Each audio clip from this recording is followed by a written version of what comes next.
As a mighty Null boss descends on the warrior, he uses his newfound powers to charge high in the air to dodge the strike. Using his ingenuity, he uses that same jump to kick himself right into the Null boss, driving his blade directly in the beast's eye. Seeing as it's not done yet, the warrior summons another blade and jumps mightily once again, and under the guise of all the other warriors around him prepares the finishing blow. But how did we get here? On a wonderfully average day, people gather at the World Championships arena, excited to see the final bout of pro players. As they all get settled, the star of the show appears, the MVP of both the 6th and 7th World Champions. It's Lee Tae-ho, or at least that's what they used to call him. The barbarians now circling Lee note that his name is quite unusual, and he also wears strange clothes, as well as being extremely small. The two making most of these remarks seem to recognize each other. The bald one calls the other a brute, as he's the one who killed him. The red-haired man laughs, and it seems that they are about to throw down, something Lee can barely understand, but he gets that he should get out of their way before things get extremely bad for him. Suddenly, however, they lock hands, with the red-haired one glad to see that he actually sent him to Valhalla. The bald one notes that it was indeed a fine battle, but seeing him here means that he died right after, right? The red-haired man admits that he got done in by a kid with 5 braids. He shouted, "Father," as he was stabbing him in the stomach. The bald-haired man recognizes that guy. It's his son. What an honor. As they continue to compliment each other, Lee becomes a block of ice, wondering how he even wound up in this place. To find that out, we have to rewind a bit. He was just about to win the World Championship for the 3rd time in a row, but suddenly, he fell face first in the keyboard, and actually died right then. Out of all deaths, that's actually pretty mediocre, and he recognizes it as such too. As he damns this reality for not being a dream, a nearby woman, who seems to hold some reputation around here, explains that Lee is a champion, the one who won every single duel over dozens of battles. The nearby warriors cheer for him, calling him a duel king, and they all want to have a god at him. Lee just stares, and then remembers that it was this hag who brought him here. After rewinding one more time, after Lee's soul left his body, the guide descended upon him, and told him that since he lost his life after a glorious battle, his fate was to come with her. Lee asked where to. Was it hell, heaven, purgatory, or reincarnation? Before he could get his answer, the guide grabbed his hand and pulled him upwards. Finally responding to his dying question, he's going to Valhalla. That's how he got here, to the afterlife of the Norse mythology, a place you can go to only if you die as a warrior. Judging by her dumbass expression, it seems that she mistook him for a great warrior. So he explains that he is no such thing. He's a gamer, a person who plays games. She takes this to mean battles, or duels, which he can't completely deny. So he relents, and asks to be taken back. Before she can do anything though, a horn blows in the wind, the mark of an enemy attack. The warriors scream and shout with joy, and charge in on the oncoming horde, which seems to be filled with hungry gnolls. The warriors immediately begin fighting the hungry beasts. All the while Lee watches, thinking that this is pure madness. What is he supposed to do here? Even if he has a blade, he never actually wielded one. That's when a thought runs through his head. If he already died once, what will happen were he to die again? As if to answer his question, a gnoll appears and swings his large sword at him, but suddenly, an imposing voice tells him to duck, and Lee immediately does, allowing the buff man to hit the gnoll and send him flying, as he was using an ability. The brave man asks if he does not know about sagas, smiling as he does, and clearly, Lee does not. The brave man explains that coming to Valhalla means that someone accomplished something widely known in their lifetime. Here, those accomplishments become strength, and the more renowned he was, the stronger his saga would be. Lee thinks about his achievements, and thinks, but all he did was eat so he doesn't die and just play video games 24/7. That's when he thinks of his game character. What if it can also be his achievements? The achievements of the immortal warrior Kalstead. As he thinks of him, Lee powers up with a mystical power, which surprises him, but not in a bad way. The brave man is glad that he actually possesses a saga. Right now, he should see the letters of light in front of him. He does not know these letters, but can understand them. It's like an image translator. He gets into position as the brave man stares at him, Lee thinking that the title of immortal warrior belonged to Kalstead. If he can use his power, then maybe he's the strongest in the world, seeing that he's obviously enjoying his new power. The brave man tells him to focus on the battle, as another gnoll is descending upon him. Said gnoll crashes down his hammer toward Lee, forcing him to fall back and roll a bit before finally landing on his legs. This makes Lee think that Kalstead would easily one-shot this trash mod. So what gives? Is there a problem with the saga? He adjusts his glasses as he sees something below his title, a fine print, saying that his synchronization is only 1%. Lee is extremely angry that they wrote it so small. What is this? A damn insurance policy. The brave man finds him quite amusing and tells him that this is as much as he can help him know, but it's not the end of his saga.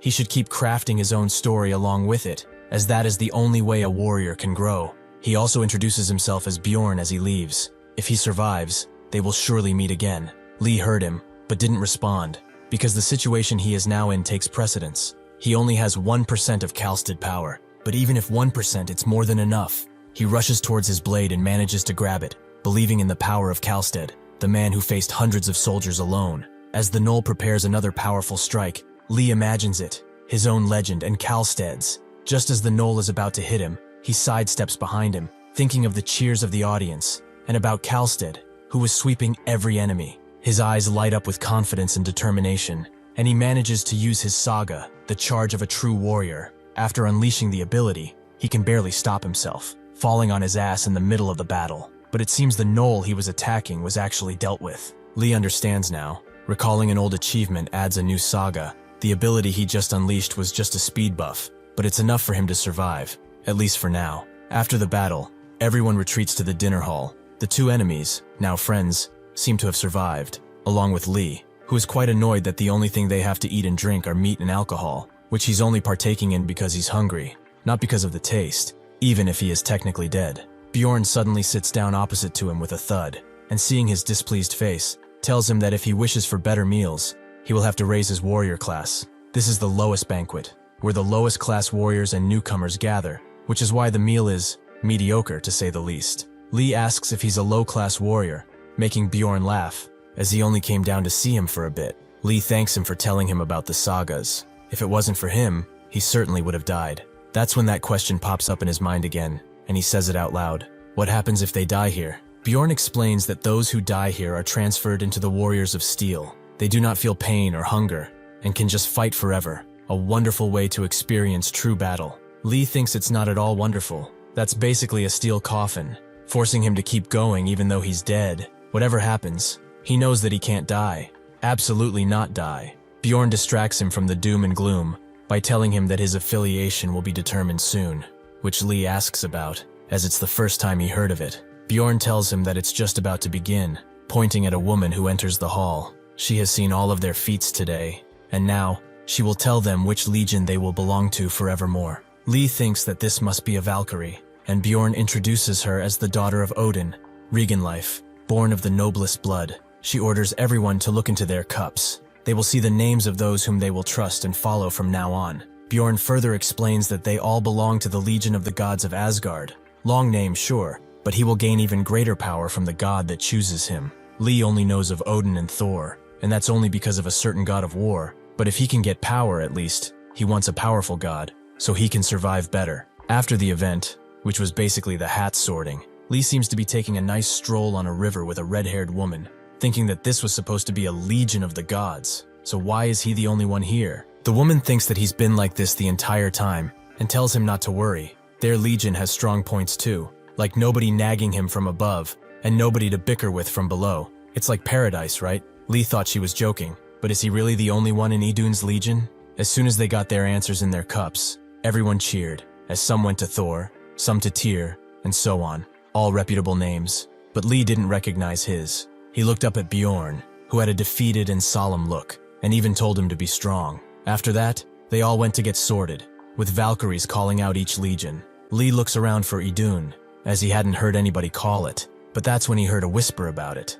from a Valkyrie that seemed more interested in cleaning her ear than being here. Lee slowly approached and said that he's in Idun's legion, which made the Valkyrie jump up in joy, completely dumbfounded that they had a newcomer. Lee held his breath in as she approached him, seemingly because he didn't want to raise a tent in front of her. At that moment, she introduced herself as Heda, and now, Lee asks what exactly they are fighting, and why they are even at war. Heda puts her hand up and says that she will explain, before materializing a map of the world in front of him. They are right there in the middle, in Asgard, and below the depths lies Muspelheim. From there, giants, evil gods, and beasts are constantly invading. Lee is curious about the red part between them, which Heda calls Eren. It's already fallen, and now they are the front line.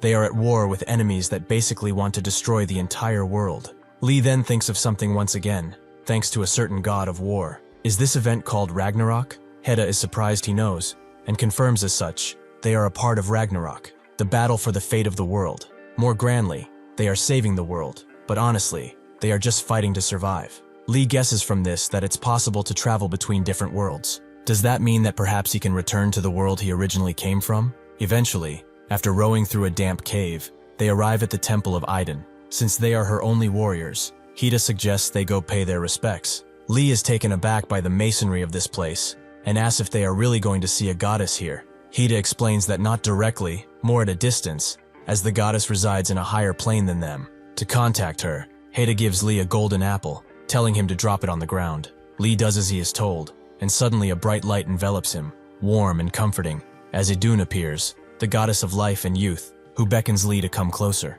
Lee is completely mesmerized, and something in his heart makes him immediately bow, as an instinct that was asleep has just been awoken. She holds her hand over him and bestows her blessings upon him, shielding his body from the perils of death. As soon as Lee gets blessed, he gains the power of his youth back, his chronic back pain, his carpal tunnel from being a pro gamer, his neck stiffness, indigestion, it's all been cured. Idun can't help but smile and note that she's looking forward to his future contributions. After that, Lee wakes up, Hedda feeling that he has received the blessing of their god, as she explains that Idun is the goddess of life, and on the battlefield, even if he is to feel extreme pain, it's impossible to die thanks to her blessing. Lee just looks up at her, as he's never seen a woman on top before, but he gets up, with Hedda noting that as he grows stronger, so will his blessing, which is why they are called the Zombie Legion. Lee thinks a bit and asks, if they manage to defeat all of their enemies, will he be able to return to the world he lived in? As he looks at her with determination, he thinks that he was kind of cool just now. Surely any maiden would be smitten with him. Hedda can basically read his mind due to his expression, but finds him innocent and pretty cute. Hedda offers him a helping hand, noting that if the war ends, and if they win, he can return, if he wishes to, that is. Lee thinks he has to go back. He has no joy in staying in such a brutal place. Upon touching Hedda's hand though, he rethinks his choice. Maybe for now, there might be some enjoyment while he's here. Later, in Lee's mind, he sees a new future, one where he comes late from work, and Hedda is waiting for him with dinner prepared. She prepared tender brisket this time, and she's even feeding him. What more could a man ask for? Suddenly though, he's taken back to reality by the meat he's currently eating, far from the tender brisket. It has the consistency of a shoe, and that's why it snapped him from his delusion. Hedda notices he's struggling with it, and says that they should work hard and raise their class, as they can get better meals. He will also get treated better if he does, so they should both hang in there. Seeing her smile, Lee immediately begins thinking of another future with her, and not even the saga system can calculate the level of delusion he's at now. After eating, they go to the training era, where Hedda sums up the system they're working around. Every time he defeats an enemy, he gains something called a rune, which Lee guesses, as he felt something red being absorbed in his body after killing the null, and it's probably used as currency for abilities, right? Hedda confirms as much, but Lee is more confused about the stats. Stamina and agility are what it says on the tin, but what about mana and willpower? Hedda explains that mana strengthens his magic and magic defense, while willpower enhances concentration and mental fortitude. Lee would like to know more, but accepts this somewhat crude explanation, and asks if sagas can be strengthened by mana. Hedda notes that sagas are special, so simply increasing stats won't work. The more people who know his story, and the stronger his belief, the more powerful the saga becomes. Sometimes, a saga can become even stronger than the reality of the situation.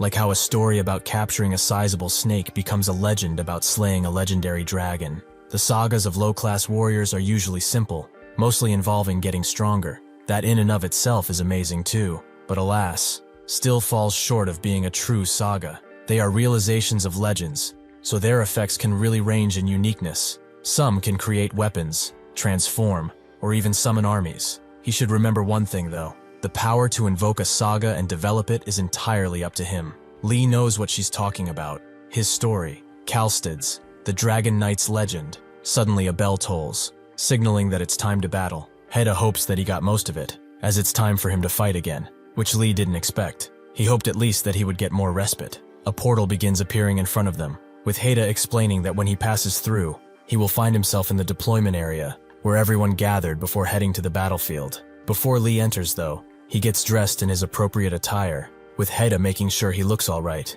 despite him almost passing out from holding his breath. After she's done, he immediately makes his way through the portal, but Hedda leaves him with one last message, to not die. Lee becomes smitten, but steels himself. As she said herself, thanks to Idun's blessing, dying is impossible. With that, he makes his way through the portal, arriving at a place filled with warriors, waiting to be called. As Lee wonders if this is a major battle because of how many warriors there are, he gets slapped in the back by none other than Bjorn, who is very glad to see him again. He notes that he has a certain gleam in his eye now. Does his Valkyrie look like a jade beauty, perhaps? Bjorn can't help but laugh at his reaction, as all Valkyries are beautiful. It's only natural he feels that way, but he should hurry and find his legion. Today's battle will have a commander, unlike yesterday. As Lee aligns himself with the others under the guise of his rather serious commander, the commander asks if he's Idun's warrior. He must be tough, and oddly, he's sticking out alone like this, so he should go and stand in the back. Lee just accepts it, not really wanting to stand out anyway. The commander begins screaming, introducing himself as Ragnar of the Heimdall Legion. He will be leading today's battle. The objective of this battle is to recover the territory lost by the gnolls, so they will deploy right into the battlefield. The portals all open, and the warriors cheer, ready to give their lives to protect Asgard and the 9 realms. Ragnar tells his crew that he will always lead from the front. They will just have to follow him. The others cheer, but Lee can't really see anything due to their sizable figures, so he takes it that they are going. Some warriors are already fighting in the white tundra, and are glad to see that they are finally getting reinforcements. Just as they feel a burst of confidence, though, a mighty gnoll appears above them, and immediately crashes down on them, with sheer fury. This is the boss of the gnolls, White Fang.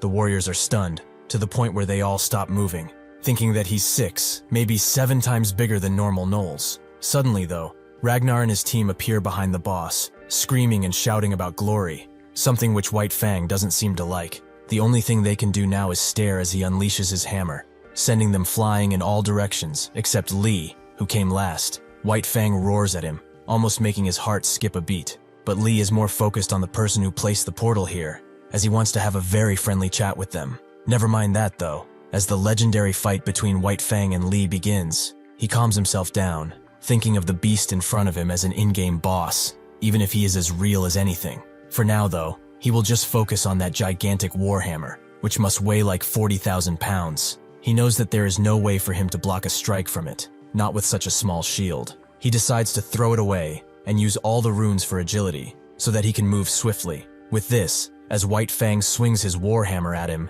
he can see its movement and can dodge it. The warriors are impressed by this display, but White Fang throws them away, swinging his axe around like a maniac for Lee, who is running amongst the other warriors. Lee knows that he can't just do this forever. Maybe he should try attacking the legs, since it's the only place he can reach easily. One of the warrior leaders gets the same idea, ordering everyone to strike at the legs, but they get blasted back to the lobby, making Lee think that he should try something else. Since White Fang is descending on him as he speaks, the only thing that comes to his mind now is the warrior's charge, another game ability. It seems to work, thrusting him upwards, dodging White Fang's mighty strike. At that moment, Lee made a promise to himself to survive this battlefield no matter what and see Hida again. He also remembered her advice, that it's up to him to get stronger and how he gets stronger. And then, for the last time, suddenly, Lee screams at us for reading his life story, as it's a major death flag. Sorry, bro. Lee thinks that the warrior's charge was a speed boost before, but now he can level it up beyond the vertical jumps. He uses it again to kick the air itself, thrusting him downward at blinding speeds.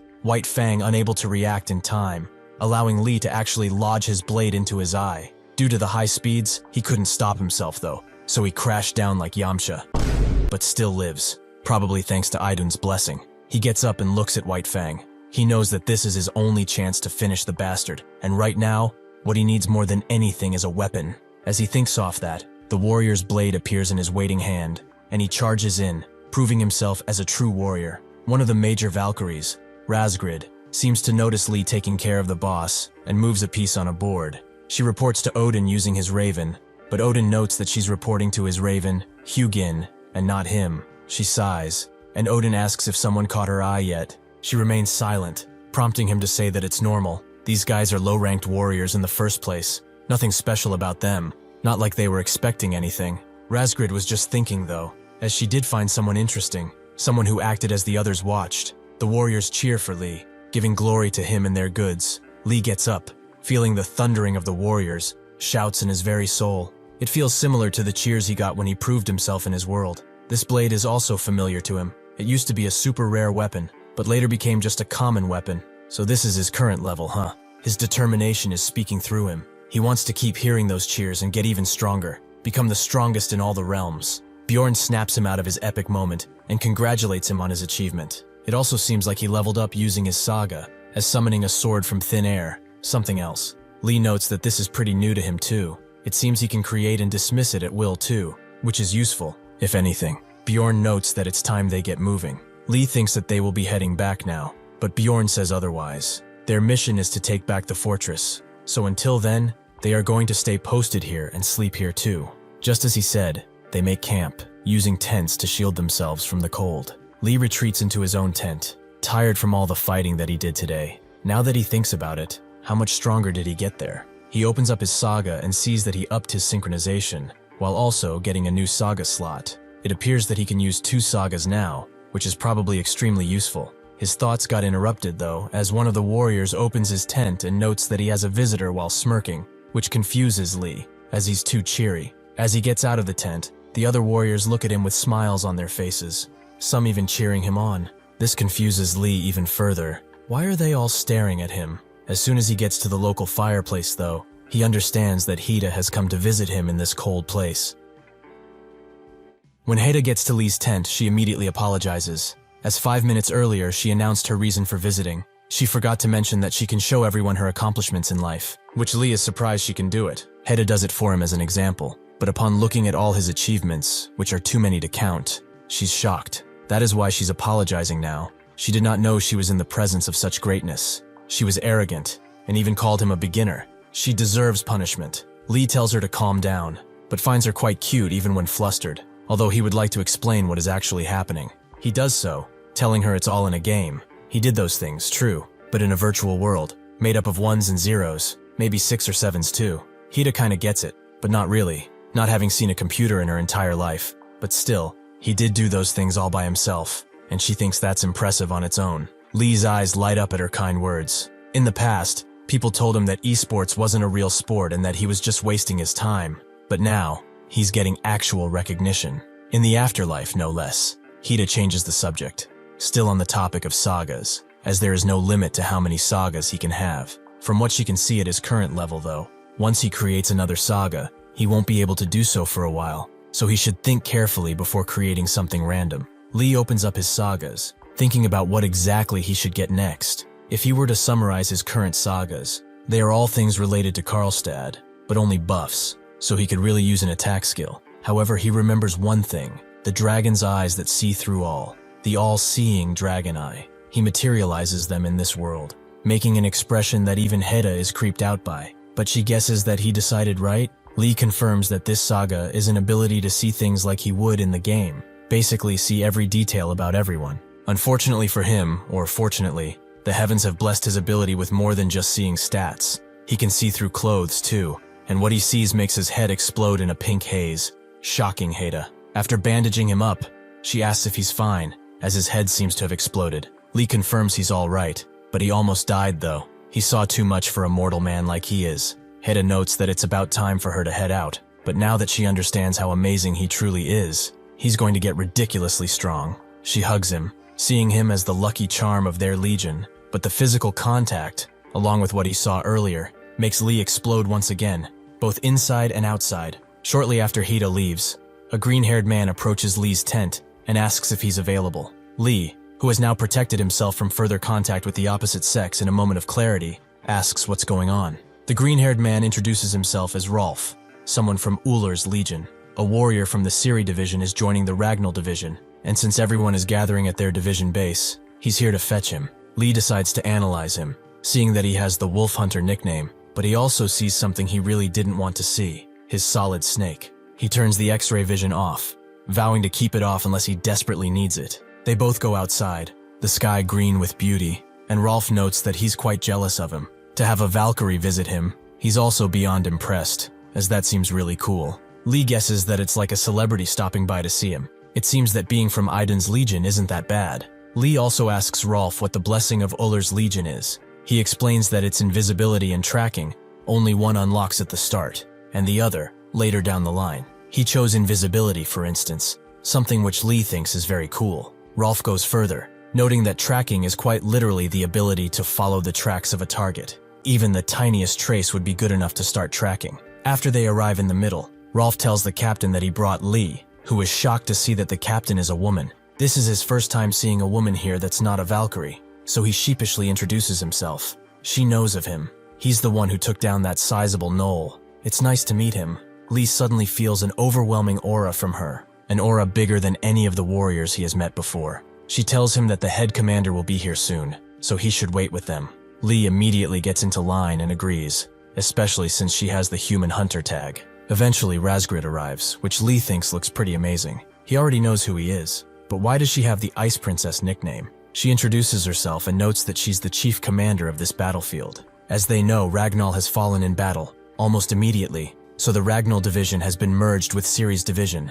She commands Ciri to take good care of them, which she vows to do, and with this section done, Razgrid pulls out a scroll, noting that she has seen their achievements, and they will be given rewards based on their contributions. First, she calls forward Lee. He took down a large knoll, the leader of their division, single-handedly. As a reward, he will be granted a bag of gold coins and 1 rune, along with 10 contribution points for his legion. Lee would want to smile, but he can't yet, even though he would like to, because he's getting famous. Lee thinks his biggest achievement is taking down the knoll, but the warriors think otherwise, as they only see him as the guy who got a Valkyrie visit, a much more impressive achievement in their eyes. He does not get why, leaving him confused, and Razgrid tells them to settle down, as starting from tomorrow afternoon, they will begin the fortress takeover. They will be using the Iron Rain tactic, and the warriors here will be the ones on board. They all cheer after hearing this, but Lee has no clue what that may be. He asks Rolf, who is also cheering, but he has no idea either. He's cheering because everyone else is doing so. The next day, Razgrid is at the forefront of the advance, and at her command, the mighty warriors charge forth, ready to unleash hell on the gnolls from below, as well as from above. Another boss of the gnolls, the Red Eye, growls at this affront of his keep, and almost as if the gnolls are feeling his anger, they charge forth, refusing to let the attacking forces advance. Ciri made a plan before this. When the siege began, and the enemy's attention was on that side, one unit would scale the fortress wall and open the gate. To do so, they needed to reach a place called the Rune Magic Control Room. Rolf guessed that they would go over the wall using the Iron Rain, acting like he knew what he was, but Lee was most curious about what it could actually be, some kind of teleportation magic. Now that he's strapped in a gigantic barrel with 4 other warriors, he's both shocked and kind of disappointed. Rolf is quite excited, and another guy screams that he's going to Valhalla, even though they are in it. They get the okay to launch, so the barrel closes, leaving Lee completely in the dark, something he does not like very much. The cannon gets in position and shoots the filled barrel out, each individual inside it having a different and rather unique experience. The sky becomes filled with flying barrels, and they all eventually land squarely in the middle of the keep.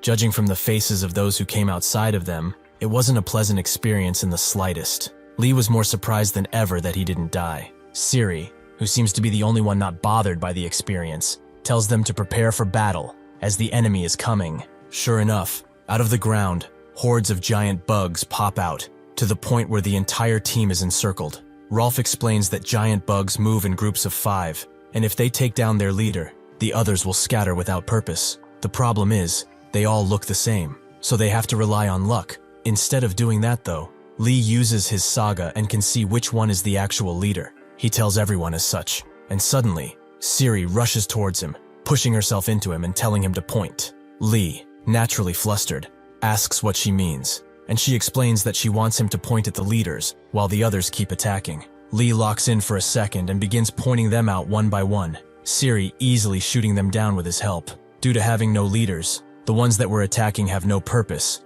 and are easily taken down.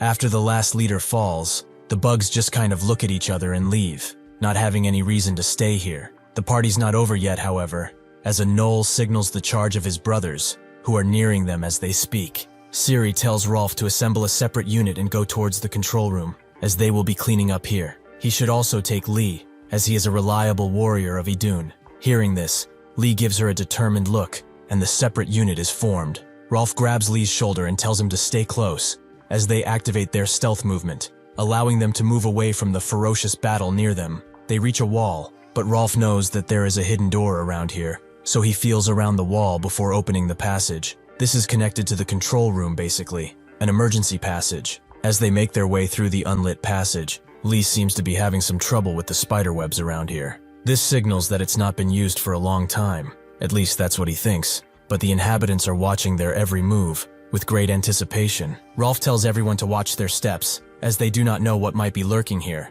and Lee agrees. The avatar-looking dude agrees too, but in that instant, unnamed soldier A gets gobbled up by a wolf spider, which they all notice. Unfortunately, it's too late to save their comrade, as the beast is already digesting him. Lee uses his ability and sees that there's more than one. There's an entire legion of spiders, hungry for their flesh. Lee calms himself down, thinking of what their weakness might be. His ability tells him, and of course, it's flames. Lee summons his blade, shocking Rolf in the process, and throws it into the horde of spiders before activating its effect, which creates a large, fiery explosion. As that happens, Lee runs away, advising them to do the same while they still have the chance. The avatar dude asks if he's just going to leave his sword, and Rolf asks if he's a mage, and Lee responds to the first question. He can always make another one. He guides them throughout the dark halls using his saga, and eventually they get to a door. If they get behind it, they should be safe. They do just that, with the avatar dude barely making it inside before a spider does, who was just kind of running with them, unaware of what they were running from. Lee immediately puts it down and screams at the others to close the gate, which they are barely able to do. After they all take a deep breath, having just danced with death, they look at the control mechanism in the middle. Rolf notes that this is an emergency control room. It's the second hidden control room of the fortress. Lee now understands why the path to this place was so tough, and since it's hidden, there weren't any guards present. Rolf says that they should hurry. They must open the fort gate quickly, so they can minimize casualties. The authorization key he has works, and with a surge of light, a visage of a woman appears, identifying herself as Black Fortress, and wishing to hear their command. The other two are smitten, but Lee wonders if they weren't in a hurry like 5 seconds ago. Rolf locks in and demands she open the gate, and she begins doing just that, opening the gate behind them, and Rolf immediately screams at her to close it, and open the fortress gate. After another encounter with death, Ralph notes that they accomplished their mission. Now they just need to defend the place until their forces capture the fortress. Since they have time, it's time to talk about some important stuff, their tastes in women. Before they can engage in such philosophical matters though, Black Fortress says that an intruder is approaching the control room, and he doesn't just approach, he kicks the gate open. Lee is shocked to see that he did that to a thick iron door, and Rolf is worried about the spiders outside, but there's no need to, as they've been taken care of. The one who did it is none other than Red Eye, who screams out with his thundering voice, vowing to rip them into shreds. Lee knows this situation is dangerous, and his thoughts remain on Heda as they all charge in. But this is not a mid-tier boss though. He swirls around with his mallet, hitting the avatar squarely, making him land on a wall. He then tries to focus his attention on Lee, but can't find him, as he is above, and launches himself downwards for a strike. As he does that though, Red Eye notices his presence and drops the mallet, catching him with both hands, before jumping up and throwing him into a piledriver position, attempting to take his life and masculinity away at once. Rolf screams for Lee, as he has suffered a critical blow. Lee is fading away. He feels a warm sensation, and a white light envelops him, as a Red Eye is about to crush him. Thinking on it a little though, he doesn't really want to die right now. Rolf immediately uses his saga, launching a fiery projectile right into Red Eye, while telling the other two to get themselves together, or they won't make it out of here. Red Eye is naturally annoyed at Rolf, as nobody dares to annoy him. At that moment though, he hesitated. Which one should he kill first? The archer who is pestering him, or this guy who's basically crushed already? Noticing this, Lee pulled out his special move, acting like he had been dead for weeks. Red Eye really doesn't like that, and decides to go for the archer. He will be the first to die. Rolf has to do something, even if he's probably going to die. He won't go out while lying still. Lee can move now, but everything hurts, to the point where it feels like he's going to die. However, he hasn't yet, so he uses his dash and goes right between Red Eye's legs, into his solid snake. Unfortunately, it seems that he has cut it in half, making Red Eye fall on the ground while clutching his pearls, screaming as he does so. Lee's companions are kind of shocked by this, and Rolf suggests he finish him off quickly. It's the least they can do at this point. As Red Eye cries, Lee approaches and apologizes, as he knows, as a fellow male, that this was a low blow. As he summons his word though, he actually summons a giant hammer, the Skull Buster. Using it, he puts an end to Red Eye's pain.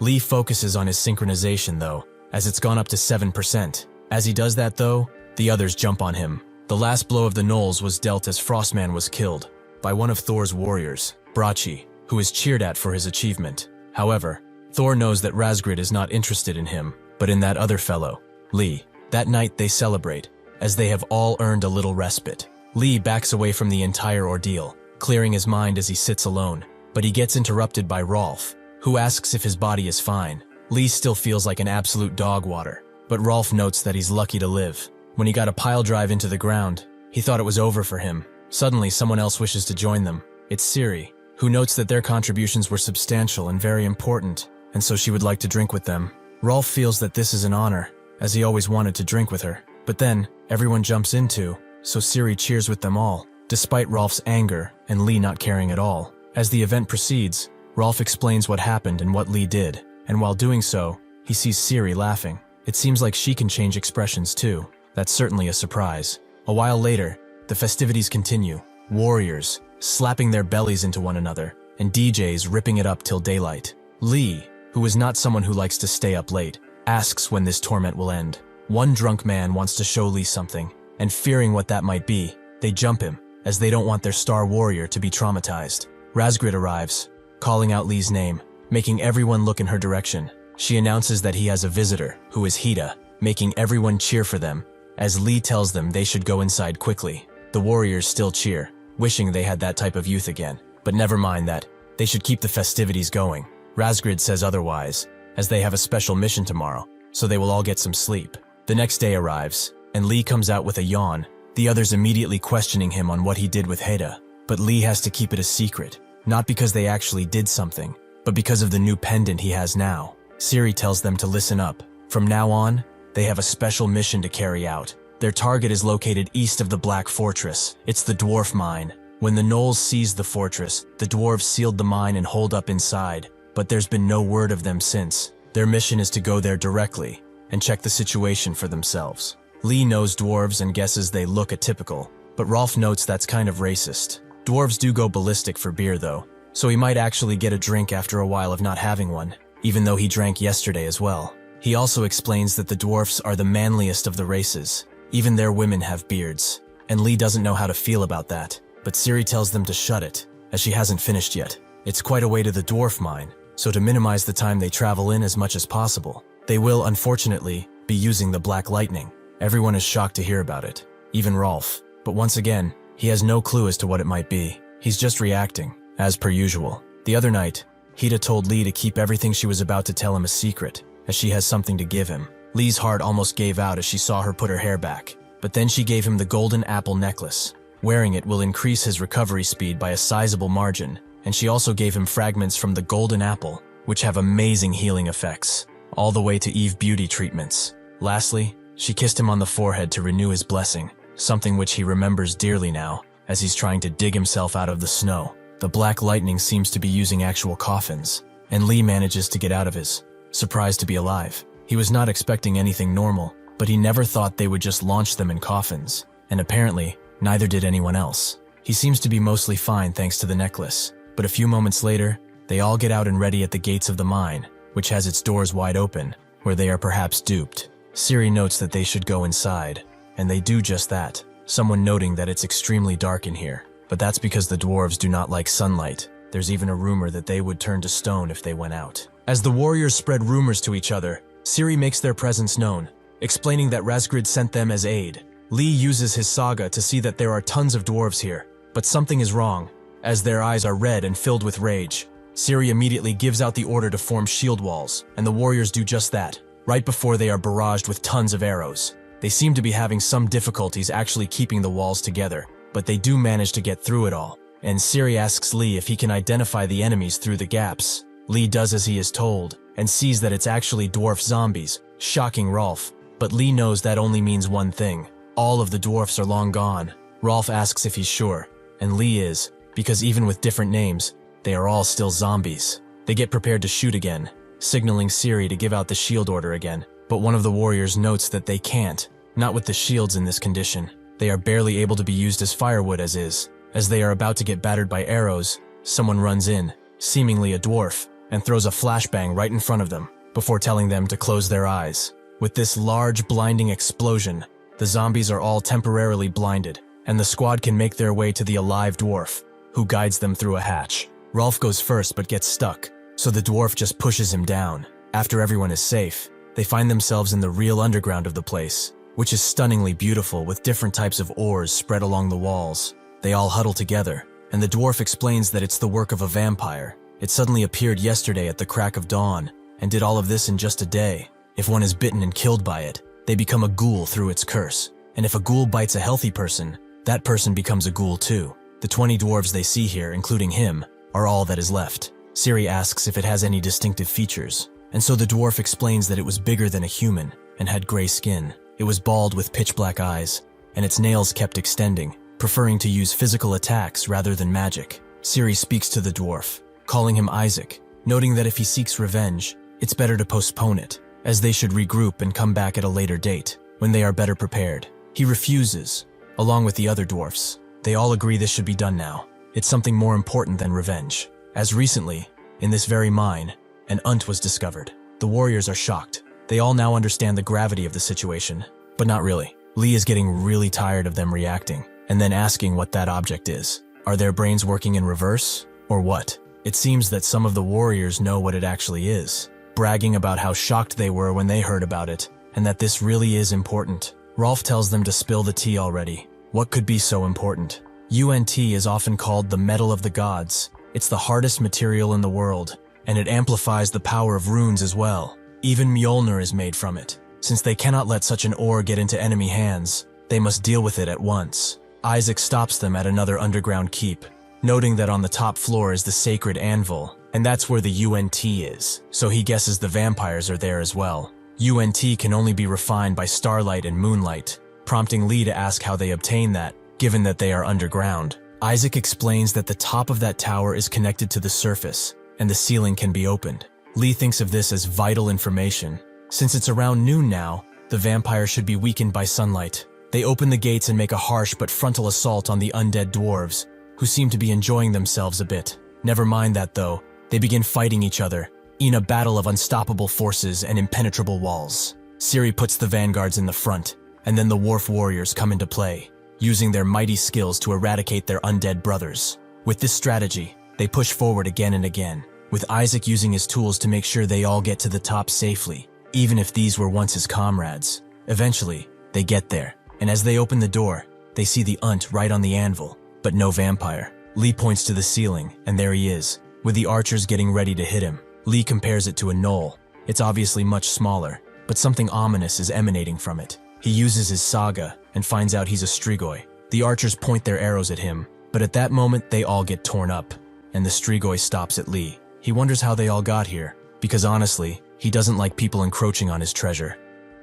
The strigoi tells Lee not to move unless he wants to feel how it feels to have his head detached from his body. The same goes for his cronies. He has eyes in the back of his head after all. Ciri asks Rolf if he's okay, and he confirms that, along with everyone else who was hit, they are fine, but it will be tough to shoot their bows. He probably spared them on purpose. The strigoi confirms as such. For capable warriors like them, it would be just a real waste to end them, and so, they shall be reborn as his powerful ghoul warriors. Lee imagines it, and thinks it would be better to just die at that point, but even if they do, they'll just end up as warriors of steel. Suddenly, a bolt flies towards the strigoi with no warning, just a faint cutting of air, but he catches the bolt with ease, and asks if they really think they can resist him. Isaac looks at Ciri, the one who shot the bolt, and agrees that rather than becoming some monster's lapdog, they would be better off to die while fighting. He unleashes a torrent of flame from his cannon, making the strigoi laugh, as their antics are extremely pathetic. He breaks through the wall of fire, and Ciri tells the others to form a shield wall and protect Isaac. They do just that, but the strigoi smashes the ground below, sending them all flying backwards, incapacitating them for a short time. The dwarves unleash their whirlwind formation on him, but it seems to do nothing against the mighty strigoi. In fact, he notes that it tickles. He just sits there, tanking all of it, and Lee hopes he does that for a little while longer, as he's just about to open the hatch above, revealing the sunlight. He does just that when the opportunity strikes, and daylight overwhelms the room, making the strigoi burst in a purple flame and scream out in pain. Lee also breaks the lever, so that nobody can close it again. The strigoi falls to his knees, and they all circle him, wondering what they should do now. Rolf is more curious to know if Lee knows how to kill a vampire, who thinks on it a bit, and guesses that they can start by striking his heart with a stake, or maybe just wait, as it will be dying on its own. That's when he notices something though. The Strigoi is chanting some kind of spell, which seems to be calling storm clouds above them. They all raise their weapons to finish it quickly, but just as their weapons land, the Strigoi transforms into a bunch of smaller bats and begins blocking the light above. His main form now is that of a Burgo, and he screams out at them, knowing that he can't let his guard down now, so he will make it so they don't even get a chance to touch him. Lee notices that he's about to do something, and he does, spewing black bile at them, with Lee telling everyone to move, as the ones who don't are completely rid of flesh, only the bones remaining from them. The Strigoi wonders how they dare to call themselves heroes when all they do is run away. The arena is becoming smaller and smaller. There are only a few places left where they can escape too, and knowing this, Lee decides to face him, as he can't let it end like this. He uses his charge ability to go after the Strigoi, who calls him foolish, as he spits out his acid right at him, but Lee uses his saga multiple times, and ends up right behind the Strigoi, who is surprised to see even the last one was an afterimage. Lee screams out as he strikes, but his blade snaps on the Strigoi's hide, shocking him. The Strigoi tells him it's quite unfortunate, but that kind of sword cannot pierce his skin. Due to the way he was positioned, Lee just kind of falls on the Strigoi's shoulders, who demands to know what he is doing, and so he explains, but the Strigoi tells him to get off right now. Lee understands, but how is he supposed to come down from this height? The Strigoi doesn't care, but seeing as he's in no position to bargain, he decides to put Lee down. Then they fight again. The Strigoi doesn't really care for their deal though. As soon as he gets close to the ground, he will smash him in it. Suddenly though, Lee begins to glow, as it seems that in this kind of awkward situation, a new saga has emerged. The Strigoi flaps his wing around, telling him to stop messing around, but Lee tells him to chill. He's trying to focus after all. The Strigoi calls him an insolent wretch, but that's when Lee understands his new saga. This is another of Castleted's abilities, the peak of flying creatures. From griffins to dragons, they are all Calsted's mounts. Using this saga, Lee transforms the terrifying Strigoi into a cute bat, and he gently goes down with him, while everyone else watches in awe. Lee eventually lands, and Rolf asks what they should do now. They all immediately go to pet it, but Riri has her doubts and stays behind. Seeing the Strigoi's cute little face through, she decides to pet it too, but this awakens something primal in the Strigoi, and he begins to resist Lee's command. How dare they, insolent whelps, dare to mock him like so? He will make sure to craft a throne from their gnawed bones and personally eat their flesh. They all prepare for battle, Lee knowing that the saga isn't complete enough. There seems to be a limit to how long he can control it. In that case, he mounts the Strigoi once again, and explains that he will inflict as much damage as possible on him, so they should combine their strength and take it down.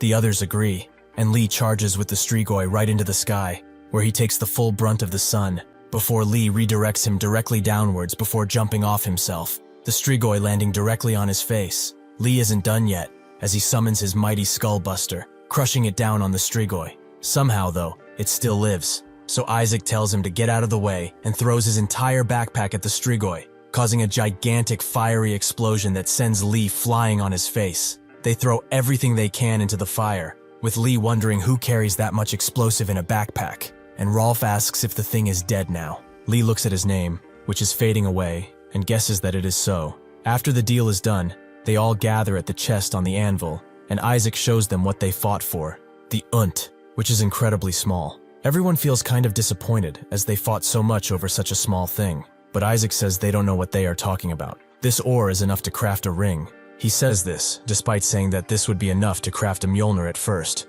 but never mind that now. Isaac closes the chest and gives it to them, as he will leave the honor of smelting it to the craftsmen of Valhalla. As they can clearly see, in their current situation, they don't have the time or means to protect and smelt it. Ciri understands. They will respect his decision and make sure to deliver it properly. With that done, Rolf asks if they can get to eating and drinking now, which Isaac agrees to. They'll give them all a barrel full of ale, each. They all cheer for the renowned dwarf bear, but Ciri refuses, as they do not have time for that. They must return promptly. Isaac says that it can't be helped, but they can't just let them go empty-handed, so they should all follow him, as he has something to give them. He guides them to a place of wonder, the legendary dwarf armory. They all cheer for the dwarvish masterpieces. Rolf even finds a toothpick somewhere, and somehow, Isaac tells Lee not to just stand there. He should pick something too, right? Lee agrees and decides to examine each item with his saga, where he can actually see their rarities. Out of all the greens, though, he finds a blue rare. After they all pick their weaponry, Isaac sincerely thanks all of them for avenging their brothers. And he is impressed that Lee has an eye for good gear. He picked the Hawk's wing garb, because this is the only blue item in the armory. He can tell it's both lightweight and durable. But does it have abilities? Isaac notes that the item has a chant to use. He will teach him. If things go south, he could even return to the fortress with it. The item's ability allows Lee to turn into a hawk, and he swirls around in the air, free as a bird, as they all go back to the Black Fortress. After getting back to the fortified fortress, they report what happened with Razgrid, about the Strigoi that has taken over the entire dwarf mine, and about them joining forces with the remaining dwarves to defeat him. In return, they got the Uent, which the dwarves entrusted to them. Razgrid notes that they have achieved something incredible. Congratulations are in order, and the fallen warriors will be reborn as warriors of steel. She will be taking care of their remains, so they should all go back and rest. As they do that, Rolf asks Lee if he would like to drink, but he wouldn't. He'd rather lie down. Ciri congratulates Lee specifically, as he contributed the most to this, but he denies it. Without everyone's help, he wouldn't have achieved what he did. Rolf invites him for a drink to celebrate, but he still refuses. As they walk to their chambers, Lee thinks of the Strigoi. He was really powerful, able to summon clouds, transforming. He was no joke, but thanks to that, he gained tons of runes by defeating him. His sync rate has jumped to 9, making him wonder and eager to know what will happen at 10%. Regenlife is on recon. She wonders if she came too far. Perhaps she should just go back now. Suddenly, though, she hears a large thud, and the mountains begin to shake, making her puzzled, as this is rather unusual. She wonders if she should go and identify it, but approaching it would be dangerous. So she transforms into a swan and begins to rush back, as she must report this as soon as possible. Razgrid is shocked to hear that an army is invading, and Regenlife is surprised she got here so fast. She even finished reporting. Razgrid knows that at this speed, the battle should begin by noon, or around that. She will request reinforcements immediately. Regenlife still doesn't remember reporting though.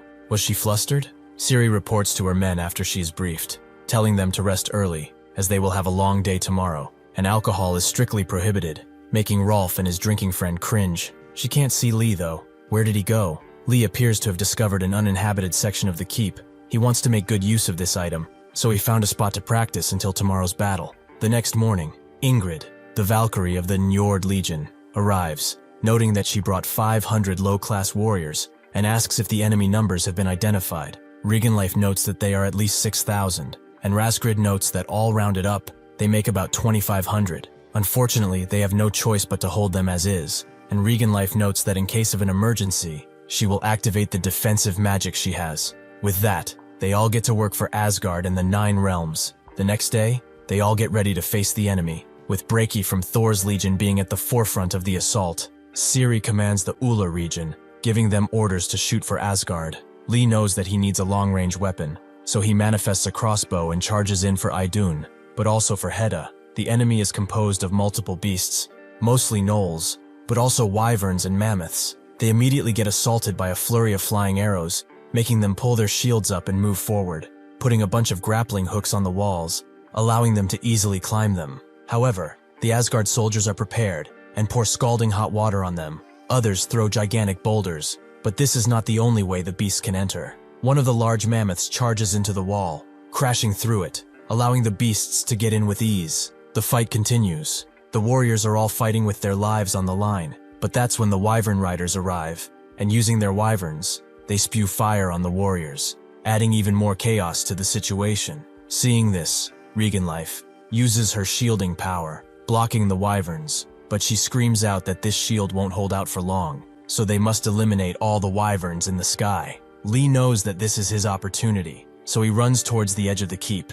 He's counting on his new item and on his experience with it. With his chant done, Lee swiftly transforms into a hawk, with nobody seemingly noticing him. This will allow him to show the results of the practice he did last night. He charges in swiftly on one of the riders, before transforming his legs back into those of a human and kicking the rider away. He takes the wyvern, transforming it into his companion, and summons his weapon, needing a spear, but all he gets is a bamboo spear. It's not really what he asked for, but it'll do for now. He charges in with his new wyvern companion, blasting fire on one other wyvern rider, before the others fully notice him and put all of their attention on him. Lee charges forth, as he can still use his saga while on the wyvern. He easily makes short work of them, the others from below chewing for him. And for Idun, even Regan Life is impressed. But that's when she notices something and warns him to look out, as something more is coming his way, and it seems to be a legion of harpies. Lee knows that there are too many to take care of for him alone, so he descends down towards the legion of warriors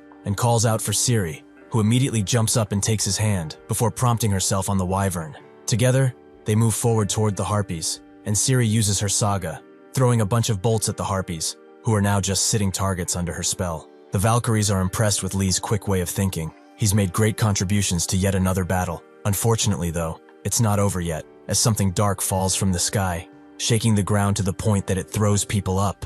Lee and Ciri look at the landing site of the gigantic object, and after the smoke clears, they see that it's a huge black lightning. Something suddenly bursts free from it, something evil and extremely deadly. Their eyes widen as the giant Hagut, the warrior of Utgard Loki, descends upon the battlefield. The warriors see it too now, and wonder what the hell they are supposed to do against something like that. And he just stands there, waiting for something. Ciri notes that it's time to retreat and gives Lee the order to drop her near Rolf. Hagut raises his club high in the air as he prepares a strike, and Reganleaf stands below him, begging Odin for the sacred powers of the runes. Hagut descends his club down on the shield, making everyone jump up, and Reganleaf recoils in pain, even though she's still holding on. Hagut strikes again, creating a visible crack in the shield. The Valkyries, knowing that they have to restore the barrier, put up their hands too, with Reganleaf noting that at this rate, they can only withstand a couple of hits. They are not suited to face this enemy with only low-class warriors. If only they could use that power, the true, unbridled power of a Valkyrie. Razgrid screams out at Odin as Hagut unleashes another attack. She requests permission to use their real power, to unleash their combat seals. One of Odin's ravens looks at them, and he outright refuses. They should not forget that this is merely a test for them, nothing more. What Valhalla needs now is only strong warriors. So if they cannot defeat this enemy, then this is where they die. Breki refuses to stand idly by and charges in, inspiring the other warriors to do the same. He throws himself at Hagut, screaming out for the glory of his god, and striking the giant with a fiery blast. The warriors charge in too, but Hagut is not impressed in the slightest and swats him away. Lee asks what they should do after they land, and Ciri explains that she and Rolf will create a distraction. That's when he will fly in and attack, as it seems that Breki at least created a weak spot. Lee didn't see that, but it seems to be true, as there is a scar in Gut's head now. Lee charges in with his Wyvern, and Ciri tells Rolf to get the siege ballista. After getting it, they will activate their sagas at the same time. This stuns Rolf, as he has never heard of such a method. Lee approaches Hagut and waits, thinking that he's at a far enough distance from the beast. But suddenly, Gut reaches for him, slapping Lee out of the sky and tearing the Wyvern's wings completely. Lee crashes down and stops himself directly in the keep's walls. Razgrid screams out for him, and actually decides to go to where he is. She screams at the other Valkyries, noting that she will leave the protection to them, as now he is their only hope. Lee has never felt this kind of pain before. His arms are twisted, his legs broken, and what's worse, gnolls are approaching him. Lee knows that he has to get up. He has to, but at the same time, he is very sleepy. He closes his eyes, and one thought permeates his mind. Is he really going to die this time? Suddenly, he is awoken from this bad dream, and he is sitting right across Hedda, in their newlywed apartment. What he has in front of him is a piece of the golden apple, and since this is his imagination anyway, Hedda feeds him the pieces. At the same time, Lee subconsciously eats them in real life, and before Razgrid can get to him, he bursts in a holy light, which she identifies as divinity. How can a mere low-class warrior wield the power of a god? Lee rises up, energy surging throughout his body, and the gnolls kind of don't want to mess with him anymore. Lee notices his wounds are completely healed, and he can feel his strength. The gnolls decide to gang up on him, but after they do, he sends them flying with one punch, swearing fealty to Hedda, and maybe Idun. Ciri screams out at him, noting that they are ready on their side. Can he get to Gut? Lee doesn't know, as he doesn't have a ride anymore. But that's when Razgrid appears and tells him to ride on her. Lee immediately gets flustered, wondering what that even means. The warriors charge in on the giant, but even if they do get on him, they can't even make a scratch, so he swats all of them away. Lee is still flustered and asks what she means. With one word, Draco Razgrid transforms into a mighty dragon. She thinks she now understands why Odin forbade their direct intervention. He is strong, stronger than anyone thought. This battle is his to fight. He will have to claim victory with his own hands. She tells the warrior of Idun to climb on her, as the other warriors are giving their lives to buy them time. They shall not disrespect the dead. Hagut is getting swarmed, even if not injured.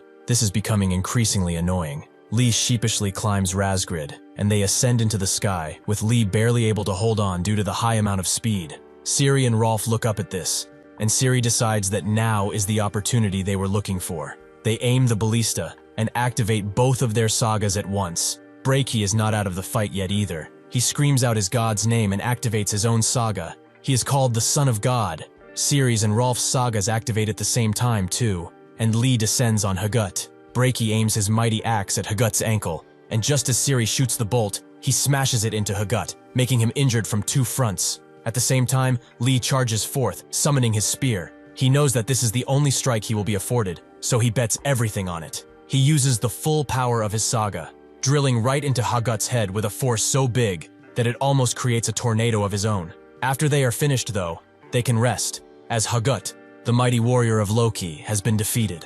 After this arduous battle, the halls are lively and filled with laughter. The Valkyries arrive too, now dressed in celebratory garbs, and honor their bravery with drink. The warriors all raise their drinks in the air, showing respect to the Valkyries. Reganleaf apologizes profusely for not being able to fill the cups of everyone. They cannot toast just once all night, right? Instead, they can let her sister, the Ice Princess Razgrid, fill the cups of the 2 who stood out the most today. The warriors cheer for her, using both her name and nickname, making her want to beat them all up, but she clears her throat and announces that she will call the warriors out. The first is the warrior of Thor's legion, Braki. The warriors cheer for him as he makes it to the stage, and Razgrid announces the second warrior, the only one from Idun's legion, Lee. The warriors cheer even louder, remembering him, as he was the one who was visited by a Valkyrie. How lucky. They also remember him as the one who rode on a Valkyrie, making Razgrid even more annoyed.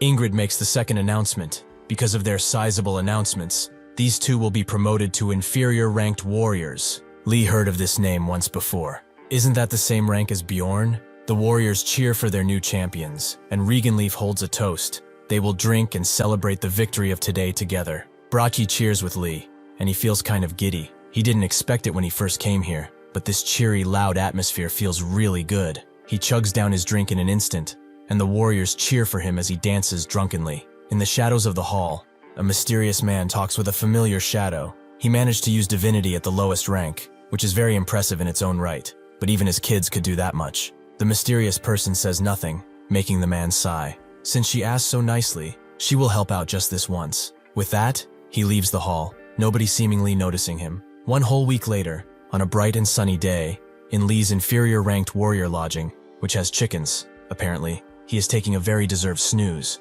But suddenly, he is awoken by a large thud coming from outside. He jumps up, wondering what is happening, and he sees a mysterious person in front of him, the same man from yesterday. Lee wonders why he has thunder when it's so bright out. Is this the Truman Show or something? Anyway, he asks the man who he is, and the man speaks with a raspy voice. He asks if he's the inferior-ranked warrior Lee, who defeated 2 commander-level gnolls and even repelled a giant in battle. He is being treated as a champion among the low warriors, but useless stuff like that, his kids could do within a blink. Lee stares at the man as he uncovers himself, and knows one thing, that he is incredibly strong, maybe even stronger than a Valkyrie. This is Ragnar Lodbrok. He came here to fight, as he wants to see all the power that he has. Lee asked him who he is, but much more importantly, why is he suddenly showing up wanting to fight? He doesn't want to fight without a reason, right? Ragnar thinks on it, but he sees no need to give a reason to a man who is about to die. Lee's heart drops as he says this. This mysterious warrior has suddenly appeared before Lee, but what could be the purpose of this rather hostile visit, and what will Lee do? Seeing no other way around this, Lee gets dressed and faces Ragnar, summoning his blades as he does so. He makes the first move, summoning his saga to dash in and strike, but Ragnar easily blocks it. Lee strikes again and again, but Ragnar keeps parrying, making him wonder if this is some kind of parrying exploit. If that's the case, he dashes behind him and rushes in to strike, but he's suddenly sent flying as Ragnar has kicked him. He flies directly through a tree before barely stopping at another. He coughs, catching his breath, shocked that this man is so strong. If it weren't for his Idun blessing, he would have been gone right then. Ragnar approaches, noting that the warriors who die here become steel warriors, and if they die as those things, they go to the true resting place of warriors. So, even if he dies, he shouldn't feel too bad about it. With a fell swoop of strikes, he cuts down the tree until he gets to Lee, and stops as he doesn't find him there, because he's already in the air. Ragnar smiles, telling him to give it his all, because he's going to take him head on, no matter what. Lee descends on him with impressive speed, and then transforms, summoning his skullbuster and aiming it directly at Ragnar's head. The ensuing blast sends a ripple throughout the forest, and Ragnar thinks this is an entertaining technique too, but still not nearly enough. He must try to draw out more of his strength, as he wasn't joking when he said he could die. To emphasize his point, Ragnar smites Lee into the ground, and smiles as he raises his fist high in the air against the struggling Lee, and smashes it into his face, the punch being so powerful that it terramorphs the area. After the strike is dealt, Ragnar walks away, sad to see that this is the end. He was actually hoping for more. He picks up his sword, wondering if that guy's insight was only to this level. Suddenly though, Lee surges with divinity, rising to his feet and donning the visage of a true warrior. Ragnar is glad to see that the rumors about him using the power of a god are true. He must be trusted by his goddess. But if he keeps recklessly covering his tracks with that technique, Lee immediately falls to the ground, Ragnar expecting it, because that's what usually happens. After a while, Lee slowly opens his eyes, and the first thing he sees is Hida, who seems kind of worried for him. He immediately gets up, thinking that this is another dream, but it's not. She was just worried because he slept for a long time. Lee tells her all about it. Some crazy-ass guy arrived in front of his quarters and attacked him for some reason. He thought he was going to die, he says, as Ragnar is right there, and wonders if he has the nerve to continue. Lee asks why he's here, and Hedda introduces him formally. He is Ragnar Lodbrok, his mentor from now on. Lee notes that he already has her, and Ragnar never mentioned that he would become his mentor. Hedda can't stand to hear them bicker like this, and explains to Lee that she's not enough on her own anymore, which is why she pestered him, and even made him come here. Ragnar admits again that it's impressive for an inferior-ranked warrior to use the power of the gods, but all of his kids can do that already. If that's all there is to him, the disappointment she will face will be huge. Hedda knows that soon, he will change his mind, maybe even beg to learn for him. She turns to Lee and notes that she trusts Ragnar, so he can show him his saga. Lee trusts him if she trusts her, and is swiftly handed a steel feather, a tool that allows one to show their sagas to others. Hedda guides him on how to use it, and Ragnar waits patiently, wondering what could be so extraordinary. As soon as the scroll begins going and going, Ragnar is shocked and asks Sir Lee what he was doing while alive. Hedda is happy to see this, and asks Ragnar, if Lee's saga becomes complete,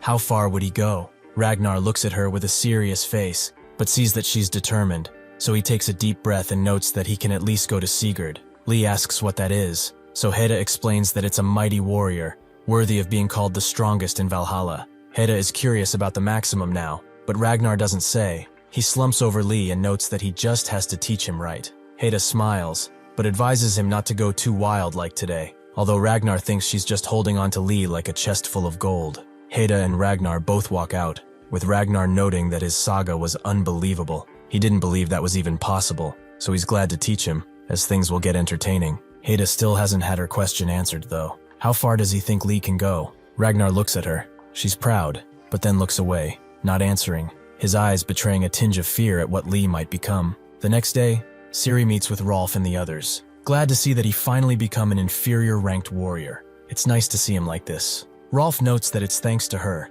but it seems that one person is missing from their group. That is when Lee arrives and greets everyone. The new warriors are very glad to finally meet their hero, the one who rode and was even visited by a Valkyrie. Lee looks at Ciri, but she points at Rolf, who told them all of this. He tried to tell them about defeating the giant, but they didn't care as much. Suddenly a Valkyrie arrives and tells them to pay attention. She introduces herself. She will be the leader for this expedition, Gandur of the Ullr Legion. This expedition is a small one, composed of inferior warriors from the Ullr and Idun legions, but they shouldn't let their guard down. Even if small, this expedition will not be an easy one. The warriors complain, making Gandur laugh, as they didn't expect to just laze around, right? Lee thinks the Ullr region sure has a relaxed atmosphere, and Gandur grabs their attention, calming them all down. She notes that they will discuss the details after they arrive. Do they have any questions? Rolf asks where they are headed specifically, and Gandur stops herself for a moment before saying that they will be going to the land of the Dark Elves, where the endless night persists. Svartalfheim. Lee is shocked to hear about Dark Elves being around here, since this is more of a Norse setting. Svartalfheim is a dark place. The branches extending from the ashen trees in its land intertwine, forming a ceiling that blocks the sky. That is why it is called the World of the Endless Night. As the group makes its way there, Lee is immediately struck by the darkness, even though it's daylight. This area is entirely different, and it's rather humid. Is this really where the Dark Elves live? After everyone arrives, Gandor gets to explaining their objective, and that is to exterminate a beast. It seems that a member of the Dark Elf family, who supplies Valhalla with its medicinal herbs, woke up a basilisk from its hibernation by accident, or so he says. Ciri asks if she's talking about the King of Serpents, and Gandor confirms as such.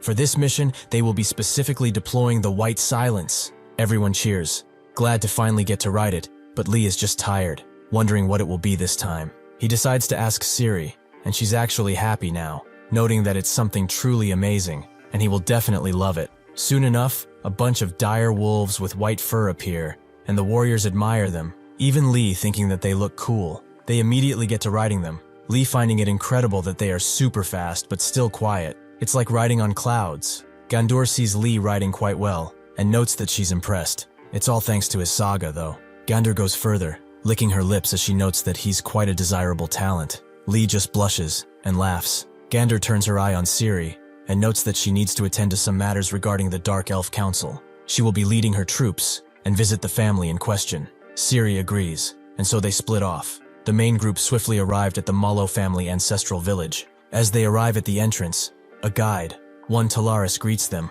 wishing to escort them to the head of the family at once. The warriors follow him through the streets, but the people around don't seem to be looking too kindly upon the warriors of Valhalla, and Lee notices this. Their names are in gray too, which is neutral. At least the guy in front of them is green, so he's not trying to deceive them. After a bit of walking, they arrive at a pretty sizable castle, and upon entering, Talaris guides them to a dining hall, where he reports that their guests have arrived. The head of the Mullo family, Malice, gets up, noting that they must be tired from their journey, so they should sit down and share a meal with him. The warriors easily get comfortable, the maids pouring them ale, and Malice raises a glass, urging them to drink. The warriors all look at Ciri with puppy dog eyes, and she relents, letting them have one drink. The warriors cheer with their drinks in hand, Lee looking around as he's about to drink, but at that moment, his heart sinks at what he sees. With no warning, he rises up and snags everyone's drinks, throwing them in the air, before screaming at Ciri, who knows what this means.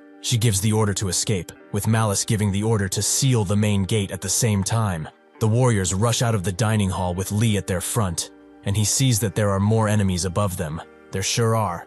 A bunch of archers that look exactly the same, preparing arrows. So the warriors defend themselves using the shields, while Lee rushes forwards on the closing gates, and just before they can seal them, he kicks the elves away, allowing them a swift escape.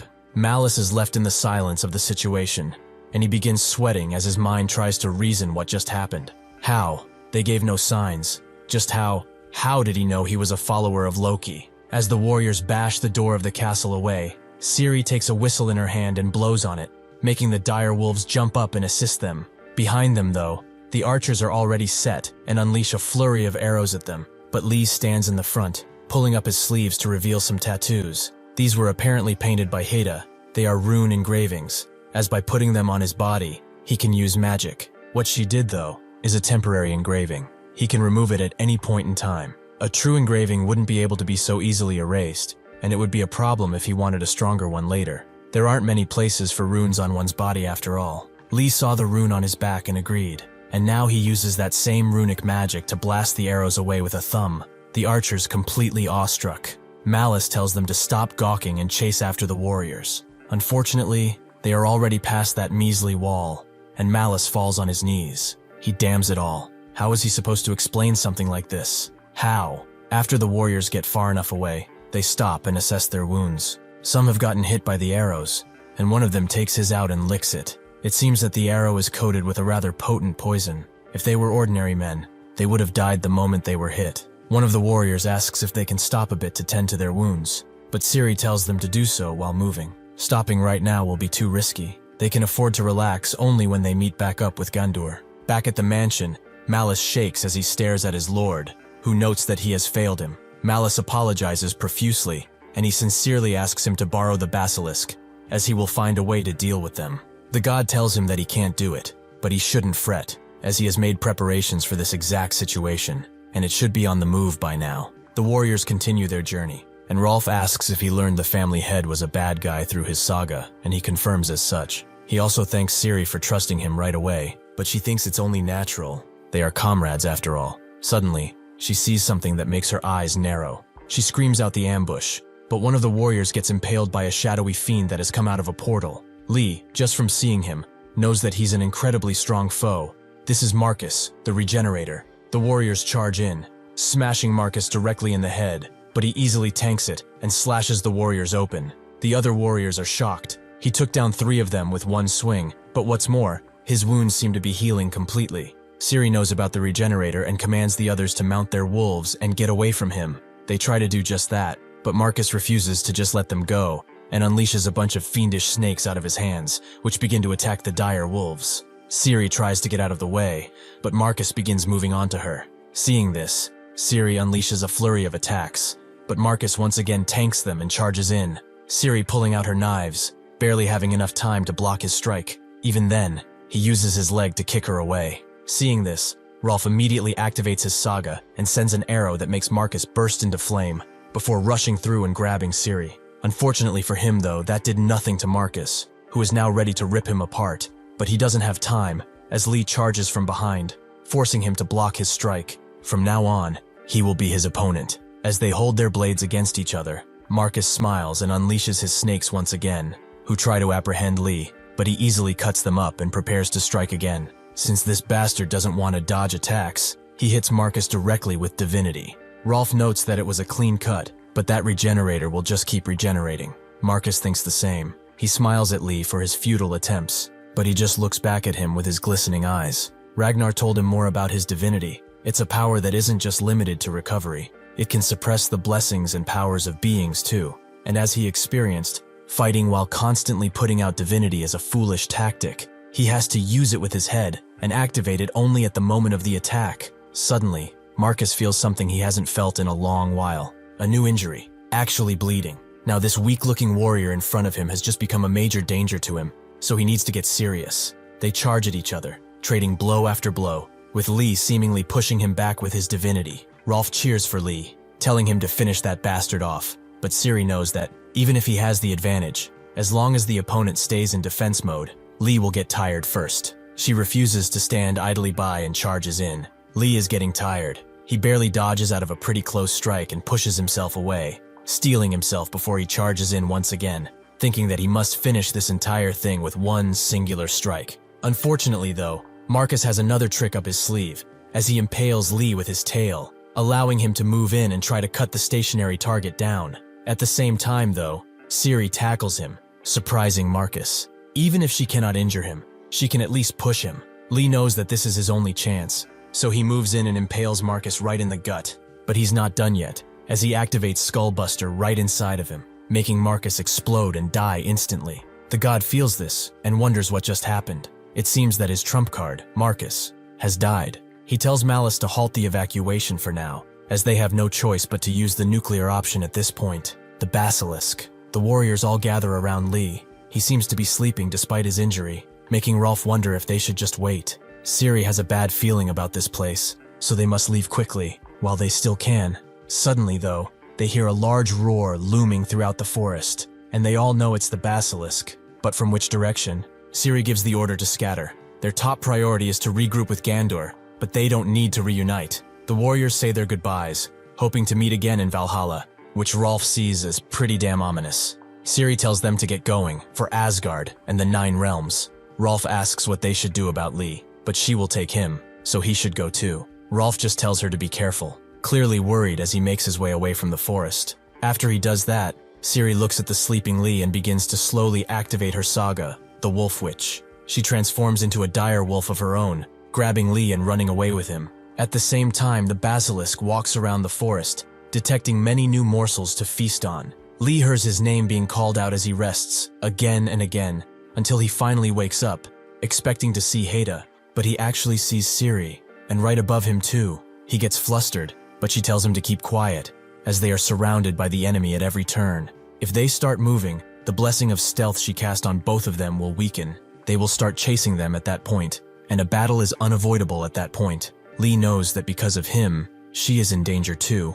Hasn't she thought about taking Rolf and the others to just get out of here? Ciri looks at him, her eyes pinned on his face. He has a very special power. She can admit that, and losing him would be a loss for all of Valhalla. Personally though, she also enjoys fighting alongside him. so much so that she doesn't want to let him go to the warrior's rest early. Lee realizes what this is. Once again, just like in his world, he is trusted, and he never wishes to betray that trust. He thanks his captain, who notes that the situation became so dangerous because he didn't wake up as quickly as she expected. She tried all sorts of things to wake him up too, making Lee wonder what exactly she did try. Since he has woken up, it's time to move, and she's counting on him. Lee gets serious, and with her transformation, they begin to move, Lee telling her to leave it all to him. Due to his determination, Lee's saga gets activated on Siri, who now realizes what it feels like. Dark, twisted eyes look at them from all around. The mamba-like serpents descend on them, but Lee cuts them up. Even if he has just woken up, he is agile enough to cut them up with all sorts of techniques, like a vertical slash, a horizontal slash, or even a dicing slash. However, Lee can also feel a bigger enemy coming, and that enemy is none other than the basilisk, who crashes down to their level as he rips through the trees. Siri tells him that it uses some sort of paralyzing glare. He shouldn't meet its eyes no matter what. Lee jumps up from Siri's back as the basilisk strikes, landing down again, and Siri turns around, allowing Lee to face the mighty beast face to face. His eyes glow as he tells Siri to go, but as they charge in, the basilisk lets out a bunch of green smoke out of his mouth, likely poisonous. Knowing this, Lee unleashes his runes once again, blasting the toxic gas away and allowing Siri to jump high into the air. Lee uses his jumping saga to go even higher, and the basilisk knows it only has one chance, so it stares him down as he rushes in with divinity. It continues staring, trying to make him into stone, but Lee's divinity blocks that, and he summons a heavy lance to eliminate the basilisk once and for all with an amazingly heavy strike. After this arduous battle, Siri transforms back out of exhaustion, and Lee can barely stand up, so it would be much safer if they rested up a bit. Lee looks at the head of the basilisk, its gaping maw now visible to them, but something glows inside of it, what seems to be a blade. He picks it up, impressed by how much it glistens, but suddenly, Siri screams out his name, noting that they are surrounded once again. Lee thinks the situation is really bad. They don't have the strength to fight now. Siri, though, tells him to go and leave this situation to her. Lee sees how shallow her breathing has become. Her hands quiver, so he refuses. Either they survive together, or they don't at all. Siri cannot deny such determination, so they have each other's back. The serpents strike again, the tired warriors using all they have at their disposal to not get hit. But suddenly, a bigger one appears. Lee can't believe there's more, but Siri tells him not to be shocked yet, as more of the same kind appear, surrounding them. There are a total of 5 massive beasts. There is no way out, so Siri asks if he still has the strength to fight. Lee would like to say yes, but he cannot use divinity anymore, and even the sagas can be used twice at most. However, even if they cannot escape, they will fight with all they have. Siri laughs. He has become a true warrior of Valhalla. They scream their god's name as the beasts charge in, but suddenly, Rolf and the other warriors arrive, rushing in to help, and with them is none other than Gondor, who immediately kills a serpent and tells the others to eliminate all of them. As Lee faces a bigger one, it suddenly gets split in two, and the man who did it is none other than Ragnar, who tells him to leave the rest to them. Lee is very glad to see him, and Siri seems to be too.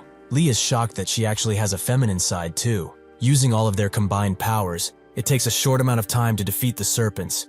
Ragnar congratulating them all for fighting well. The warriors cheer around him, very glad to meet such a legend, and even Siri is awestruck, with Lee not having known that this guy is a legend. Since their mission is complete, Gondor notes that they should leave. They will investigate the Mollo family along with the Dark Elf Council. Seeing as the Regenerator showed up, the giants are definitely involved. She also congratulates Lee for defeating such an amazing opponent. She will inform Ulir so that he can be rewarded, and also, she was right about him being such a desirable talent. Seeing as this is the third Valkyrie that turned their attention to him, the others feel kind of jealous, especially Rolf. After they return, Lee hands Hedda the hilt she found, but she has no clue as to what it might be. What she can say is that it's no ordinary item. Many traces of war were left in it. The current front line of Ragnarok is a stalemate, but before, there were great and intense battles all around. Traces of that time remain all over, and that sword fragment might just be a part of a weapon used by a warrior of the time.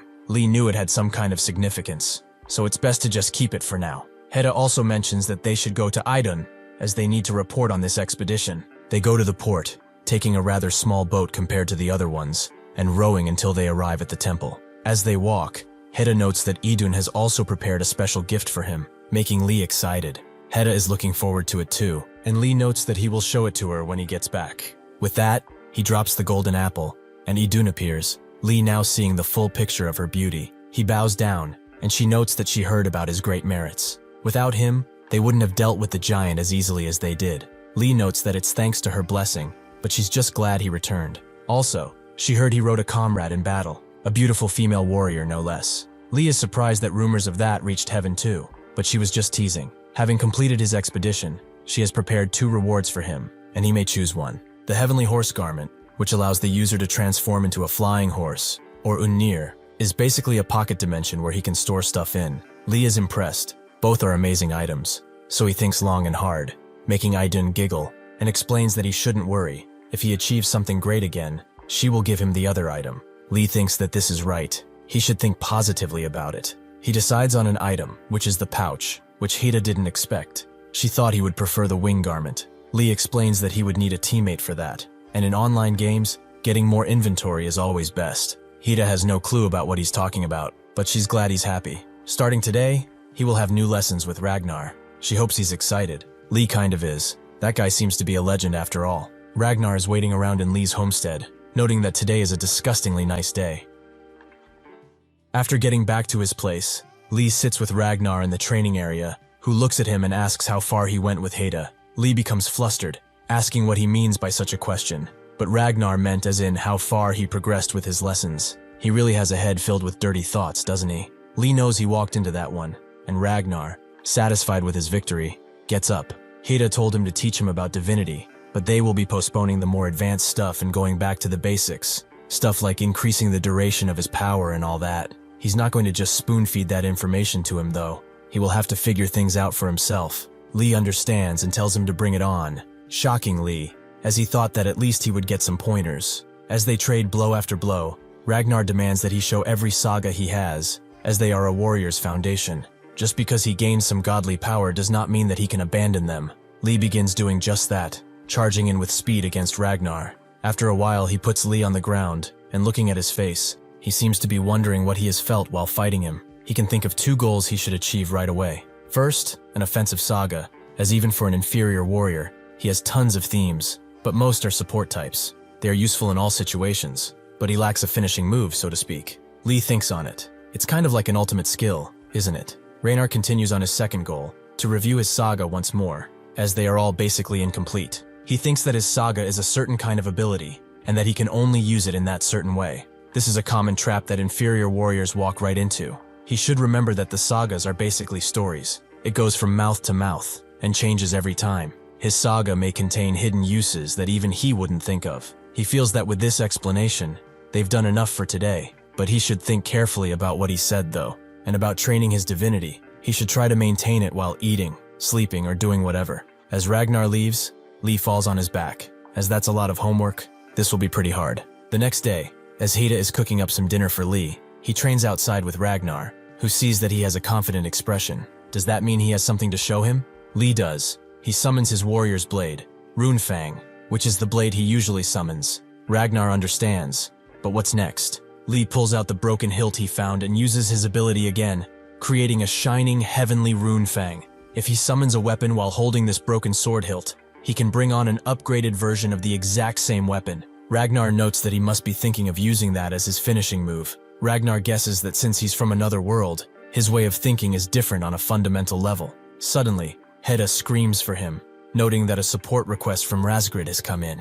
She wants him to come immediately. Lee is surprised, and Hedda goes further, noting that she thought it would be good for him to see the sight for himself. Lee gets excited. This is a great opportunity to test out his ability and find out more about this broken sword. Hedda gets pouty as he looks way too excited. Is he really that eager to see Razgrid? Lee says that's not the case at all, and asks if he can depart now, making her even more pouty. Ragnar looks at this young man, who clearly does not understand women in any way. Somewhere else, in a dark place, a mystical being is playing with strings, changing fate as he does. A smaller creature descends upon him, calling him Lord Avalor, and informing him that the giant of strength is on the move. He knows. He's observing his moves right now, and the followers of this giant, Harad, are moving towards Svartalfheim. This is truly exciting. He cannot wait to see how many fun things will happen. In Svartalfheim, one warrior by the name of Thorstein of the Odin Legion welcomes Lee and his group in. Having heard of their fame, he has decided to guide them to the army post. He has prepared 30 black horses, which they can use to easily get there. As they all ride, Lee feels that riding a normal horse feels a little awkward now, although he doesn't really miss Black Flash or Steel Rain. Ciri notes that he's becoming a true warrior of Valhalla. Lee also inquires about Rolf's expression, and Ciri explains that he had to give up on his vacation to get here, so he's a little grumpy. Thorstein explains that they are nearing the excavation site, so they should speed up, and they do just that. Soon, though, they heard the sound of a loud horn, which they had only heard from the gnolls, and sure enough, they are ready to strike. Ciri notes that they are small fry. They will trample through them. They charge in with the horses, throwing gnolls in the air with a bunch of yelps. As they continue to ride, a bunch of harpies appear, and the warriors cry out, as it's too late to draw out their bows now.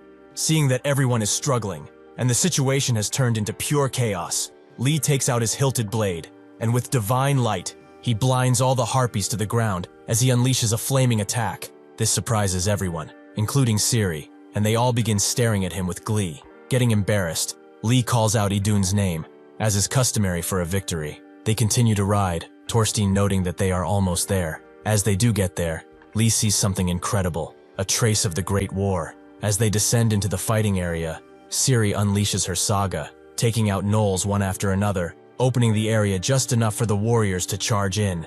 Lee summons his crossbow through the broken blade, shooting out a bunch of thundering bolts that shake up the battlefield. The warriors rally behind him, seeing a way for them to advance through him, and they do just that, Lee pulling and killing all the trash mobs along the way. They eventually get to Razgrid, who is just about done with killing a gnoll. She notes that it's good he got here. Lee dismounts and asks what the situation is like, and Razgrid confirms it's almost under control. They are still even matched as of now. It seems the enemy has something similar to their Steel Rain too. Just as she says that, she points at the sky, as even more of those things are coming. The meteor-like pots crash on the ground with brutal force, cracking open to reveal even more mangy gnolls. The warriors can see that they are sending stronger ones each time, but Lee is concerned about the next one, which is extremely huge. The meteor shakes the ground as it lands, making the warriors watch in silence, waiting to see what will come out of it. Razgrid sees something else though. A meteor of the same size is going for the Dark Elf village. This is very bad. Lee barely got out of the giant's meteor range. He was about to get crushed right then, but Razgrid tells him to get up and head immediately to the Dark Elf village, as he's the only one she can trust with this. She explains that another giant meteor fell in the village, and he has to handle the situation there. Lee understands. He'll get on his horse and ride there right away. Razgrid notes that it will be too late if he goes that way, and hands him her coat, the dragon wing coat. He should put it on someone he trusts. Lee thinks of Rolf at first, but seeing him like that just irks him the wrong way for some reason. He chooses Ciri, and they swiftly arrive at the village, as combined with her wolf form, she is incredibly swift. The giant around the excavation site slowly rises from his cocoon, Razgrid thinking that it's quite smaller than the giant at the Black Fortress. But she senses a greater evil deed from him. The evil deeds is the growth system of giants. It's a contrast of the rune growth system of the Valhalla warriors. The more enemies they slay, and the more infamous they become, the stronger the giant will be. This fiery giant breathes in loudly before unleashing a roar of madness upon the entire area, deafening the warriors, but giving the gnolls a much-needed berserk boost. The giant over at the Dark Elf village wakes up too, and the people run as they see his rather lanky form appear over their homes. Lee knows that's no ordinary giant. That must definitely be a mage. Sure enough, he summons a blast of dark magic and begins destroying the village. Lee rushes in to draw his attention, throwing his weapon at the back of its head to distract it. But suddenly, that weapon is destroyed by a magic barrier. Even though he did not touch him, this still attracted his attention, and he turned around to face Lee. He is glad he got the giant's attention, but that gladness soon goes away, as the giant summons 2 balls of energy and unleashes a barrage of smaller ones all around the area, sending the village into complete chaos. Green fire burning everything around. Lee knows that if things keep going like this, the village will soon be destroyed. A longer battle just isn't feasible. He thinks hard about what he should do, but nothing comes to him. How can he beat this thing quickly? In a lonely mountain, a woman sits on a lonely throne, and an average harpy descends on her finger like a dove. The woman calls a vault a coward. He hides in the comfort of darkness like a rat, fiddling with his cobwebs, talking about using the dark elves or working in secret. That is truly a sight. Is he really thinking of Valhalla as something to be feared? Is he not sick of their current stalemate that's been going on for too long? To retrieve the seed is their objective. That's something that's more certain than anything. A powerful item. And yet he leaves the best method behind. That is to use everything, burn everything, destroy everything. Until the seed is found, they will sweep everything away. Even those cowards in Valhalla called the previous war a great one. So they will be returning to that era of glory once again. This is one of the 5 fingers of the magic king Erdgard Loki. The giant. Herod.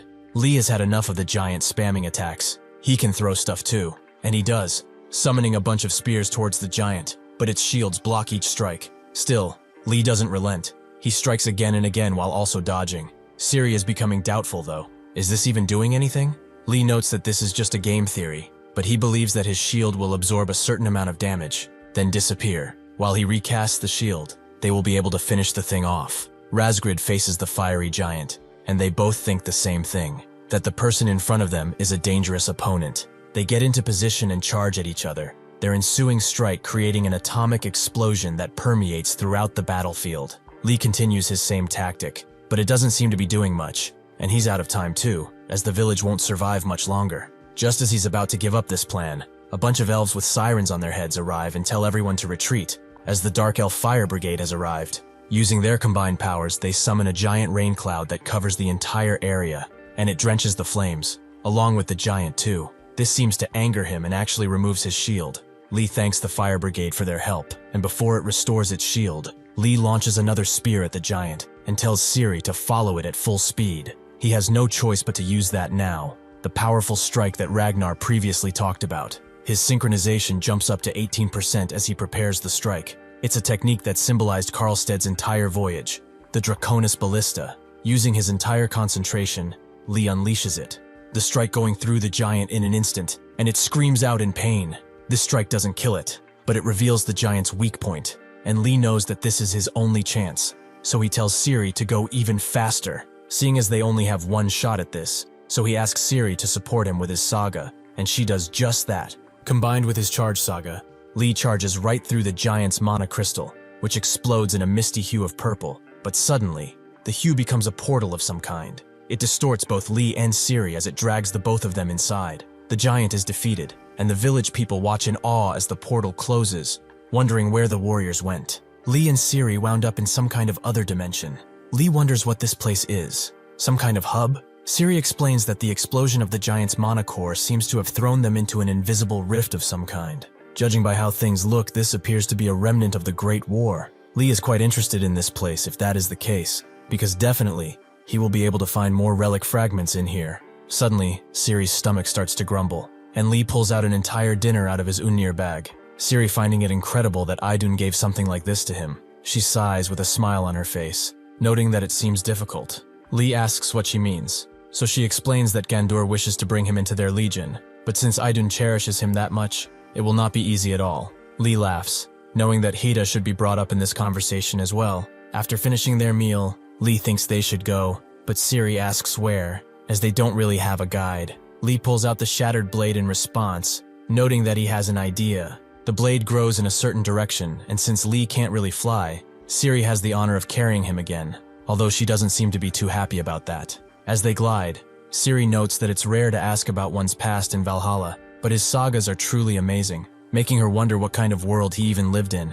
Lee laughs it up, noting that he was a world champion, which Ciri expected. She knew that she was standing before someone incredible. Lee thinks she misunderstood him, but lets her believe that. After they land, Lee thinks the existence is nearby, and Ciri tells him to use his special saga and see if anything is interesting around. Lee does just that and sees a bunch of good loot, which he immediately has to scoop up, as this is a rare world drop. As he picks around, Ciri just watches him, wondering if he really needs to pick out the broken pieces too. Lee confirms as much. Everything is useful after all. Suddenly though, he finds a glowing legendary item, the Belt of the Iron Man, a relic of Freya's legion. The warrior who wore this belt could fight for 10 days and nights without tiring, in and out of bed. Lee guesses this is a stamina and strength boost. It's kind of fun to see those anecdotes too. As he equips it, Ciri notices it has the crest of Freya's legion. She explains that Freya is the goddess of love and beauty, but also of magic and war. Lee is surprised that even the goddess of beauty fights, but he shouldn't be, as Idun is also a martial artist apparently. Lee tells Ciri to take something too, and she thinks a little, noting that she can't just be leaving artifacts lying around with a blush on her face. Lee encourages her, as they have to loot this place with a clear head.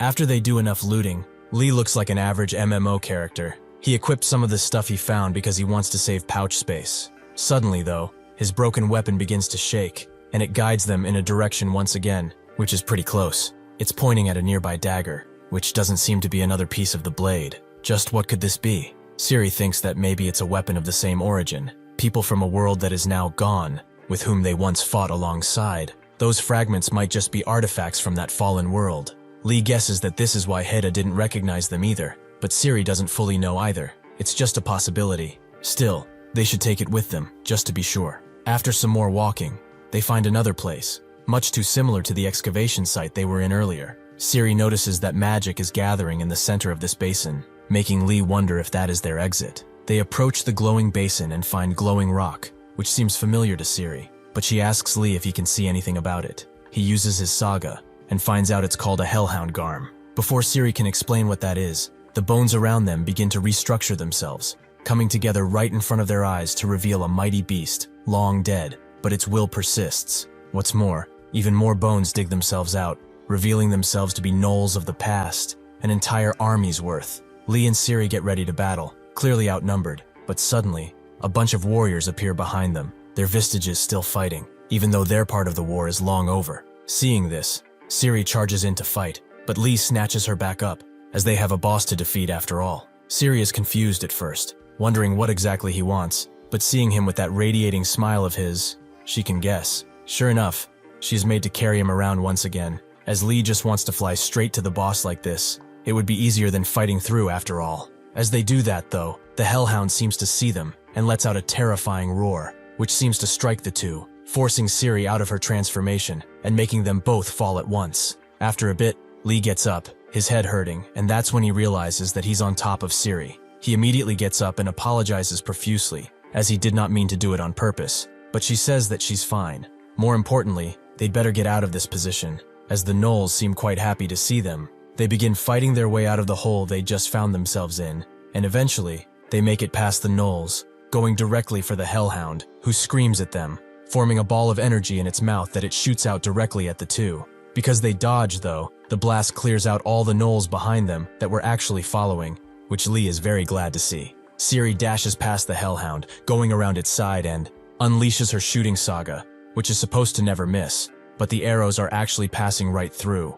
It seems that normal attacks won't do a thing. The hellhound turns to her and immediately goes for a chomp, which she dodges only by transforming into a dire wolf. She screams at Lee that normal attacks don't do a thing, and tells him to use that power and attack, and he knows what she means. His divinity. Lee turns toward the hellhound and charges in with his saga, infusing his blade with divinity and striking the ethereal beast's leg. He stops himself, thinking that he definitely felt like he actually cut something. He probably took out at least one leg, right? He looks at the hellhound though, and sees that he barely scratched the damn thing. What is this? He wonders how long this will take if he has to chip away at its shins like this all day. But Siri calls for him and tells him to get on her back once again, as they should try that lance charge. Suddenly though, the hellhound unleashes another beam attack toward them, forcing the two apart. Lee understands now that this is not an enemy that they can fell with half-hearted strikes. They need a certain method that is sure to damage it. He asks Siri to buy him some time, as he will try to find a method to get rid of this thing, or at least damage it. He uses his eye saga to see if the hellhound has any affixes, and it does. Reflective and defensive. Now that Lee thinks about it, the beast's attacks have not been that aggressive.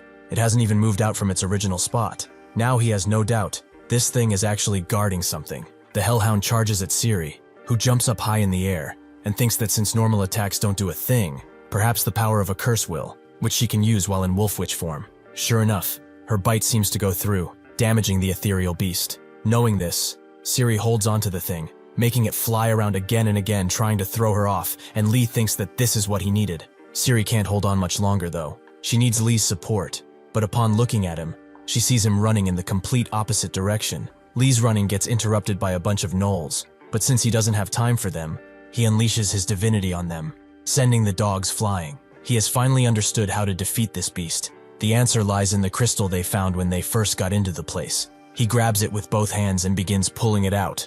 Although even with divinity, it turns out to be a more arduous task than expected, as Lee is about to pop.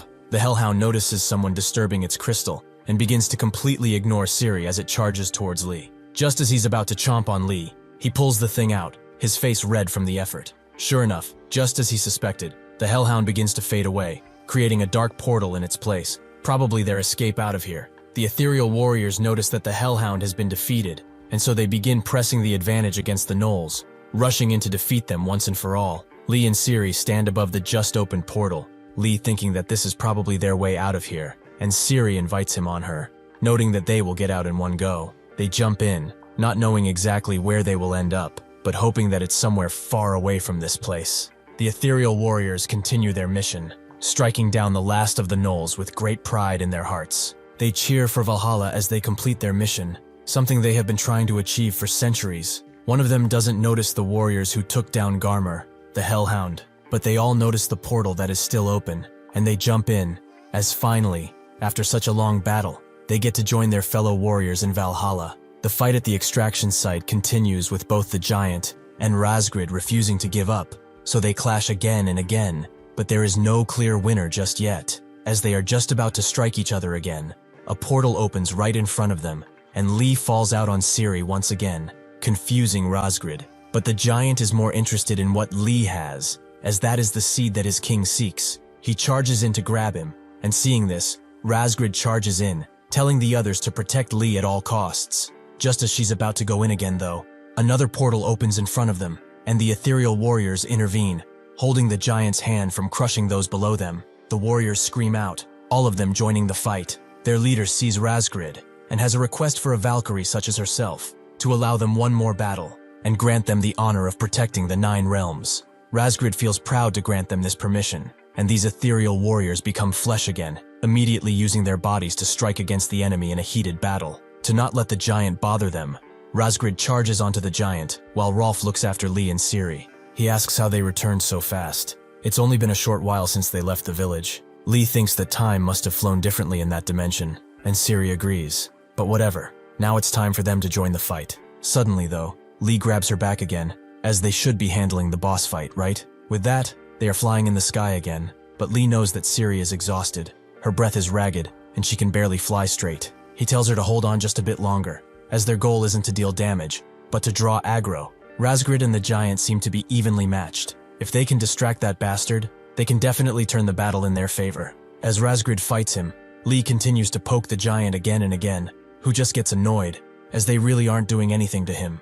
Once he finishes off this puny Valkyrie, he will slaughter them all. Lee continues throwing, Ciri thinking that they are not doing much to grab his attention, but as soon as he sees Razgrid charge, Lee uses the last of his divinity and puts it all in one strike, which causes the giant to stumble back. Seeing an opportunity, Razgrid uses her own divinity and slices the giant apart. Lee knowing that they have just won, the enemy leader has fallen. The old warriors push the advantage, making sure no gnoll leaves alive. Lee watches with Ciri from above, thinking that they won. He falls on his back, noting that they can rest a bit now. Ciri looks at Lee, thinking that he's an amazing guy, and she hopes that she can keep fighting by his side as long as possible. After the fight is done with, the ethereal warriors thank the Valkyrie for the chance she granted them, and ask her for one last favor, to guide their souls to Valhalla. Razgrid notes that they will always be welcome in the halls of Valhalla, and she begins transporting them there.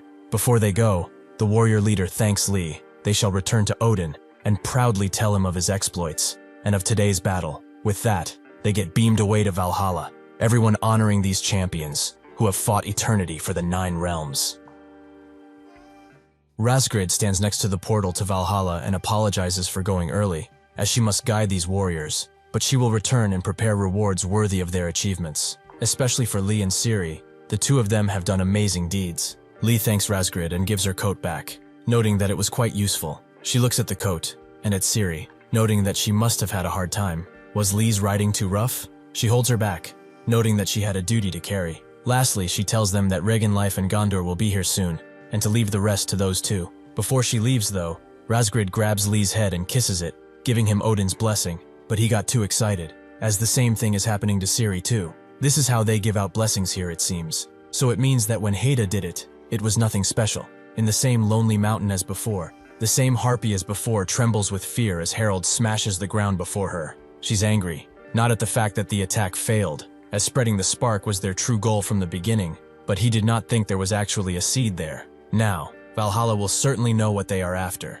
Avalt watches her scream out, noting that she's suffering quite a bit. Since their king has said nothing about this failure, she's probably suffering even more, wondering if she's done well or badly. He'd wager, though, that the king is silent for a reason. Perhaps all of this is all going according to his infallible plans. Two birds descend the battlefield, transforming into Regenlife and Gandur, who land before Lee and Ciri. Regenlife apologizes for asking something of them. She knows that they must be tired, but could they briefly tell them what happened? Lee is the one to tell her everything, about the giant, the dimension they went in, and finally, about the crystal they acquired while there. Regenleaf recognizes the object. It is now clear what their enemies are after. Certainly they have done the 9 realms a great service. Lee places the seed into the chest Regenleaf summoned, which dematerializes after. She tells them to get some much-needed rest, and they will talk about the details later. With that, she gives him Tyr's blessing too, and to Ciri too.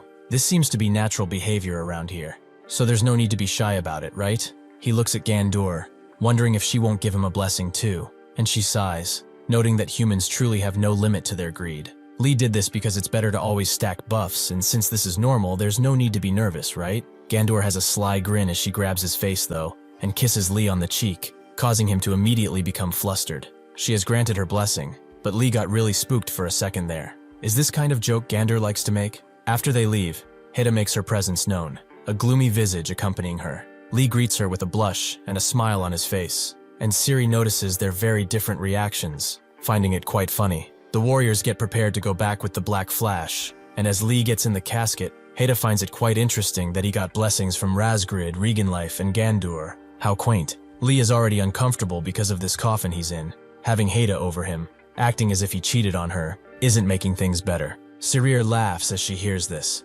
finding their antics amusing. Heda retreats, noting that she's joking. For now, he should get some good rest. She knows he's plenty tired from the entire thing. Lee agrees. He feels like he'll pass out at any moment at this point. After he closes his eyes, though, Heda closes in slowly and gives him another blessing, on the same cheek that Gandur kissed him on. Lee was awake for this. He didn't react, as Heda would get embarrassed. Perhaps because of Idun's blessing, perhaps because he was tired, or because of both. But Lee passes out instantly. At the roots of Yggdrasil, an elderly man walks around. This elder is none other than the king of the gods, Odin. He meets up with the god of thunder, Thor, and pulls out the seed from earlier. As he suspected, it is Fenrir they are after, isn't it? Mimir, the wise one, speaks, noting that Garm is certainly a powerful beast, but he does not think they sowed so much chaos for just Garm alone.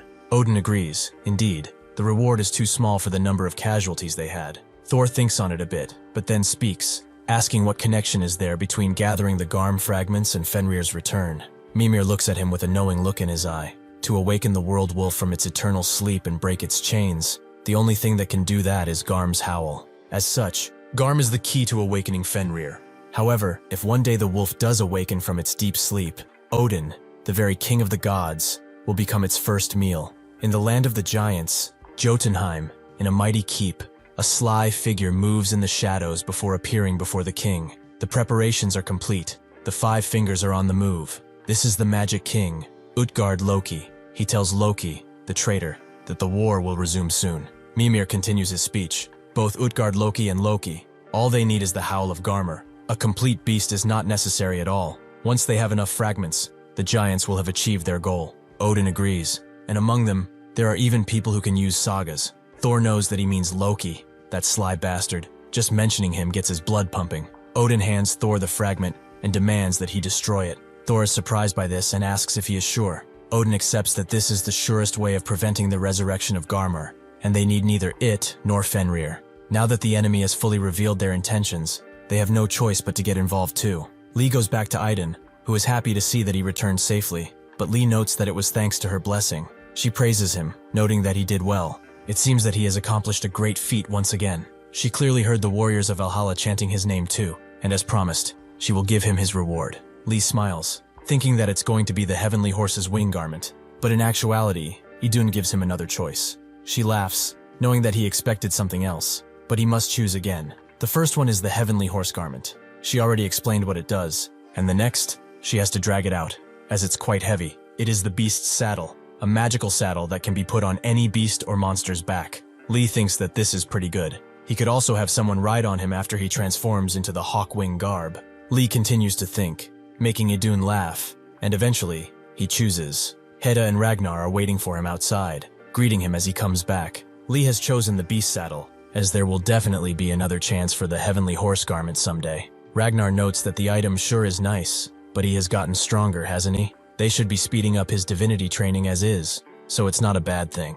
Hedda says that it's all good, but he should let him rest for a day at least. As for technically, it hasn't even been a full day since the battle ended. Lee remembers that he had to do something and asks them to help him out for a bit. After they get to his abode, they look at what Lee is doing with a bit of confusion, Ragnar wondering if he opened a junk shop or something. Hedda picks up one of the blades, noting that it's a magic item. Did he get these from the traces of the Great War? Ragnar gives out his opinion. He should maybe return these to each legion, as there might be some items here with a bit of history for them, so they would definitely appreciate it. Lee notes that it does sound better than just hoarding them, so Hedda decides that they should sort them together. They get to doing just that, Hedda touching all of them to discern which legion they each belong to. Eventually, she gets to the knife-like object Lee found with his blade, but can't discern which legion it belongs to. Ragnar suggests that the item might be from another pantheon. Maybe it's like that sword fragment Lee found earlier. He decides to put that to the test, and gets up to grab it. He will use his warrior's sword saga,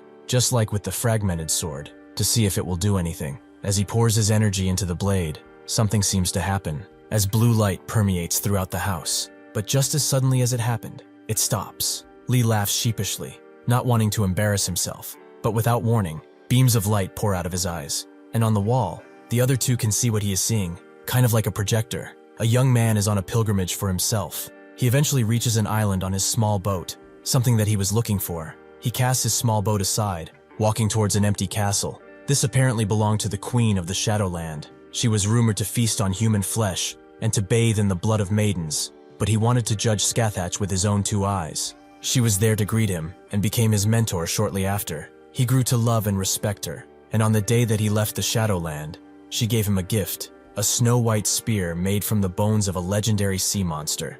Using that, along with the skills he was taught, he knew no defeat, and his name was spread throughout the world. However, that soon would crumble. Loki felt sad for the Prince of Light, Cuchulainn, as his family, his lover, his friends, and even this world, which he had desperately tried to protect, were all coming to an end. Cuchulainn was already injured, but seeing Loki just walk away, he could not contain his rage and charged in. Loki was naturally looking for this, and on that day, the day he died, his world, Eru, had been destroyed. Hedda and Ragnar can't believe what they are seeing. That weapon fragment, it's Cuchulainn's memento. Lee still seems to be projecting the image though, so to turn him off, Ragnar just taps him on the head. He asks who Cuchulainn is, and Ragnar figures he wouldn't know. Not just anyone does anyway. He is the one who was the strongest in the now destroyed world of Eru. If he had to compare him to someone in Valhalla, he would be on par with Sigurd. Lee understands, and upon examining the memories of this blade, he can see its name. This is a fragment of the Gaibolg. Ragnar suspected as much. It makes perfect sense that sagas do not work on it. For now though, he shouldn't try using them on it either. They do not know what kind of Gaius might be on it. Lee asks what a Gaius is, so Ragnar explains. Gaius is a form of vow, a power system from Eru. It is a system where one gains power in exchange for making an oath, bound by restrictions. Cuchulainn had a lot of Gaius, fitting for someone titled as the strongest. Some become even more powerful after the owner dies, so he should be careful. Aside from it being dangerous to him, it could also mean that it still doesn't accept you as its master yet. Lee looks at the blade, as the memories it showed him are vivid. Perhaps it wanted him to see what kind of person its master was. If that is the case, then he will become stronger than he is now, enough to be worthy of wielding this weapon.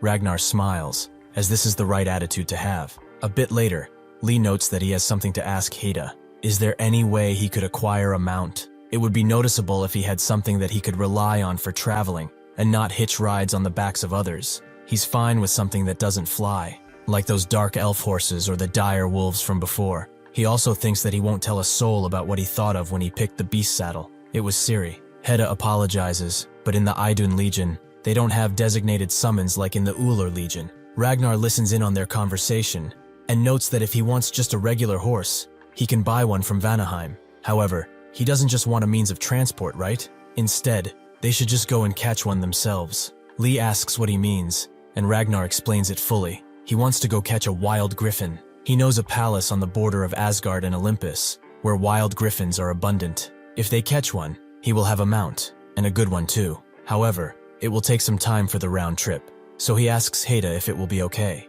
She smiles, noting that they will have to make it work. Ragnar thinks that it's decided. As soon as she gives the okay, they will head out, and also train his divinity on the way, as that's important too. Lee thinks about it. The thought of catching a griffin that he can ride is making him excited, for some reason.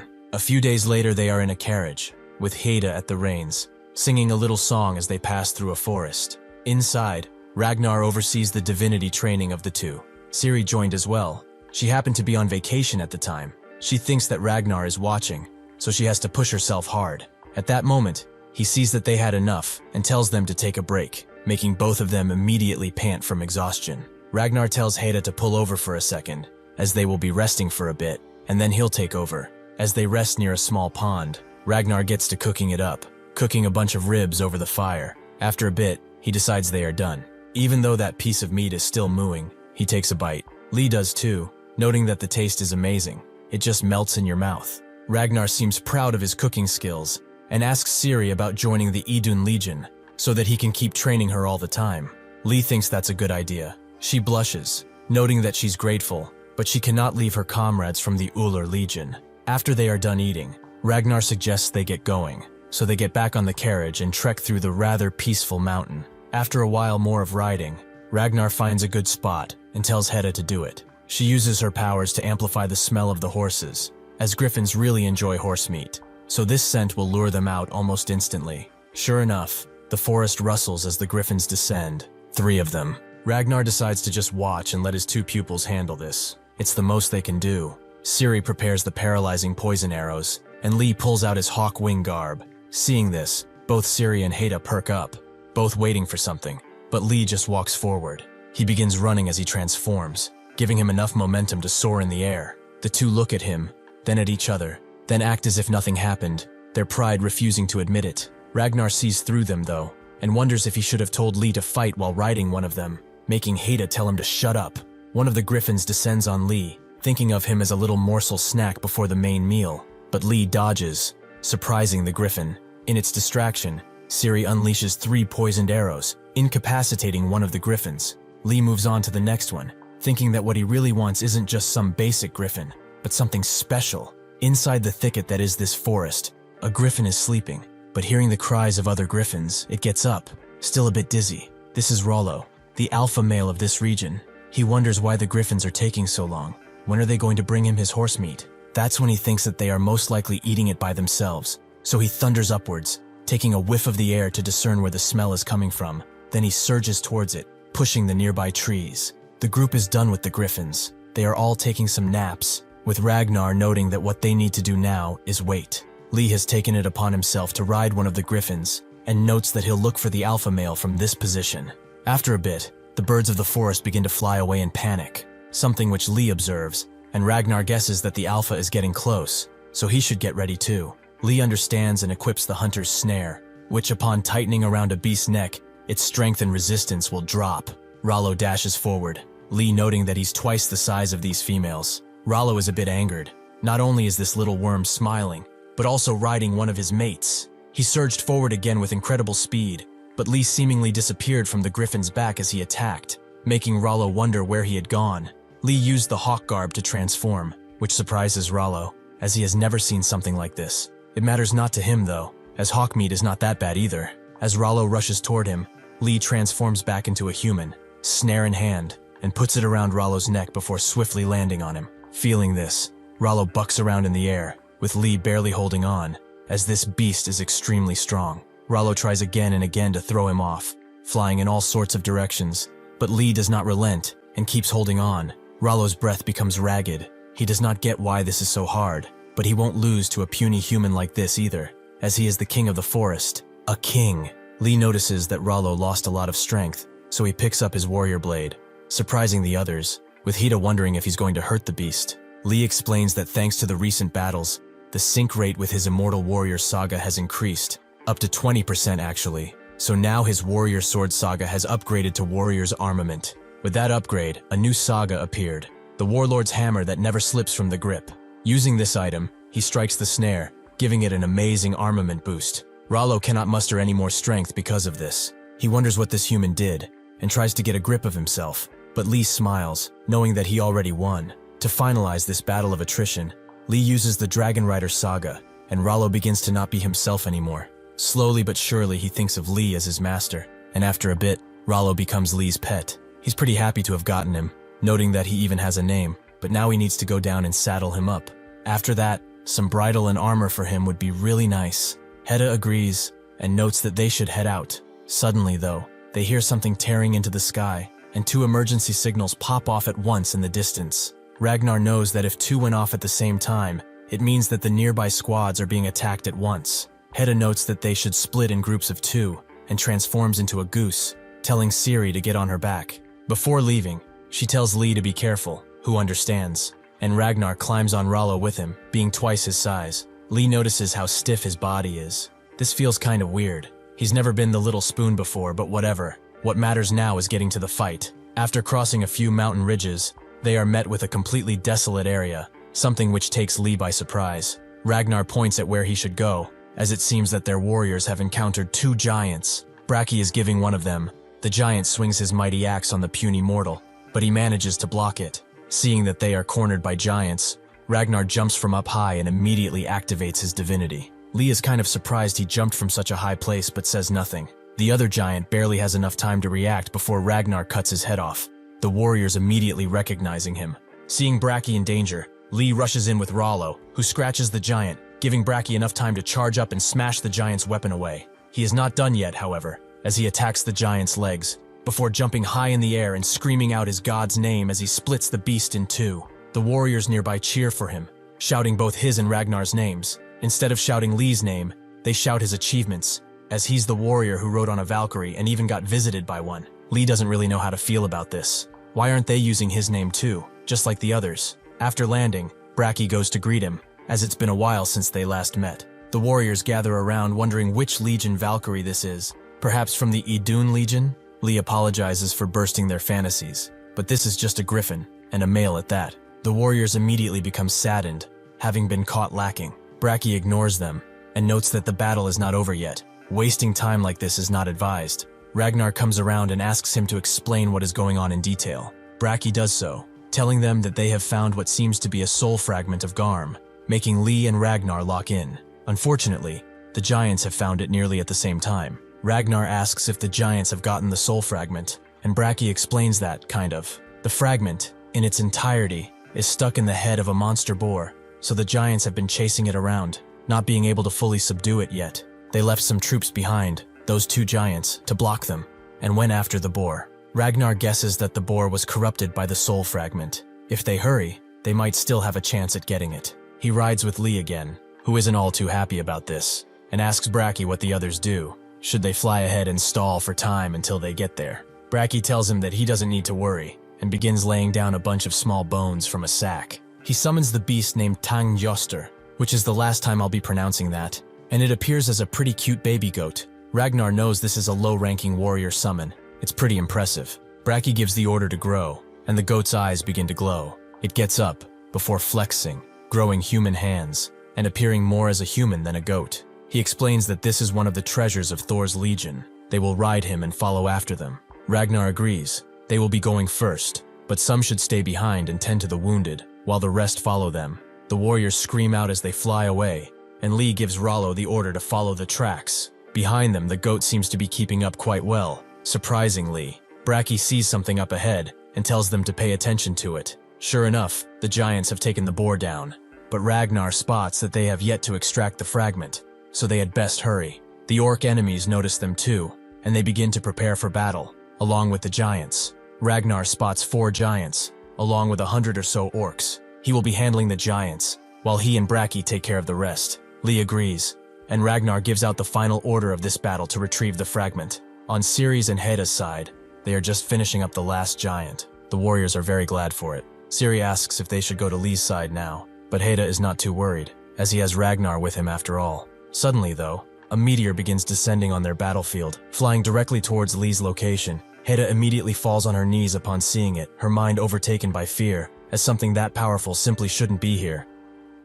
As she stares at the meteor, Heda suddenly steels herself and transforms into her animal form to carry Ciri, as they have to get to Lee at all costs. Seeing the gigantic muscular goat charging at them, the orcs wonder if they chose the right side, but they don't have time to retreat, because the goat pummels through them. Ragnar tells Lee to drop him off near the giants, and he does just that, with Ragnar jumping off. Lee tells Rollo to fly faster, seeing that a bunch of warlocks are trying to dislodge the fragment from the boar's forehead. Lee knows that whatever they are casting cannot be good, so he decides to attack. With his newly upgraded saga, that warrior charge has transformed into lightning storm, and he lets out a bunch of deadly energy, shocking all the warlocks down to submission. Bracky tells the other warriors to keep going and get to the boar. He does not sit still either, as he puts a lot of power in his axe, and with his swing alone, takes out a bunch of orcs. Lee notices this, and finds it quite impressive. He's like a blender for orcs, as he thinks of going down to help too. The meteor from before begins descending, with such speed that it smashes into the ground, creating a large thud. Heda's worries were not unfounded, as the one who comes out of that meteor smiles. They are all shocked to see her. It's one of the 5 magic fingers of Utgard Loki, the giant of strength, Harad. However, the goat from before has no fear. He steps over to her, and she just stretches before fully facing him. Bracky screams at the goat to run away, as this is not a fight he can win. But under Harad's challenging look, he cannot back down, so he throws a fist at her. Just as he does that, his entire upper half is completely vaporized with only a half punch from Harad, which shocks everyone. After this, she goes toward Bracky, who feels an incredible pressure, to the point that he cannot breathe. With just 3 fingers, she annihilates the ground that he stands on, with Lee wanting to do something, but he can't move. Harad notices something in the smoke though, and she smiles, as it's been a long time since she and Ragnar met. He tells her that she's insane for showing up here herself. Harad notes that he has gotten rather weak. It almost wants to make her cry. A top-ranked warrior who was the star of the Great War, the man who was a legendary Viking, is now out of breath from a few giants. How pitiful. Ragnar doesn't pay any attention to her words, and sees that the other 2 are still shocked. He needs to buy some time for them to escape. Suddenly the downed boar wakes up. Seeing a new giant in front of him, he charges mightily into her, forcing Harad to turn to him. Ragnar knows that this is it, so he tells Bracky to run and get away, but his mind is rattling, and those words fall on deaf ears. Lee, however, seems to have broken out of his fear and comes down, giving them both a hand. Ragnar smiles, as he's rather remarkable, before throwing the stunned Bracky on Rollo's back. Lee asks what he will do, and Ragnar's eyes begin to glisten. He will show him now the power of a warrior who has reached the upper ranks, and the new realm that he will have to face from now on. In the past, Ragnar was a great king, a brave navigator who sailed into seas nobody dared to venture into. He was the strongest warrior who had not known defeat, and people remembered him, passing this story down. He was the beginning of the Vikings, and the king of all Vikings, which is why he bears the myth-class saga, the king of Vikings. Harad has become bored with this boar pushing her, so she unleashes one well-thrown punch, completely eradicating the beast and causing the fragment to go down. Seeing it, she goes to grab it, but suddenly she feels a pressure that she knows she has to dodge. Looking back, she sees that Ragnar had thrown that attack, and seeing him like this, it makes her smile from ear to ear. Harad charges in, as this is what she wanted to see, his true form, the one that made her very blood boil. Their ensuing clash creates a shockwave that reaches the sky, Lee being stunned at their power, but he's also worried for Ragnar. Harad is in high spirits, even weakened. He still is the king of Vikings. Surely his head will be a great tribute to her king. Ragnar knows that in his current condition, he can't last long. There is no time. In just 10 seconds, a clash that could kill tens of thousands was exchanged. The warriors know that this is way beyond them, so they decide to fall back. Ragnar is already reaching his limit. His only chance is to settle this with one strike. As Harad punches again, he dodges and lets out a mighty strike, but she unfortunately dodges, his strike cutting the mountain behind her. Harad notes that it wasn't a bad strike, but now, she's been preparing something of her own. She unleashes it, but it goes right past Ragnar's head, him realizing that she was not aiming for him. The warriors can't hope to defend against such a strike, and Harad laughs, wondering what the king of Vikings will do. Ragnar knows that he cannot let the prospects of the 9 realms die. He chooses the nuclear option, putting himself between the mighty strike and the warriors. This almost takes him out right then. He falls to the ground after it's finished, completely spent. Harad laughs. If he had ignored those fools, he could have struck her fatally, but he is a kind man, is he not? Ragnar damns it all, and Harad wonders if this is the end. It's quite a saddening end for a legend, But all things have to die at one point. Ragnar's breath is ragged, but he suddenly sees something in the air. Bastard. He told him to run. Harad doesn't get what he's mumbling about. Did he lose his mind? Suddenly though, she feels a pressure from behind. As Lee and Braki charge forth, Braki knows he is the son of a god. That was the last time he will ever show disgrace. Lee uses his storm saga, and combined with Braki's saga, it charges his axe with mighty power, which he throws at Herod, but she simply punches it, annihilating the axe. Braki knows that this is enough of an opening, and tells Lee to go, who uses all of his divinity into this dragon cannon, charging forth with great power. Seeing this, Herod charges in too, their strikes seemingly connecting, creating a bigger, gigantic shockwave. Ragnar screams out for Lee, as there's no way that is good. When the attack happened, Lee and Rollo separated from each other, allowing Lee to actually hit Harad fully. The warriors came around too, screaming out for Lee, who is alive. He knows he hit her directly. He had hoped he would cause some damage, but that doesn't seem to be the case. She admits that this caught her off guard. Not bad for a newbie, and to honor him, she will fight him with her full power from now on. Lee knows that this only means one thing. He's royally screwed. Ragnar tells the warriors that they have to help Lee, but the warriors don't know about that, as his current condition is extremely bad. Braki approaches Lee and notes that he will fight too. If they cannot avoid this, all they can do is attack, no matter what. Harad doesn't mind. They should all come at once. It will make things more interesting. Lee charges first, with Braki quickly behind him, and Ragnar pushes himself too, their blasts creating a shockwave that almost blinds everyone around them. Heda sees something she didn't want to see as she approaches. Lee has been captured by Herod, who notes that this is as far as he will get. Maybe he just wanted to buy some time, but it looks like none of them have the strength to face her now. This is goodbye. With that, she violently throws Lee to the ground, Heda flying right next to him. Lee finds himself in an ethereal place, looking at his hands. He's fine. Does this mean that he died again? Someone speaks from behind, noting that he's not dead yet. If he were, he wouldn't be able to think right now. In the real world, Heda cries over Lee's body, telling him not to die as he promised her. The one speaking to Lee is none other than Kuchulan, or more accurately, what's left of him inside Gay Bolg, basically a fragment of his soul. From now on, he will be his mentor. It seems that Gay Bolg has actually acknowledged him, which is why he will do the same. He will pass on all of Ariu's secrets to him. He should gather as many fragments of Gay Bolg as possible, as they will be his guide. Once he completes the weapon, he should go find his teacher, Lady Scathach. But for now, he will personally assist him. After Heda feeds him a golden apple, Lee wakes up, glad to see a friendly face. As Harad walks forward, Avalt calls out for her. As they have wasted too much time, she should grab the fragment and leave this place at once. Harad notes that he's as nagging as ever. She just wanted to have a bit of fun, and she'll go pick up that thing right now. Ragnar, however, rises to his feet, a solemn look on Harad's face as she notices. He's persistent.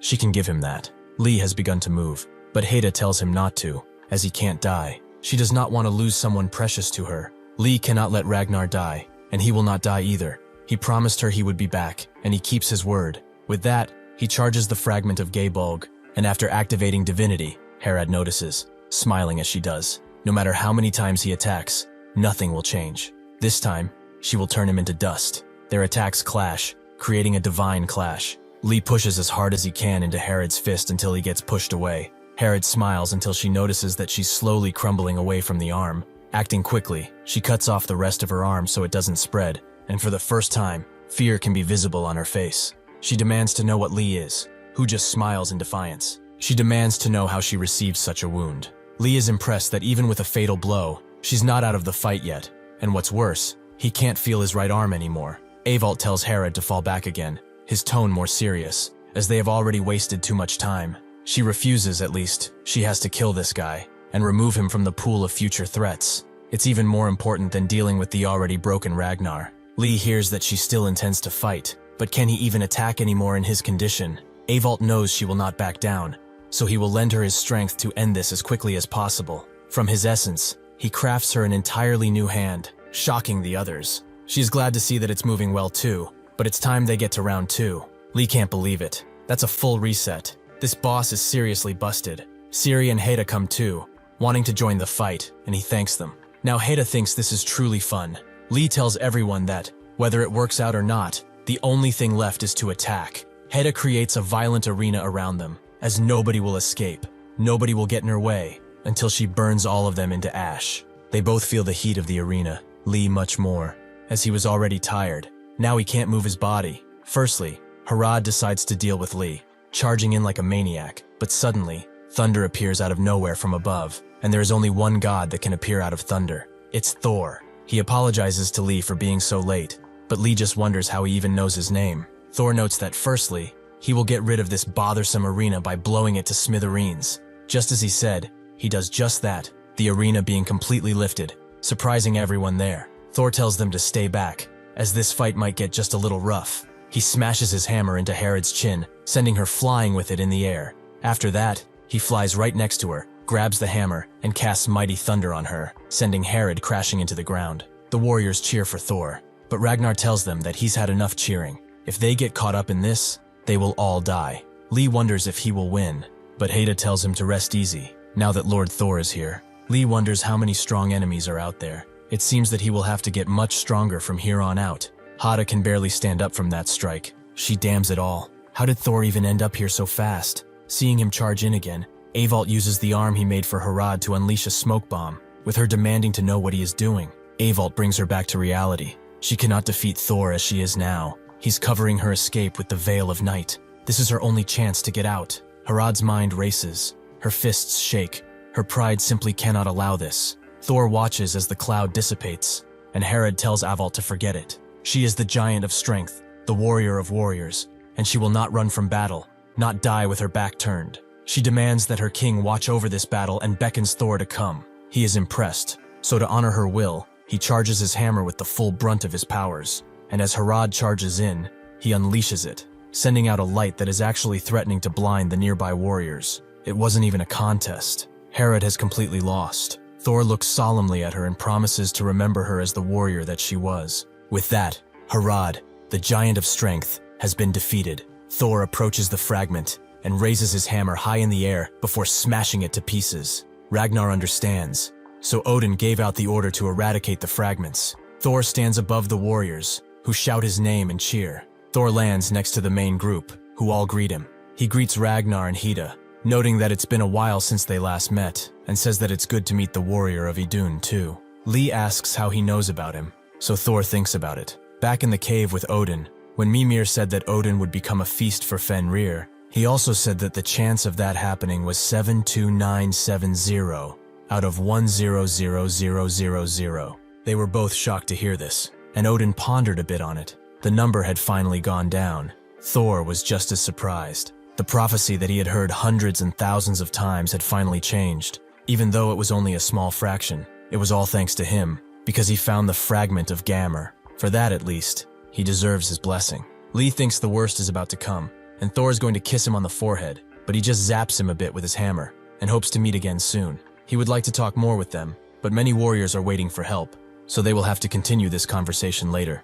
Ragnar thanks him for his help, but Thor thanks him for protecting the warriors like he did, throwing his life away for them. He flies up and announces that they will meet again at the Legion outpost for the 9 realms. Later, in Lee's quarters, Rollo and his mates are taking a much-needed rest, and Heda explains that he might seem fine thanks to the golden apple, but he still needs rest and recovery. There is no training planned for now, as Ragnar is injured too, so he should just get a good rest in these few days. They will go after the Gaybolg fragments only after he recovers. Lee understands and starts blushing, as since they are resting, would she like to go out with him? She naturally gets taken by surprise, but accepts, and they go to Anaheim. Lee asks Ragnar if he's coming too, since he's here, but he will only take them to the entrance. To enjoy Anaheim, they need to go alone. Lee doesn't even want to ask what really enjoying this place really means, but upon getting there, he actually leaves. Lee blushes as he takes a closer look at Heda, who is very pretty. Her vibe completely changed from her usual armor. They lock eyes and immediately look away,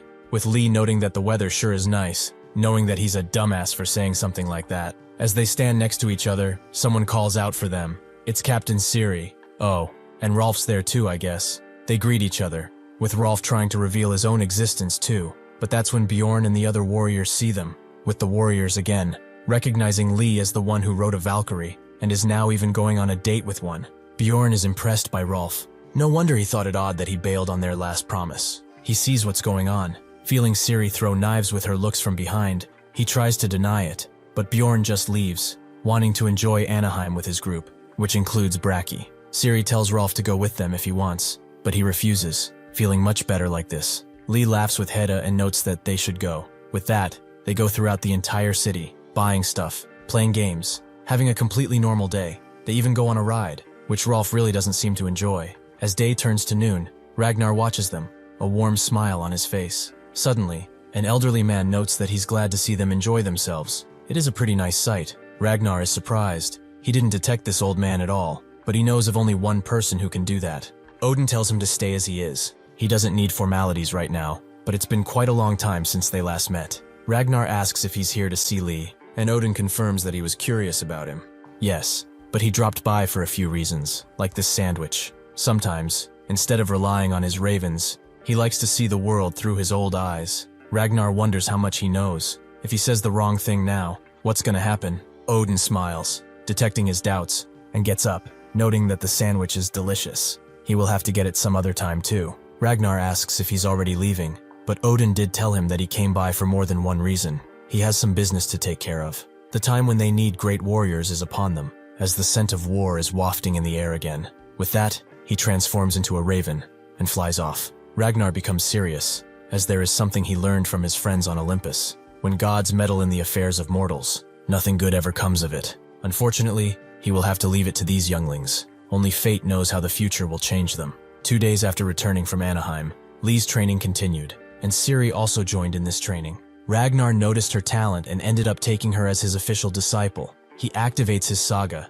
revealing that it's myth grade, a level they must reach one day, and even surpass. Lee understands, but myth grade is like legendary loot, holding incredible power. Ciri thinks that this is really cool, and Lee prays for Rolf, as he's competing with the best out here. With that, 3 months passed, a long time to be sure, but it quickly flew by without much intervention. One night, as Lee is deep in his slumber, the fragment of Gaibolg begins to shake and glow, dragging Lee into another vision. Cuchulainn visits him, and Lee asks if this is some type of dream. Cuchulainn notes that it's similar. They are basically inside his consciousness. If he is to pass everything from Eren to him, they must find his fragmented memories along with Gaibolg. What he can remember now is that the spear shattered into 4 pieces, and he also knows the location of another piece. Lee is surprised and immediately asks where it is. Cuchulainn reveals that it's in Svartalfheim, the Shadow Forest, the home of the Dark Elves. If he leaves that forest and goes even farther,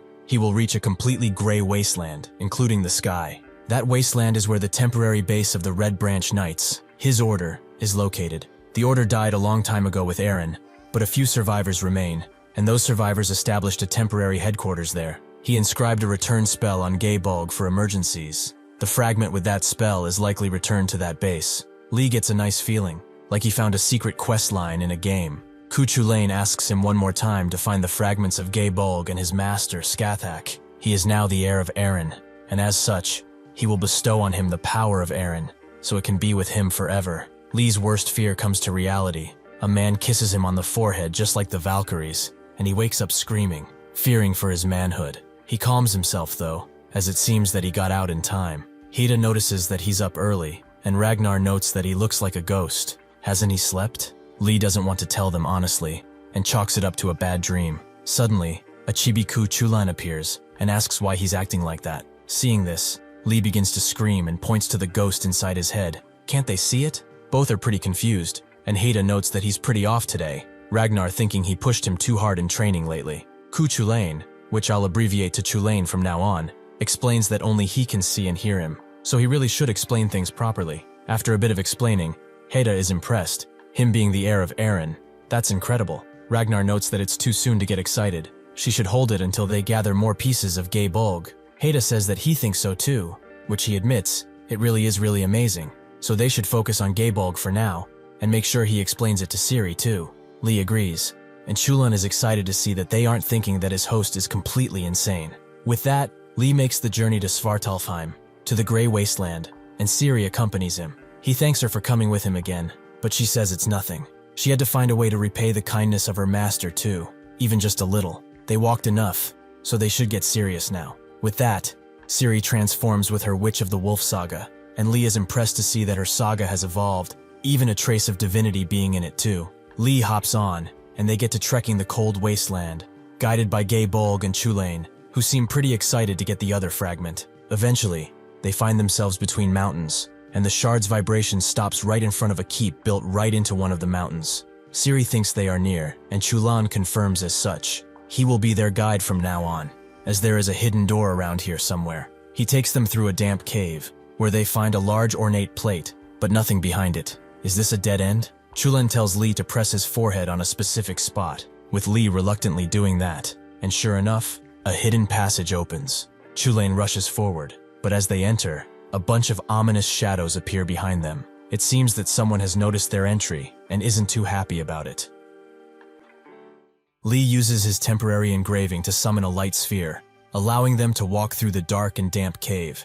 Eventually, they arrive in a more constructed place, which has an altar in the middle. They approach it, but there's nothing inside, confusing Lee, as he definitely thought it would be here. Chulan tells him to place his hand on the altar, and after doing just that, he begins to glow. Without a warning, he is transported somewhere else, and Chulan's teacher, Skathach, appears before him. Chulan appears too, and she calls out for him, as he's her proud disciple. On the day Eryu disappeared, the Shadowland began to vanish as well, as she struggled to protect the Shadowlands, which stand between the border of life and death. She ended up getting caught in the flow of time. After wandering throughout uncounted time, she had finally arrived here, but realized that she was far too late. Even though she knows in her head that he is long gone, her heart cannot let go of her regrets. So that's why she will keep the fragment of Gaybolg. If he ever returns, he just needs to come and find her, as she will always wait for him, no matter how long it may take. With that, her vestige disappears, and Chulan is utterly distraught. He begins to cry,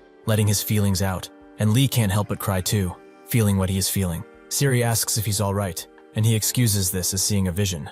Skathach seems to have the other fragment. This symbol seems to be a map showing where she is. As they talk about it though, multiple presences appear behind them, and they immediately notice. The shadows begin to grow louder and more pronounced, and the two get ready to fight. Chulan recognizes them. They are the ones who brought the fall of Eryu, the Fomorians. They are giant, shapeless monsters that rose from the sea. Chulan can't believe they were waiting for decades just for this place to open up. They shouldn't let a single one escape. Lee tells Siri to go to the entrance and eliminate all the ones that are trying to escape. It is time for him to show what 3 months of training can do. His synchronization rate jumped to 32%. Using his warrior sword saga, he can now upgrade it to the sword of the Winter Wolf, and he unleashes a mighty frost around the area, encapsulating the Fomorians in ice. Using their incapacitated state, Lee makes short work of most, cutting them up with no difficulty. When he is done with them, he rushes towards Siri, who seems to have taken out most of them, but one rushes towards the exit, seemingly grinning as it does so. Seeing this, Siri rushes her shot. She aims it at the beast, but without her saga, it can easily get away. When Lee arrives, she apologizes, as she let one of them go away. Lee thinks it's fine. There were far too many of these things anyway. Chulan notes that they have to hurry. First, they should head to the treasure vault. As they walk there, Chulan explains that even if rebuilding Eryu was too much, he dreamed of creating a second Ulster, so he gathered not only weapons like swords and spears, but also a fair amount of currency. There are also items there that will definitely help with their journey. Lee is amazed by the amazing quality of the equipment here. It really is a treasure vault. Chulan points him in a certain direction, as what they need to take now is that boat. It's called Squabtuin. It doesn't have a sail or oar, but it's a magic boat that moves on its own. Chulan tells Lee to place his hand on it and tell it to shrink, and after doing just that, the boat becomes so small that he can comfortably grab it in his hand. After getting it outside, they begin riding it on the harsh snow, and Chulan explains that his master is in need of Elir. He will handle the steering, so all he needs to do is bring the gay Bolg on board. With that, he rushes through the snow, hoping to see his master once again.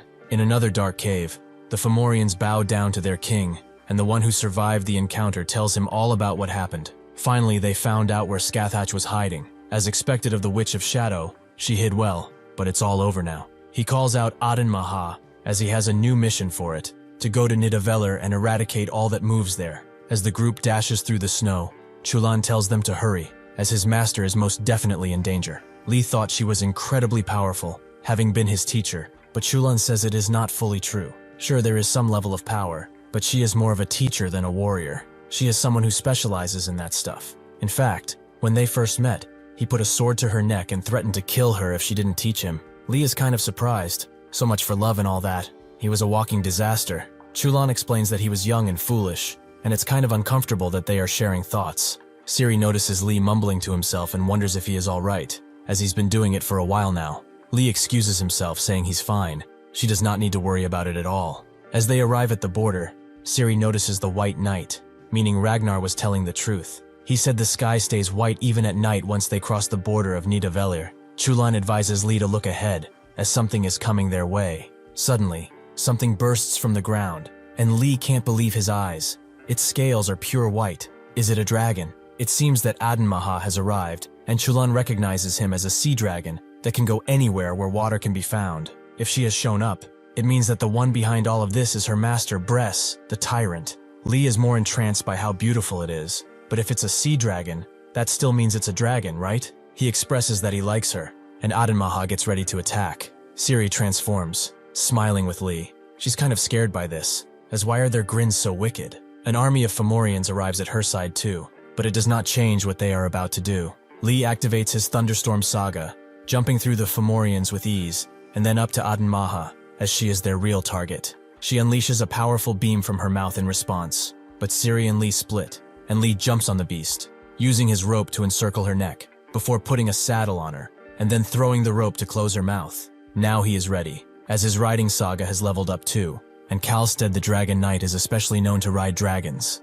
Using that saga, Adenmaha becomes confused, as her master has changed, and her form has too. He thinks that he's her master now, so they should go, but Adenmaha suddenly speaks and asks where exactly he wants to go. Lee is more surprised by the fact that she's a girl, and Adenmaha pouts, as a leash for a lady is extremely rude. Lee thinks it's like this for all the dragon kind. Rolo was smart too, but conversation wasn't possible. Lee notes that they can talk later. She just needs to follow his orders from now on, but Adenmaha tells him to hold on.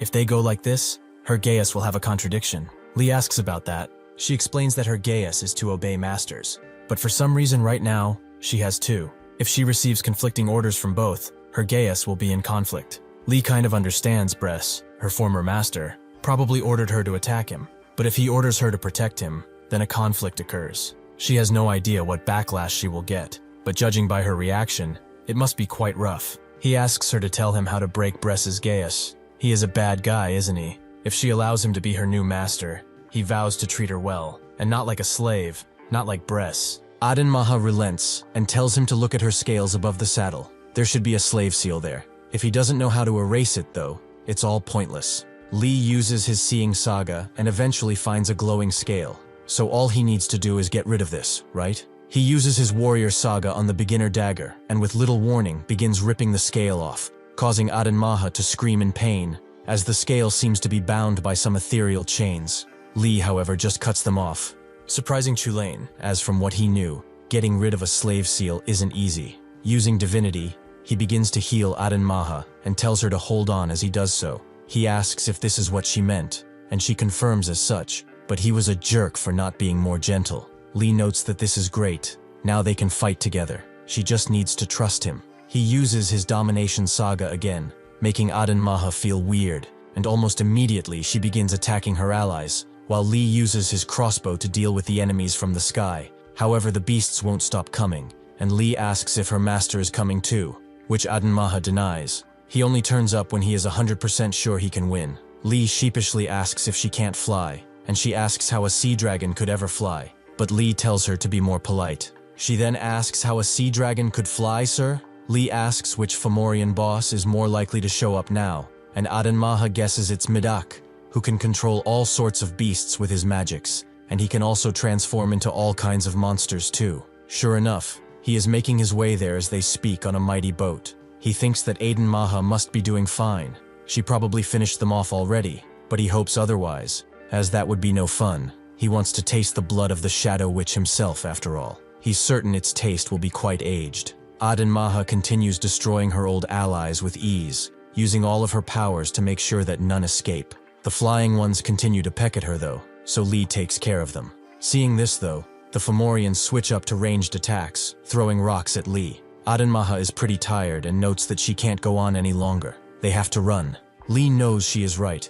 The really strong Fomorians have not even shown up yet, and if they keep this up, they will not be able to fight them. As he wonders what to do, he suddenly sees a bunch of people descending the mountain, and he smiles, as Ciri has arrived with reinforcements, Gandur, and her troop. Ciri explains that she was the one to call for them. He should leave this place to them, and go find Skathak. If that is the case, Lee hands the reins to Adanmaha to her, and Ciri accepts them, as sometimes it is not so bad to ride into battle. Lee immediately jumps away, Chulin guiding him towards a cave entrance, but there seems to be some kind of barrier protecting it. Chulin tells him to just run through it. If it senses Gay Bolg, it should let him pass. Indeed, Lee can just run inside, and Chulin explains that he can feel another fragment here. No matter how complicated the path may be, they will find it quickly. Under his guidance, Lee moves swiftly throughout the puzzling cave, his breath ragged, but spirit willing. Eventually, they arrive in a throne room,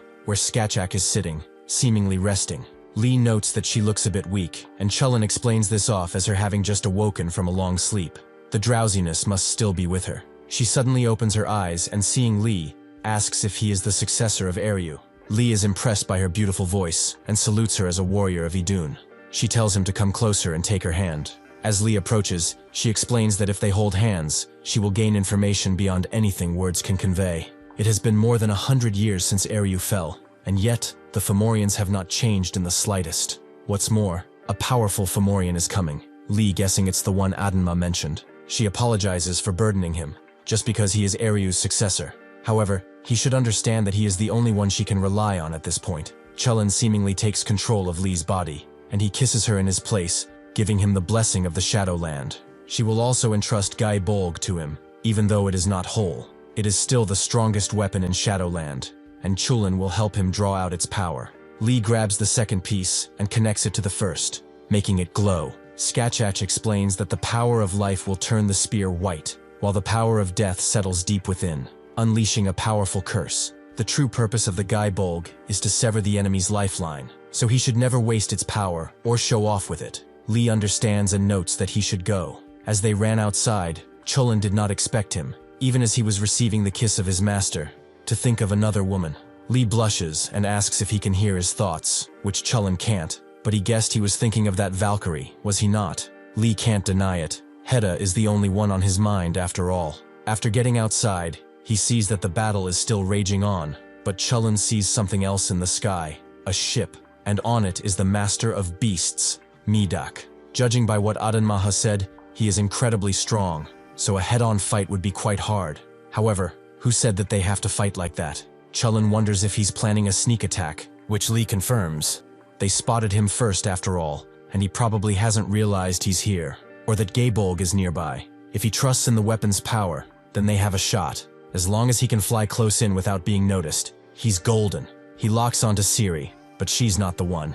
He needs someone who can fly faster and higher. That's when he looks at Gandor and immediately rushes to her side. Gandor, thinking that by the look in his eyes, he's been waiting to take advantage of her. Lee wonders when he ever had that look in his eyes, but whatever. He will explain on the way. For now, she should just transform, as this is important. Within a few short moments, they are concealed and in the air. Gandor noting that they probably haven't been spotted, since the flight path hasn't changed at all. Lee expected this. The Valkyrie-class concealment blessing is on a different level compared to that of a warrior. Gandor tells him that they are diving straight at the target, so he should get ready. Lee grips Gay Bolg tightly, as they only have one shot at this. He can't make even a single mistake. With that, they charge in, Lee gripping his in a striking position.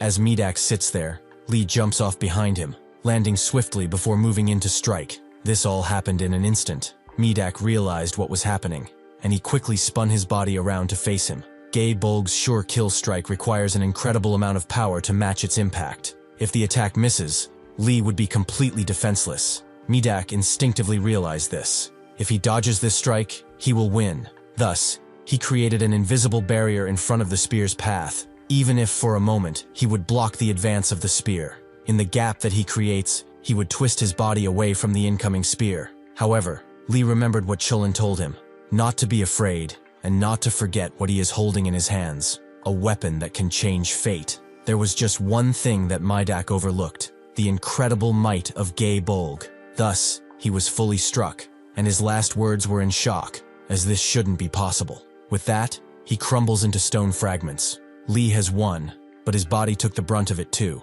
his arm feeling like it's going to rip apart. Gandor lands next to him and notes that he did it. The rest of the enemies just realized what happened, and barely know what to do. Using this confusion, they should escape, but Lee denies it. If they made the captain walk the plank, it's only right to take the ship too. Gandor is shocked, but then laughs it off, as this is a very good answer. She will buy him some time so he can focus on recovering. It seems he likes to make the Valkyries work hard. After speaking, Lee notices something glowing from Midak's remains, a glowing pulsing stone with a sigil on it. The people below continue their fight, taking out beast after beast, until eventually, they all seem to clear out. Suddenly though, they see the ship arriving right towards them, but Lee waves to signal that it's safe. The warriors realizing that he rode Gandor, making them incredibly jealous. Ciri laughs, he really pulled it off, and Adenmaha can't believe that Midak is actually dead. Lee and Ciri both thank Gandor for coming to their aid, and Gandor notes that Ciri is practically living with the Idun Legion for training. She's worried she'll transfer at this rate. Lee thanks her again, and Gandor tells them not get the wrong idea. She cares for them, but she didn't just bring reinforcements just because of them. The Fomorians are allied with the Giants, so they are naturally their enemies too. On top of that, Valhalla owes Skatchach a great debt. The warriors of Valhalla were not the only ones who shed blood in the Great War. Countless heroes of Eriu fought and bled too. Many were students of Skathach, like the great Prince of Light Chuchulan. Honestly, she would love to invite her into their legion, but she'll probably join their legion, right? Lee guesses so too, and Gandor is a little annoyed by this. Skathach eventually comes out, and they all stand there to greet her. After getting on the ship, Chulan thinks it's good that he got it back. After all, this was a treasure of Eriu, and he's its rightful owner as the successor.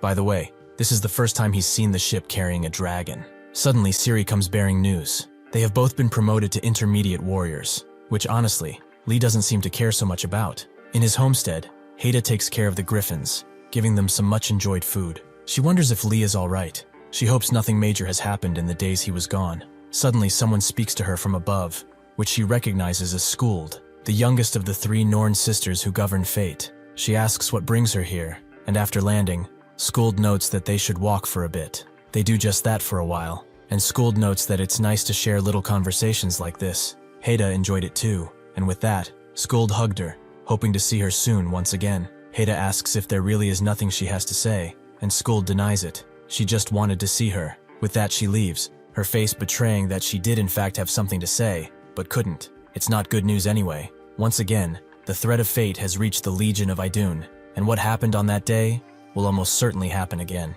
Lee arrives back on the ship and introduces Skathach to the others. She's the queen of the Shadowlands. Ragnar notes it's an honor to meet such a beautiful and wise queen, and likewise, she feels honored to meet the king of the Vikings. Haida also introduces herself, and Skathach, who will be called Hawk from now on, smiles, noting that she heard many stories about her.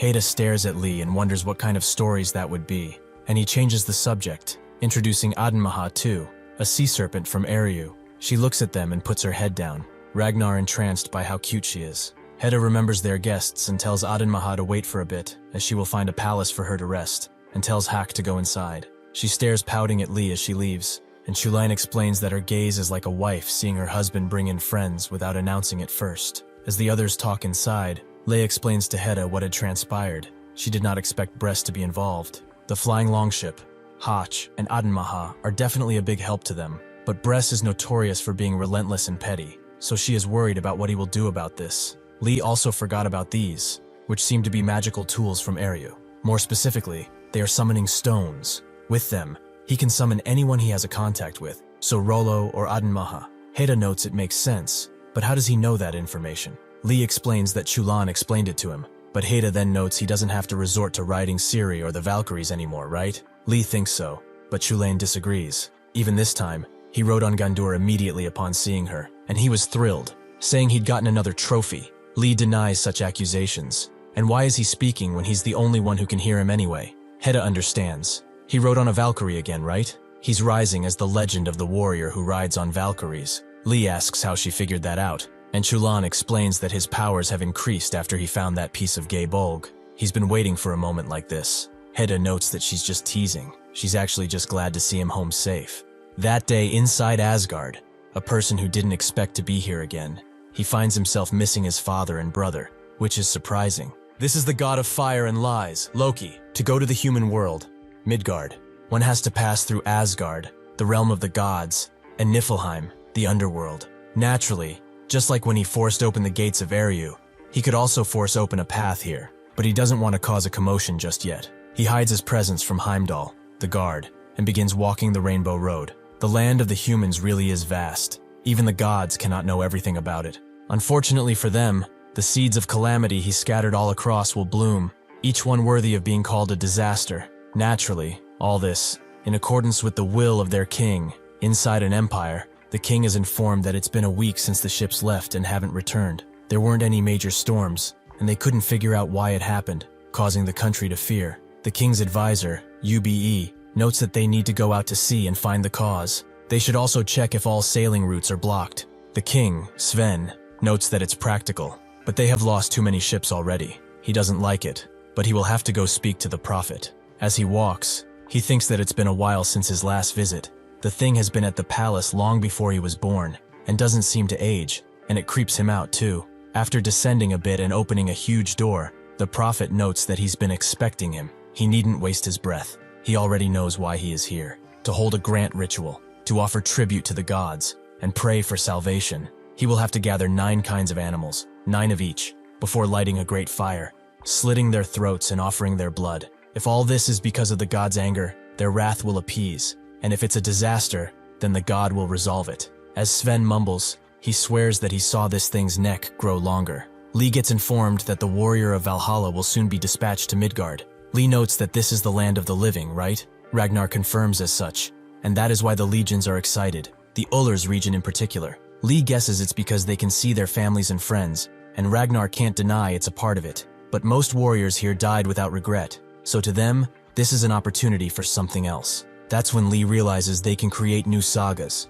Ragnar confirms that they can do that even here, in Valhalla. But with everyone being a hero, it's pretty difficult to stand out. That is different in the mortal realm. Stories born in that realm can instantly become amazing sagas. Now Lee is getting really fired up, and with everyone brimming with the same anticipation, the Midgard Expeditionary Force was eventually decided. As the ritual continues, the king walks around, clearly agitated. UBE notes that this is the 4th day of the constant ritual. Sven knows that this is foolish. He didn't want to do it anyway, but that fraud of a prophet made him, and he's the one who's going to get blamed. Sure enough, the people think that they lack sincerity, more specifically, that the king lacks virtue. Seeing that people have crafted a puppet of him and are throwing rocks at it, Sven can't take it anymore. He rolls up his sleeves and prepares to make the prophet pay for his foolishness. But suddenly, it begins to rain, and UBE sees something else in the sky. A straight rainbow descends to the earth, and from it comes a flying ship. The people immediately cheer, as they know this must be Valhalla answering their prayers. And they are right, as the Valkyrie Ingrid makes her presence known to everyone, and that she has come here under the order of the gods. Sven immediately bows his head, and Lee is first to descend, smiling as he does so. He tells Sven to raise himself and introduces himself as a warrior of Idun. Sven knows of her. She is the goddess of youth, right? Lee confirms that, and notes that the flying ship belongs to Idun, and she sent him here personally, her warrior. Ciri notes that Lee's working pretty hard, and Braki agrees. He's farming reputation for Lady Idun no matter the time. Braki thinks it's his turn though, and jumps down too, landing with a loud thud. He is the warrior of Thor, Braki, who has come to save them all. Everyone is amazed, including the prophet, and they all cheer for him and Thor. Not like he's the most popular Norse god. Lee thinks so too, but whatever. The others wonder if they should jump down too, but Ciri isn't sure. Suddenly a loud horn growls throughout the air, surprising the others, but UBE identifies it as an emergency signal. Something is approaching from the port side. It appears to be a ship that is encroaching on their land at incredible speed. It doesn't seem to be one of theirs either. It's a merchant ship from the northern continent. Suddenly, a bunch of tentacles came out of the sea and penetrated the ship, and everyone hurriedly took a better look. This can only be one thing, however, a mighty kraken. The Valhalla warriors watch as the kraken rips into the ship like a piece of bread, and Ingrid notes that they need to take down that sea monster and rescue the people on the ship. Lee gets serious and notes that he will handle the kraken. They should all focus on rescuing first. The warriors are confused, but Lee turns and tells Ciri to take the helm for now, which she agrees to. With that, Lee jumps in without worry, and using a summoning stone, spawns Adenmaha right under him. The warriors are shocked to see an actual sea serpent, and after jumping on, Lee tells her that they should go. Adenmaha is pretty mad because she was eating, but seeing as the kraken is hurling bits of the ship at them, she's forced to dodge. Lee tells Adenmaha to lure that thing away from the ship, but it's easier said than done. She still charges in, unleashing a frosty blast on the kraken, but he breaks through and tries to strike the sea serpent, but she's too lithe. Lee notes that she's fighting really well, and Aden Maha tells him that she's stronger than he expects. Lee is glad to have her. If they met this guy at sea, they would be in huge trouble. Eventually, the Kraken lets go of the ship, having wasted too much energy on a single meal, and scurries away, deciding this is not worth it. Lee is not done yet. At this range, they can engage in a proper battle. As they descend on the beast, Chulan explains that the tentacles are probably going to regenerate. If they hit somewhere, it should be the legs. Lee summons his giant sword, and as the Kraken notices them, they charge in once again, ready to take down the mythical beast. As they do so, Chulan explains that even if it has a ton of tentacles, it only has 10 legs, so if they keep cutting, it will eventually get frustrated. With one powerful swing, Lee takes out a bunch of tentacles with ease, but suddenly, the Kraken pulls out an actual leg and crashes it down on them, forcing Aden Maha to jump. Lee thinks this is the perfect opportunity to take care of a leg, and slashes downward on it, but his blade bounces off, the Kraken's skin being quite tough. Seeing him in a vulnerable position, the Kraken summons 2 legs and tries to take them down, but Aden Maha gets out of the way. Lee doesn't know what to do. If they were on land, this would be far easier, and if only he could pierce its main body with Gaibulg. Hearing this, Chulain calls out Aden Maha, noting that it's about time she gives it her all, as Lee is a decent enough master, isn't he? Lee is surprised to hear this. He thought this was her full power, and Aden Maha just looks at them silently. Lee knows she's hiding something because of the geese. He could just command her, but he does not wish to treat her like a slave. He says her name and tells her to do as she pleases.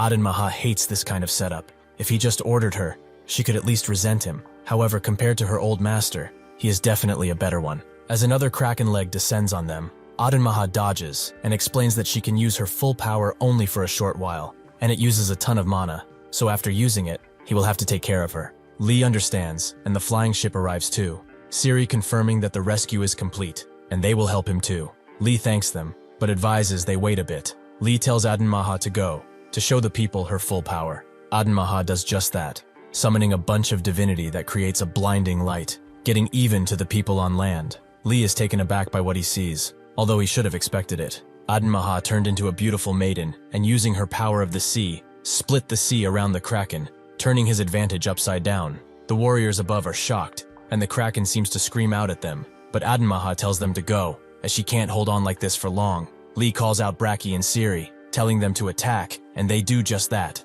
Siri unleashes a powerful arrow in the Kraken, and using his thundering saga, Braki pushes it downwards into the beast. Finally, Lee charges in, driving the arrow even further using his divinity. Aden Maha reaches her limit and falls out of the air as the sea covers the Kraken once again, leaving the fate of Braki and Lee unknown. Fortunately though, the Kraken begins to ascend, its body limp from being dead, and the two come to the surface too. Lee looks around for Aden Maha, who comes out of the sea too, mad that Lee didn't take care of her. The people on land begin to cheer, hailing Odin, but Idun also, Sven, being incredibly impressed by him. Suddenly, Ingrid feels something approaching, extremely fast too.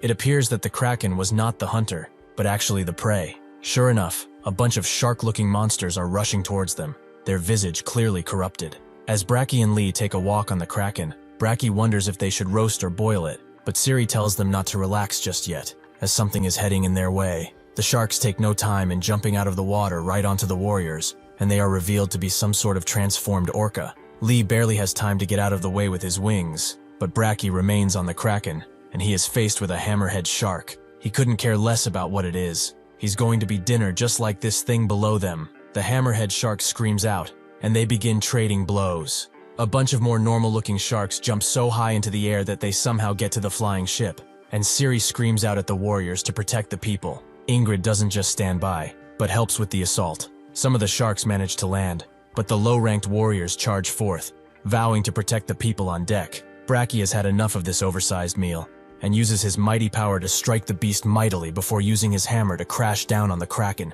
sending a bunch of rippling electricity below. The hammerhead shark dodges, however. For a fish, it's pretty fast, even on land. Lee tells Aden Maha to retreat, who in turn tells him to be careful before leaving. Chulain advises that they should retreat and reorganize for now, as the ones on the flying ship are interfering too. Braki looks back at the ship, where Ingrid gives the order to turn back. Protecting humans is their priority. As the warriors retreat, the sea beast doesn't seem to give chase. The Kraken really was their target. However, Since those monsters are the real cause of the sea blockade, they will have to deal with them soon enough. Suddenly though, a large scream begins ringing in everyone's ears. A scream so powerful it begins shaking the air. Everyone turns around, and they see a stranger beast than the others, who seems to be the leader among them. Bracky wonders if this is some kind of declaration of war, and Lee remains silent, but Shulain notes that they should get going. That night, they held a small celebration in the castle, with the now very drunk Sven cheering the warriors,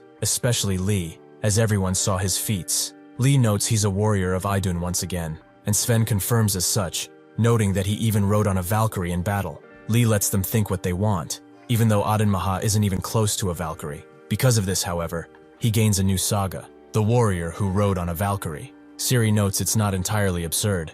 It's even an established nickname in Valhalla, and the people of Midgard witnessing it may have been the trigger for its activation. Lee looks at her, and thinks she looks a little drunk. Ciri continues, noting that he's working hard, promoting Idun and all. Lee says that he's doing what he can. Honestly, it's weirder not to promote her. Perhaps that's the luxury of a large legion. Ciri thinks that one has to die first to even come to Valhalla, so naturally battles happen all the time. That fame might come sooner than he thinks. Considering how long it takes to foster belief in Idun, it's still pretty far away. However, it's kind of cute, so she will keep quiet for now. Lee knows she's hiding something, but Sven begins rerunning the same stories, so he focuses on that for a little while. After a little more time, Ingrid notes that they have enjoyed themselves. Now it's time to rest for the battle of tomorrow. A warrior asks if they can't just have a little more time, but she denies that request. She then turns to Sven and asks if there is a room available so they can hold a strategic meeting, and he confirms that he will guide them to it. Eventually, they all gather in what seems to be an office, where Ingrid tells everyone that the real culprits of the blocked sea routes are the monster sharks. Their goal is not to wipe them all out, but to eliminate the leader. Once he is out of the picture, the rest will naturally fall apart. A warrior asks how they can even fight that beast. They can't just ride a ship over and fight. That would be too dangerous. Ingrid notes that with proper preparation, there is a way, because she is a Valkyrie of the Njord Legion. The warriors cheer for her, but Lee is kind of confused and asks what exactly the Njord Legion is. In response, Ciri pulls his ear closer and notes that Njord is the god of the sea. That is why Ingrid wants to show them how they will fight. The next day, they all walk out of the castle, including Sven, which Ingrid certainly did not expect. His courage is admirable, at least. She and Shulan agree that the enemies are probably preparing for battle too. The way they just showed up yesterday proves it. Lee sees that they are all fully prepared, so they should begin. With a summoning gem, he spawns Adenmaha, who seems to be rather annoyed. Is it really okay to call her again after just using her like that yesterday? Lee, after getting on, notes that it's because he trusts her so much. Yesterday she was amazing, and rather beautiful too. Adenmaha blushes, and tells him enough with the compliments. She's not some damsel that can be impressed by some words. Clearly she is, but Lee smiles, wondering what kind of life she had in the past. He spoke about it with Chulain, who told him that Adenmaha was previously a goddess. Actually, the entire Tuatha De Danann race was a god, though aside from a few, their divinity ranked lower than the gods of Asgard, but that does not mean their divine power can be denied. He wasn't sure, but Adenmaha seems to have surrendered to protect something precious to her. Lee wonders what could be worth becoming someone else's slave, but her voice takes him out of this memory. She saw him space out all of a sudden. She's ready, so they should get started. The other warriors have already departed using the ship. Lee understands and tells her to move forward. They eventually arrive at a fair enough point and want to use a little something to lure the sharks in. He drops a bunch of barrels into the sea. Lee notes it's a bunch of cow and pig blood, basically pure bait for the blood-sensitive sharks. He blows them up, letting the blood seep into the salty sea. But Lee is not finished. There is one more thing. He activates his riding Valkyrie saga directly on Adenmaha, who asks what he just did. Lee explains that with this saga, he has made her a temporary Valkyrie. Her body will be strengthened with the blessing of Idun. Now, they are truly ready for what's to come. Noon eventually arrives, and the sea begins to stir, Adamana reacting to something, as they seem to have arrived. Under her, the sharks are charging in, disrupting the sea, and Lee tells her to dive. She asks if he's gone crazy, but Lee says it's fine, as Ingrid made it so he can breathe underwater. Now, she can show him what she's truly got. Adenmaha is excited to do so and dives right in, facing the hungry beasts below. Using her lithe body, Adenmaha herds them towards her, which is exactly what Lee wanted. As they follow, he commands Adenmaha to shoot upward, and she does just that, the sharks eagerly following her. He then asks her to transform. She transforms in the air, the mighty sharks jumping at the two bite-sized morsels above. but Lee suddenly yanks Adamanha and throws her in the air. She demands to know why he did that, but he tells her not to worry, as he will catch her. As she falls through the air, Lee transforms and makes her land on him. It seems they've done what they had to. Now it's the turn of the warriors on the ship. As the sharks continue charging toward them in the air, Ciri and the others prepare their ballistas, aiming straight at them, and on her command, they all shoot the chain-bound arrows at the sharks, and begin pulling them up after catching them. Lee and Adamanha see that their plan was a success, but she notes that the most important part is still left. Lee agrees, and wonders how strong the boss of these things will be. Ingrid notes that it's too early to celebrate. They shouldn't let their guards down, as soon as the main enemy will be here, and he won't be too happy about what they did. Ingrid takes the helm, looking down solemnly at the sea, and Sven asks what's wrong. Did something happen? Ingrid calmly states that the ship has gotten too heavy and cannot move. At this rate, they have no other choice but to wait for the enemy to attack them. She gives out the order to prepare for battle, as it's impossible to move the ship for evasion. From their starboard side, the sea begins to bubble violently, and out comes the boss, charging straight at them, chomping down on the ship as he lands. He begins to tilt the ship, which is far too heavy, and everyone is now beginning to fall into the sea. Ingrid uses all her might to steer the ship toward the other side, and eventually the dragging stops, but the boss is still on it. He gets up on his feet and begins to charge a dark energy from his horns, Bracky telling everyone to get behind him. As the boss is about to strike, Bracky uses his lightning saga once again, making the boss's energy get sucked into his hammer. Using this newfound power, Bracky and the others charge in, thinking they can finish this in one blow, but with a loud inhale, the boss exhales loudly, letting out another ear-piercing scream that incapacitates those who have heard it. Using this, the boss retreats, diving back into the sea, but Lee notes they cannot let it escape. Ciri grabs onto one of the large bolt arrows herself and throws it mightily at the boss, successfully pinning him. She screams at everyone to grab the chain, and they do just that, keeping the boss in place for a short while. But they can only do so for a little while, as the boss keeps dragging them down. Ciri screams at Lee to finish the beast off, but as he approaches, the boss breaks the chain, diving back into the depths. Lee tells her that they should follow, and she transforms back into her sea dragon form, plunging into the depths after him. It's rather easy to follow him, since the boss is bleeding so much, but Lee also uses his eye saga to identify him. He is Caragol, scattering lightning. Lee uses his warrior sword to summon a lance, and he charges in on his mighty dragon. Caragol sees this and begins charging a powerful lightning attack, but Lee tells Adamanha to charge and not worry about it. They have an even more powerful lightning. With that, he uses his thunderstorm saga to charge in, their ensuing strike forming a splash of color, but Lee comes out on top, as he has used his charging saga to ensure the lance is inside the boss. After that, he activates it, causing a gigantic explosion that annihilates Caragol. Lee is glad to see that they actually defeated it, but Adamanha notes that he should really get off her back, as he used too strong a technique while still on her. She thought her neck would be gone. Lee apologizes and promises to put a patch on it, but will send her back to the camp for treatment now, although he's unsure if Hida will be there now. Suddenly, though, a glowing light appears from behind, and a familiar beast appears. Lee screams at Adamanha to get out of the way, but it's too late, as Garm has already taken a bite out of her and rips it off with force. Lee rushes towards the falling Adamanha, swimming as he has never done before. Garm, however, doesn't stand idly by and tries to stop Lee, who has no time to waste, so he summons his sword to push Garm out of the way. The beast tries to clamp down on him, but using his divine power, Lee dashes through, seemingly hitting Garm,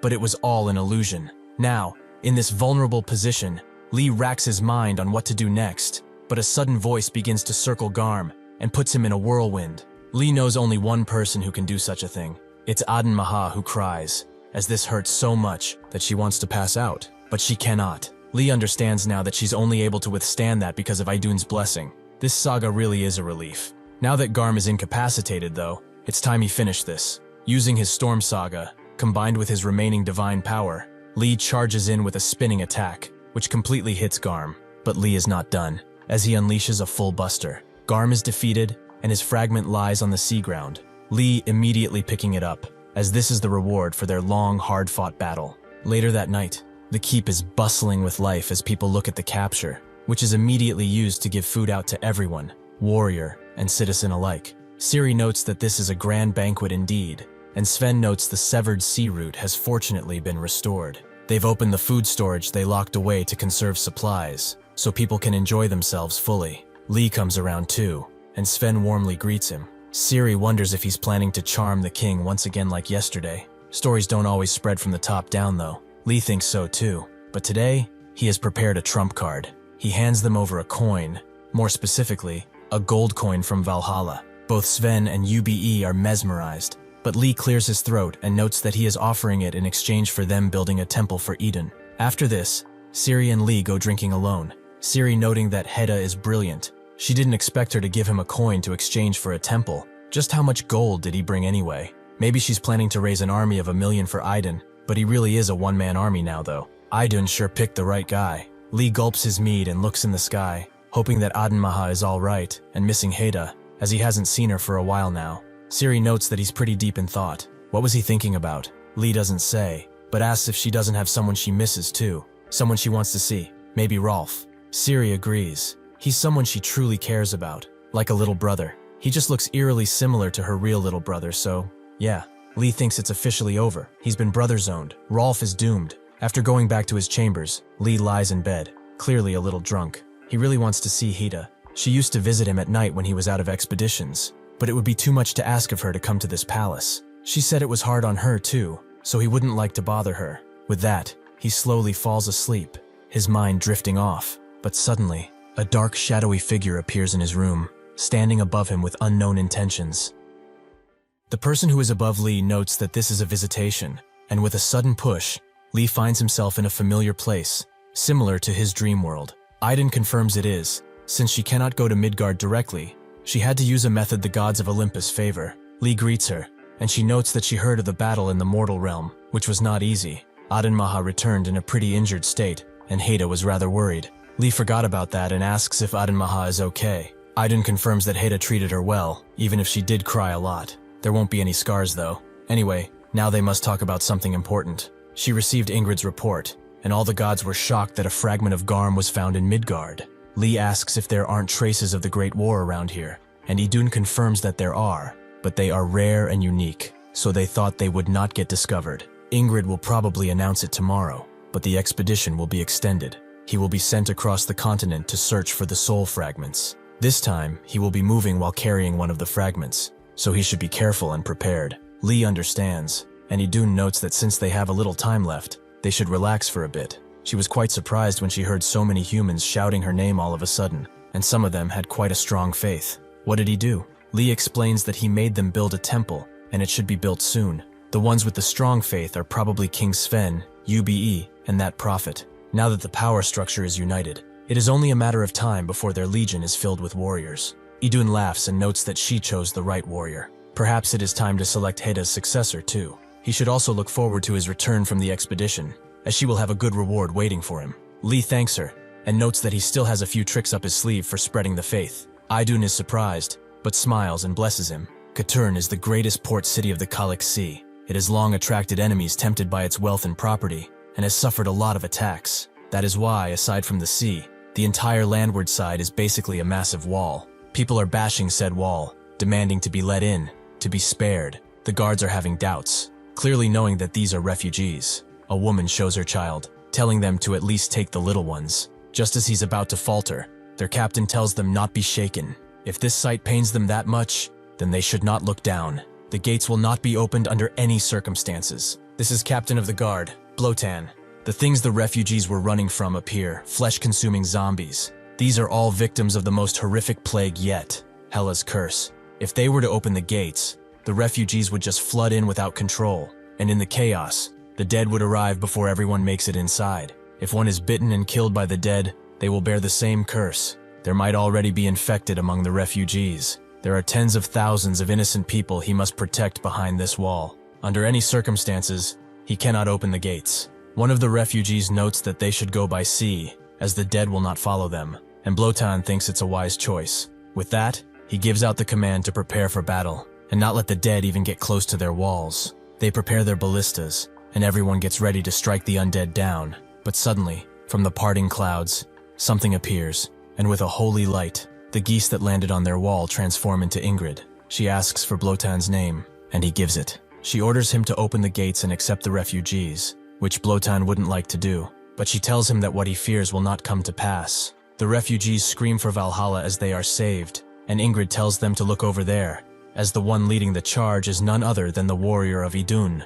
The people did not know Idun even had a warrior, and Ingrid thinks this should be enough. Lee smiles, as it seems she was moved by how hard he's been spreading the faith, though she just wants her replacement sooner. Lee summons his warrior armament and charges in, dealing a mighty blow to the undead army by burning them with holy fire. As he hovers over the nearby village, though, he sees that someone is still on top of a rooftop, and they are about to get swarmed. As this happens, the other warriors jump down from the ship and begin taking out the undead one after another, creating a flurry of explosions and blows that can be seen from afar. Lee continues flying toward the village, and the one on the roof seems to be protecting some other people. When an undead charges at her, she blocks him and strikes back, taking out both him and 2 others. However, she's at her limits. If nobody helps her out, she is done. Lee thinks he is too far from her. He will have to use everything to get there. He apologizes to Rolo, as he didn't get a chance to test this beforehand. He uses his Valkyrie riding saga, making Rolo the first male Valkyrie.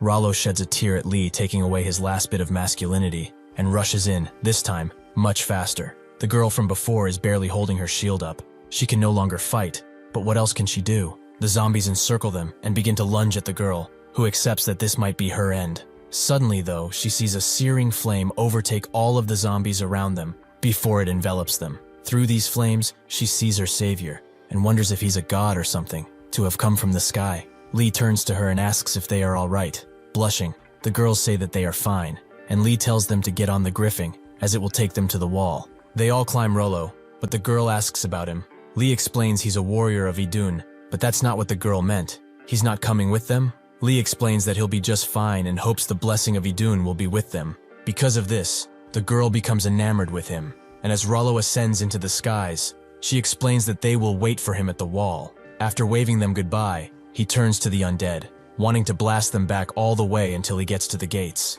The refugees who witnessed the miracle of Valkyrie and Valhalla warriors entered the fortress in order, without incident. The battle ended much sooner than expected. There were countless dead, but they only knew how to charge in and had no real strategy. On top of that, their opponents were mid-tier Valhalla warriors, who are as strong as several hundred armed Midgard soldiers. Lee returns to Ciri, asking if she is alright. She notices that things got hectic because someone was missing, but she's fine. Lee thanks her and notes that she's amazing, but he will head out first. He has to send Rolo back. The soldiers on the wall cheer for him, calling him the warrior of Idun. This makes Lee happy, but he has to maintain appearances. So he jumps on the wall, acting nonchalant, and heads toward Rolo, where the girl is also present. She thanks Lee for his help and introduces herself as Helga, daughter of Ivar, and these are her younger siblings. The guards whisper upon hearing this name.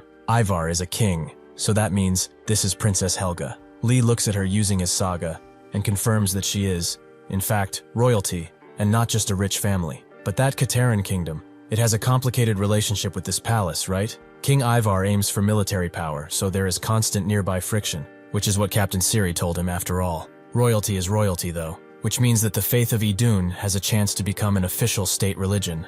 Once again, Lee's heart was consumed by delusion, and Helga felt the same way, as she felt a deep attraction to him. That night, they all met inside the castle, with Ketil, the current king of Katurn. He asks Helga what a princess of Kataran is doing here, and she explains that something happened while her father was away on an expedition, so she and her siblings fled. It appears that the plague started in the forests near Kataran. Ketil understands indeed, if that is the case, that is quite the misfortune. He thinks differently, however, as this serves them right. This is their chance, and with their heirs just dropping into their lap, this is amazing. Just like the rumors said, the girl in front of him is beautiful, and he will cherish her to his heart's content. Lee doesn't need dragon eyes to understand what he is thinking. I think just about anyone can tell at this point. Ingrid asks her where Ivar's army is, as they need to stop the source of the plague first, and joining him in battle would be best. Helga notes that by now, her father likely heard the news. Hela's curse is quite dangerous, and she believes he would have turned back to handle it already. Blotan asks if joining King Ivar means that they will have to cross the infected zone. Ingrid notes that they have a flying ship granted by Lady Idun, so crossing the zone is no issue. Lee tells Helga that she and her siblings are coming too, so they should get ready to leave, and the king immediately wants to object, but Lee gives him a stern look, making him back off. Helga smiles and thanks him for being so generous. As the warriors depart, Ingrid asks Ketil to take good care of the refugees, as they are all people of Midgard. With a little tear rolling down his cheek, he agrees. As they fly away, Helga's siblings are looking out, pretty excited to be on a flying ship. They all talk, and the children tire themselves out quickly, Ciri covering them up gently. Seeing Helga topside, Ciri asks if something is on her mind. Helga is just worried about the people they left in Katern, as they basically abandoned nearly 1,000 of them to escape. Ciri explains that even if it were to avoid becoming hostages, it's only natural that she is worried. Braki comes around and says it's Ifni. Even if she or her siblings stayed, how could they have helped? He is a noble too. People would just say, oh, even the princess is suffering with them. But that's the extent of it. It is far better I'd end this quickly, so that people can return to their homes. For that, she and her siblings cannot become hostages to that king. The refugees are just a nuisance, and he will send them back swiftly. Ciri is surprised he's good with words, and that he's a prince, since he doesn't seem the type at first. Braki notes that he's no prince, just a royal son-in-law. One of his wives is a princess, and he hopes she's doing well. Helga thanks them for the good advice, and asks if they are both warriors of Idun. In response, they both laugh. The next morning, at the Ivar military encampment, Ingvar greets the warriors of Valhalla. Ingrid introduces herself and thanks him for the welcome, but they should not waste time and get straight to the point. Ivar agrees. He heard of Hela's curse spreading and immediately turned his entire army around. He set up camp here, overlooking the city where it began. The fever causing the curse is not highly contagious, so as long as they stop the dead attacks, they can resolve this quickly. Their plan is rather simple, to attack the city along with their army and return the dead to rest. The army is surprised to see Lee, carrying an Idun flag and riding a mighty griffin. Ingrid asks if they can depart, and Lee confirms it, and so she gives out the order for Asgard and the 9 realms. All the warriors scream out, cheering as Lee takes to the air. Lee notes that he can see the operation clearly from above. King Ivar is a good commander. The city is by a great river leading to the sea, with open space on all sides. It is great for expansion, but vulnerable to invasion. Instead of just forcing an encirclement, they will advance from the southwest and drive the dead toward the winter-free forest. Ingrid charges in with the warriors of Valhalla, opening up the path, and Ivar's men do not stand idly by either, using their spears to push the undead scourge back. Suddenly, though, the sky darkens, and a bunch of lesser Strigoi vampires appear, scratching at their new opponents. However, instead of attacking, they seem to be retreating, so the soldiers push their advantage until they get to the winter tree forest. Lee looks on and thinks everything is as planned. They should head to the forest and finish them off. However, upon looking at the forest, he thinks that it was definitely further away, so why is it moving towards them? Chulin confirms as such too. The forest is like a single living creature, and it seems to be moving towards the city at a pretty brisk pace. Ivar is pretty struck. Ivar notes they fought many enemies until now, but what can they do against an entire damn forest? He gives the order to retreat and return inside the city, and the soldiers do just that. But the warriors of Valhalla stay outside, especially those with axes, as they seem to have the same idea. It's time to cut some firewood. Ingrid tells them to charge in and not let the forest reach the city. As the forest descends on them, they get to cutting up, finally getting the chance to test out their new sagas. The soldiers are shocked, as the forest is getting absolutely hammered, and Ivar is impressed too. So this is the power of a Valhalla warrior. Lee doesn't want to stand idly by either, and summons Adenmaha, who is in the process of enjoying a fish, and crashes down. She gets up, asking where she is, and Lee tells her to get out, making her cry. The warriors are shocked to see her, not knowing what a sea serpent is doing here. Adenmaha begins to trash about in the forest, noting that this is really unfair. Ingrid goes to Lee and notes that somewhere in the forest is a shard of garum.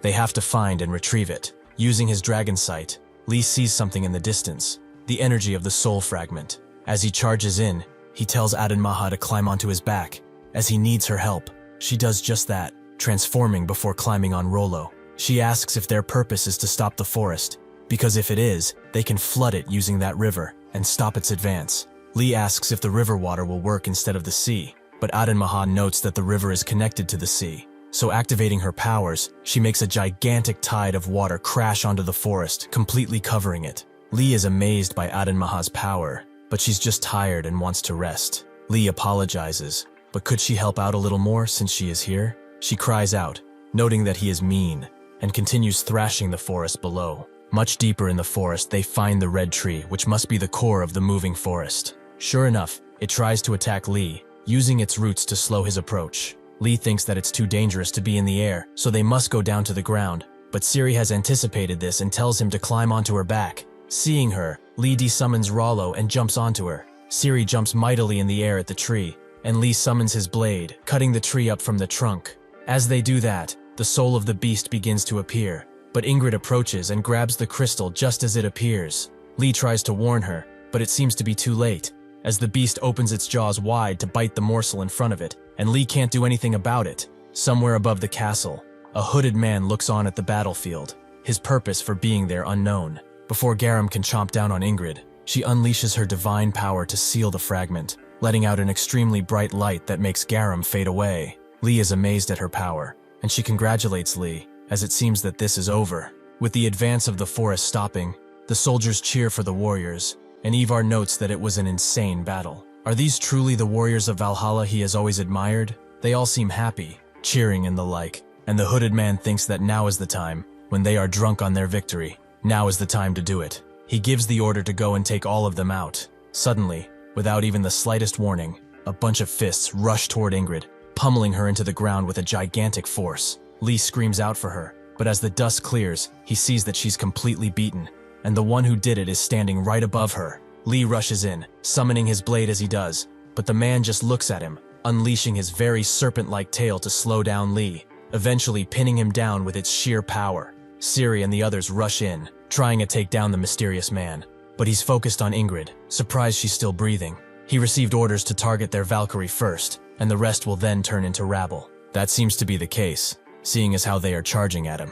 Suddenly his eyes begin to glow as he lowers them, and Chulain tells Lee to close his eyes and not look at that guy. Even without doing so, Lee can feel the incredible pressure he's letting off, and those who are looking at him immediately fall to the ground, or stop moving altogether. The man takes his tail away from Lee, and thinks that it's about time he finishes off the Valkyrie. He throws himself in the air before preparing a mighty fist. Lee knows that he's targeting Ingrid, but there is no time to stop him. The man charges in, and Lee in desperation rushes in, falling over her to receive the strike. Suddenly though, Adin charges in and takes the man down, putting him on the ground. With this, the others begin to move, even Ciri, but she is pretty shook. Lee immediately desummons Adin, who tells him to be careful, as this is no easy opponent. The man dusts himself off, and doesn't seem to be annoyed by what happened. Braki tells one of his guys to take care of Ingrid, and Lee looks at him using his dragon eyes, but can only see his name, Balzac. However, he is not as terrifying as the Giant King,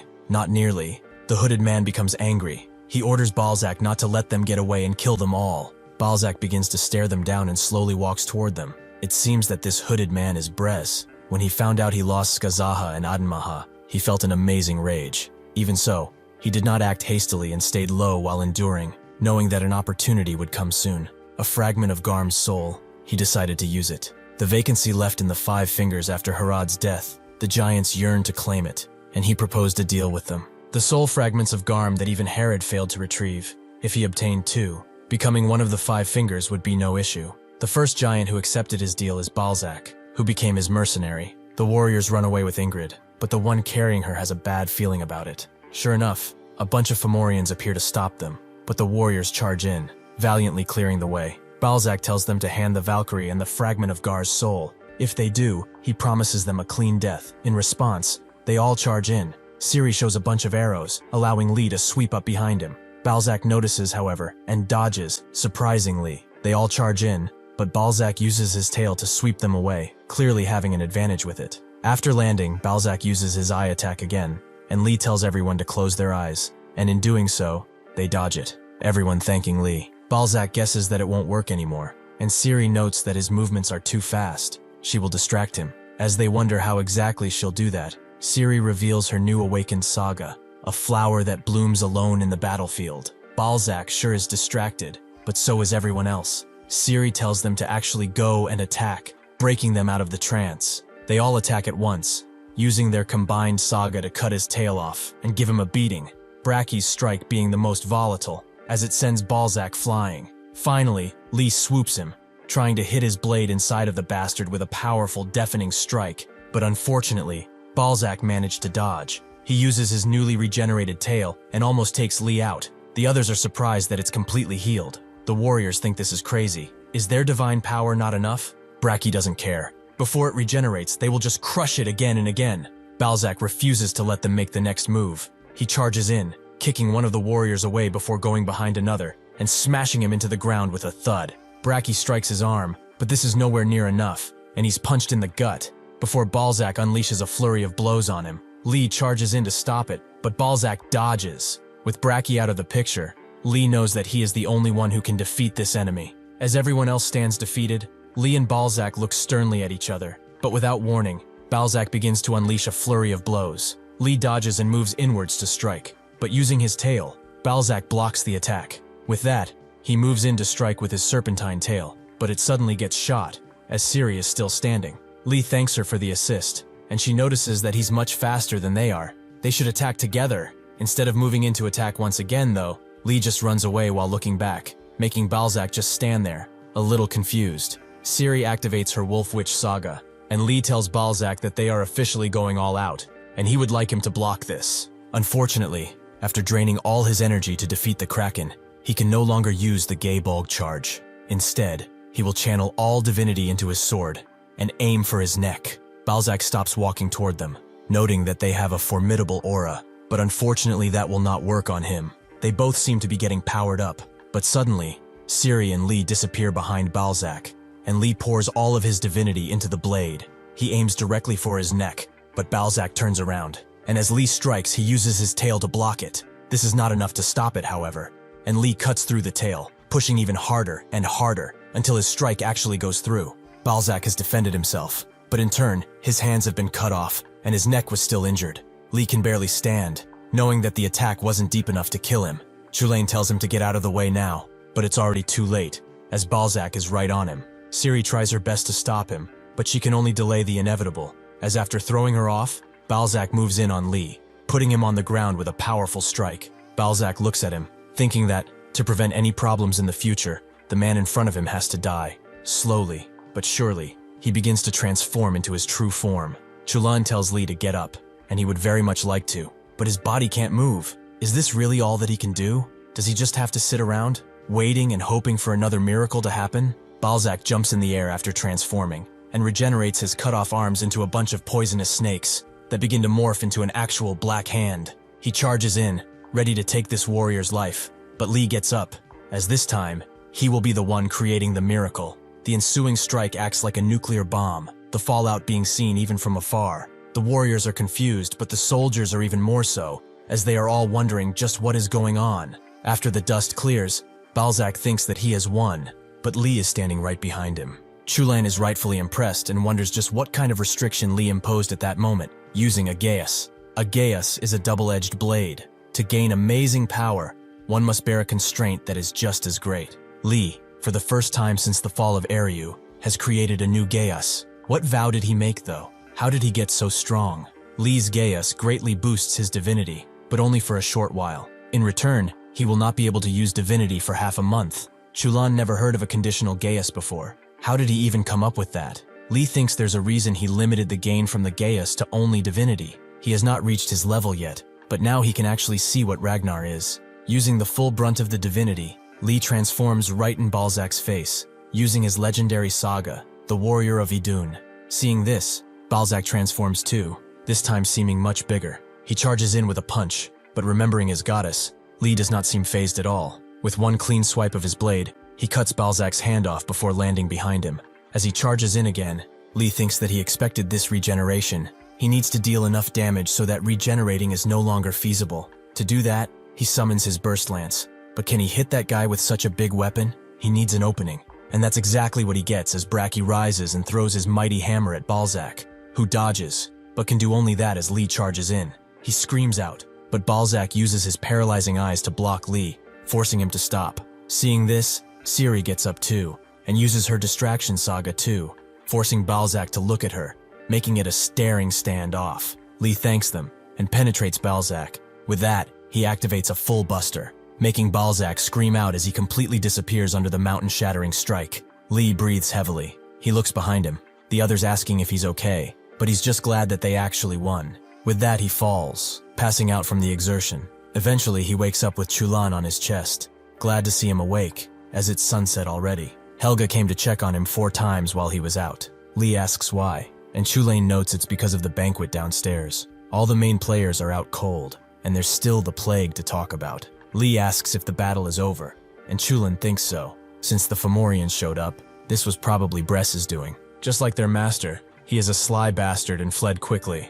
He also congratulates him. It may be a short compliment, but it's not because he's belittling him. He was just impressed and had nothing better to say. They should talk about it later though, with Lee getting the feeling that this talk will be a lecture. Downstairs in the main hall, everyone stares at Helga, who is beautiful, and the warriors, specifically, are admiring her beauty. They are doing the same to Ciri, as perhaps she has grown prettier because of her new saga. In the middle of the hall, there seems to be a sword stuck in a tree, and Bracky notes its unusualness, with Ingrid feeling a magical power from it. Ivar notes that this special sword has amazing magical powers, but this tree is no ordinary one. It is said that when someone worthy appears, it will release naturally. Bracky asks if they don't just smash it open and take the sword, making Ivar laugh. If he wishes to try, he is free to do that. Bracky gets to doing just that, thinking that the tree will acknowledge him if it breaks and charges in, letting out a powerful strike just as Lee enters the room, and wonders what is going on.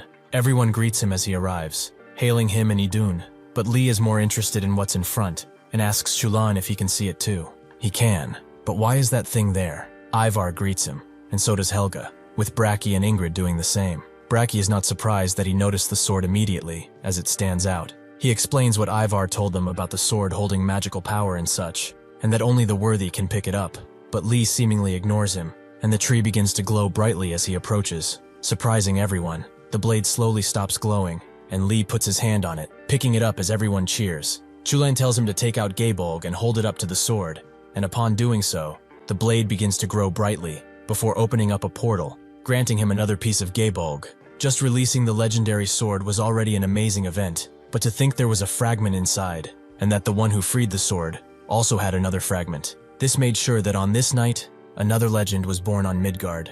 Loki looks at the night sky, as things turned out differently than expected, but naturally, the big picture has not changed. What is different is the speed he thought they'd be locked in a back-and-forth struggle with that sea beast, but they've already wrapped things up and even took care of those woods. He smiles, as perhaps it's because of that warrior of Idun he's heard so much about. After going to his room, Lee explains to Ingrid that he cannot use divinity for 15 days. Ingrid states the obvious. It's better if the weakness of this skill is not known, and for her, it's important to grasp the warrior's strength and abilities, but for the others, it's best to keep it a secret. So she thanks him for trusting her. Lee notes that he only said that because it's her, and she likes that answer, so she will trust him too, and gives her blessing. Chulin notes that he's collecting blessings like they are Pokemons, and Lee tells him to be quiet.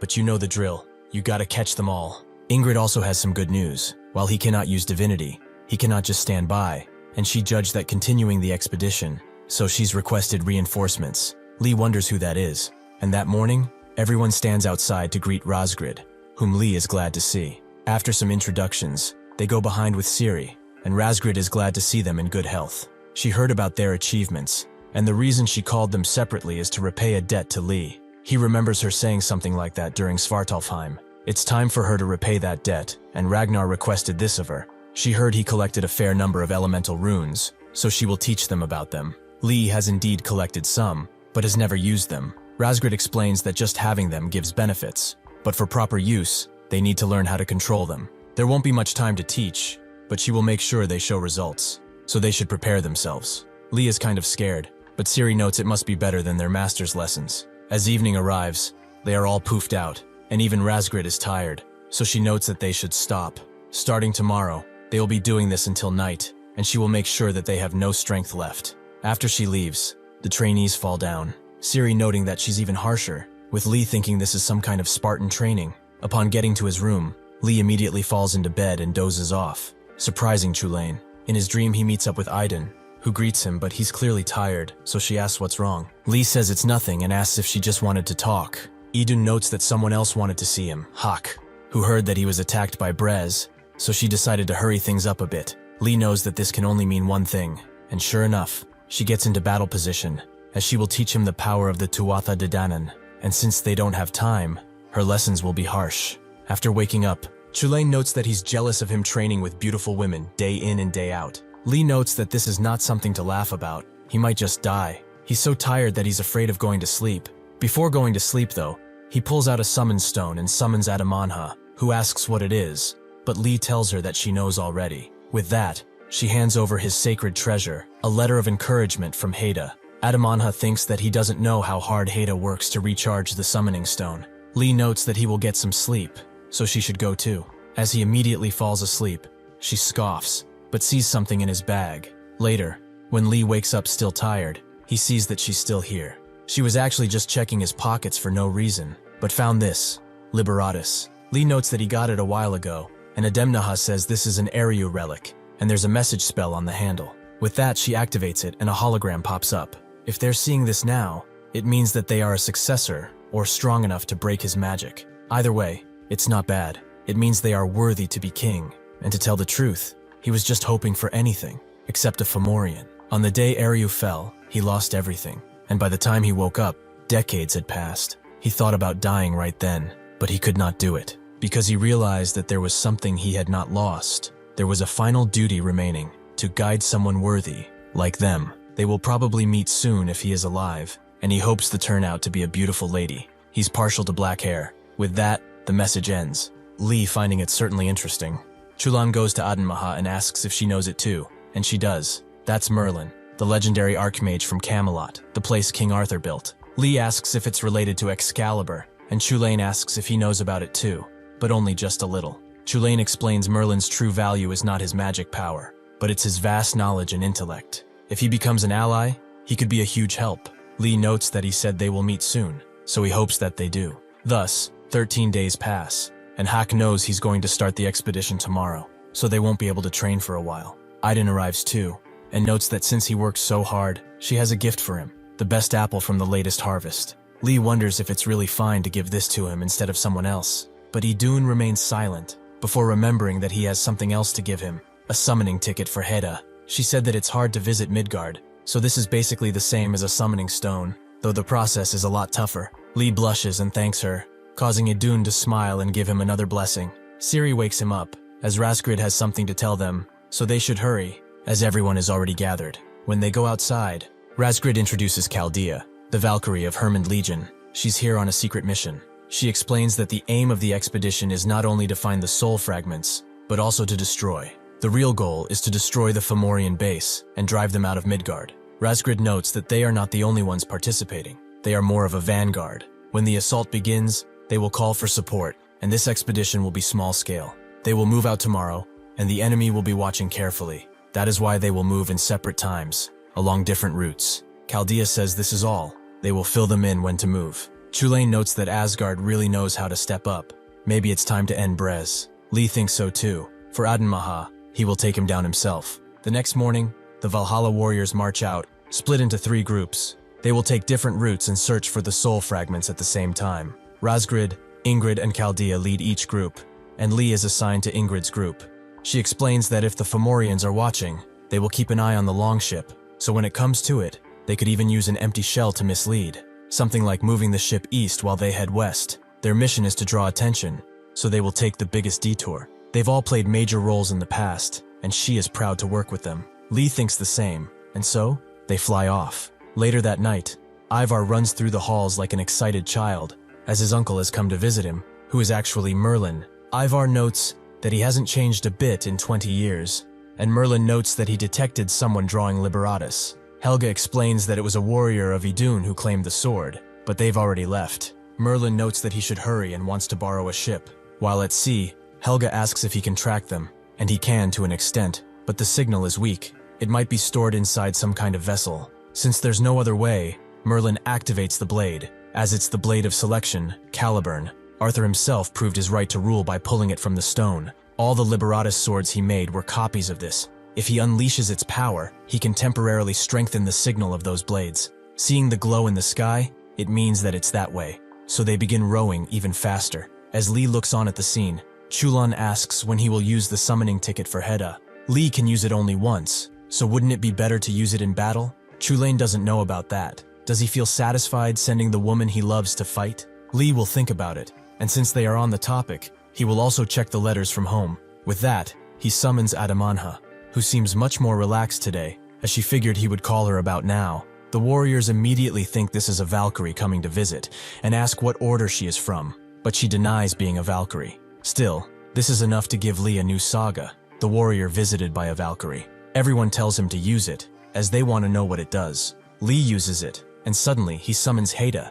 He can summon Valkyries? Lee explains that it's not the real Heda. It allows him to summon a guardian spirit of a Valkyrie, and he can register up to 9. The number he can summon at once depends on how much the saga grows. The warriors cheer, as they are jealous of his power, and Braki tells him to summon another one, quickly. Lee summons Ingrid, but she looks a bit derpy and doesn't have the same energy. Lee is not sure why. Perhaps it depends on the number of visits or blessings he receives. There must be a factor. Ingrid understands. Perhaps this is why he cannot summon others like Razgrid or Gandur, which Lee thinks so too. Braki grabs Lee and notes that from today on, he is the Valkyrie Master. He will embark on a journey to collect every Valkyrie in Valhalla. Before he could finish, the two shut him up. Adamana asks about her, but Lee tells her she's not a Valkyrie. She said so herself. Before she can pout, she sees something glowing and asks, "What's that in his pants?" Lee asks what is hurriedly, and Adamana points at Unir, calming Lee, as he thought something else was glowing in his pants. It seems that the broken sword and Liberatus are both glowing, with Adamana guessing that Merlin is definitely on his way now. That Archmage has a way of finding people. Ingrid notes that they should pause and wait for him, and Adenmaha notes that he is likely coming through Kataron. Ingrid notes that she will contact the other two by Raven and tell them, and so they put Thor's journey on hold, as they should wait for Merlin. Aboard the ship, the radiance of Camelot's glory continued shining, and at that moment, someone else noticed too. The knights of Camelot failed to protect their king. On the day Eru fell, all the knights of the Round Table perished. But the truth is a little different. There was a knight who survived. He was the one who caused the others to die. It was Mordred. Seeing this light of Camelot, he wonders who it is. Has Merlin revived? Merlin notices they've stopped. They probably noticed that they are on their way, so they will be catching up in about 3 days. Merlin grabs his trust hat, wondering what the new heir of Eru is like. Thank you for watching. See you next time.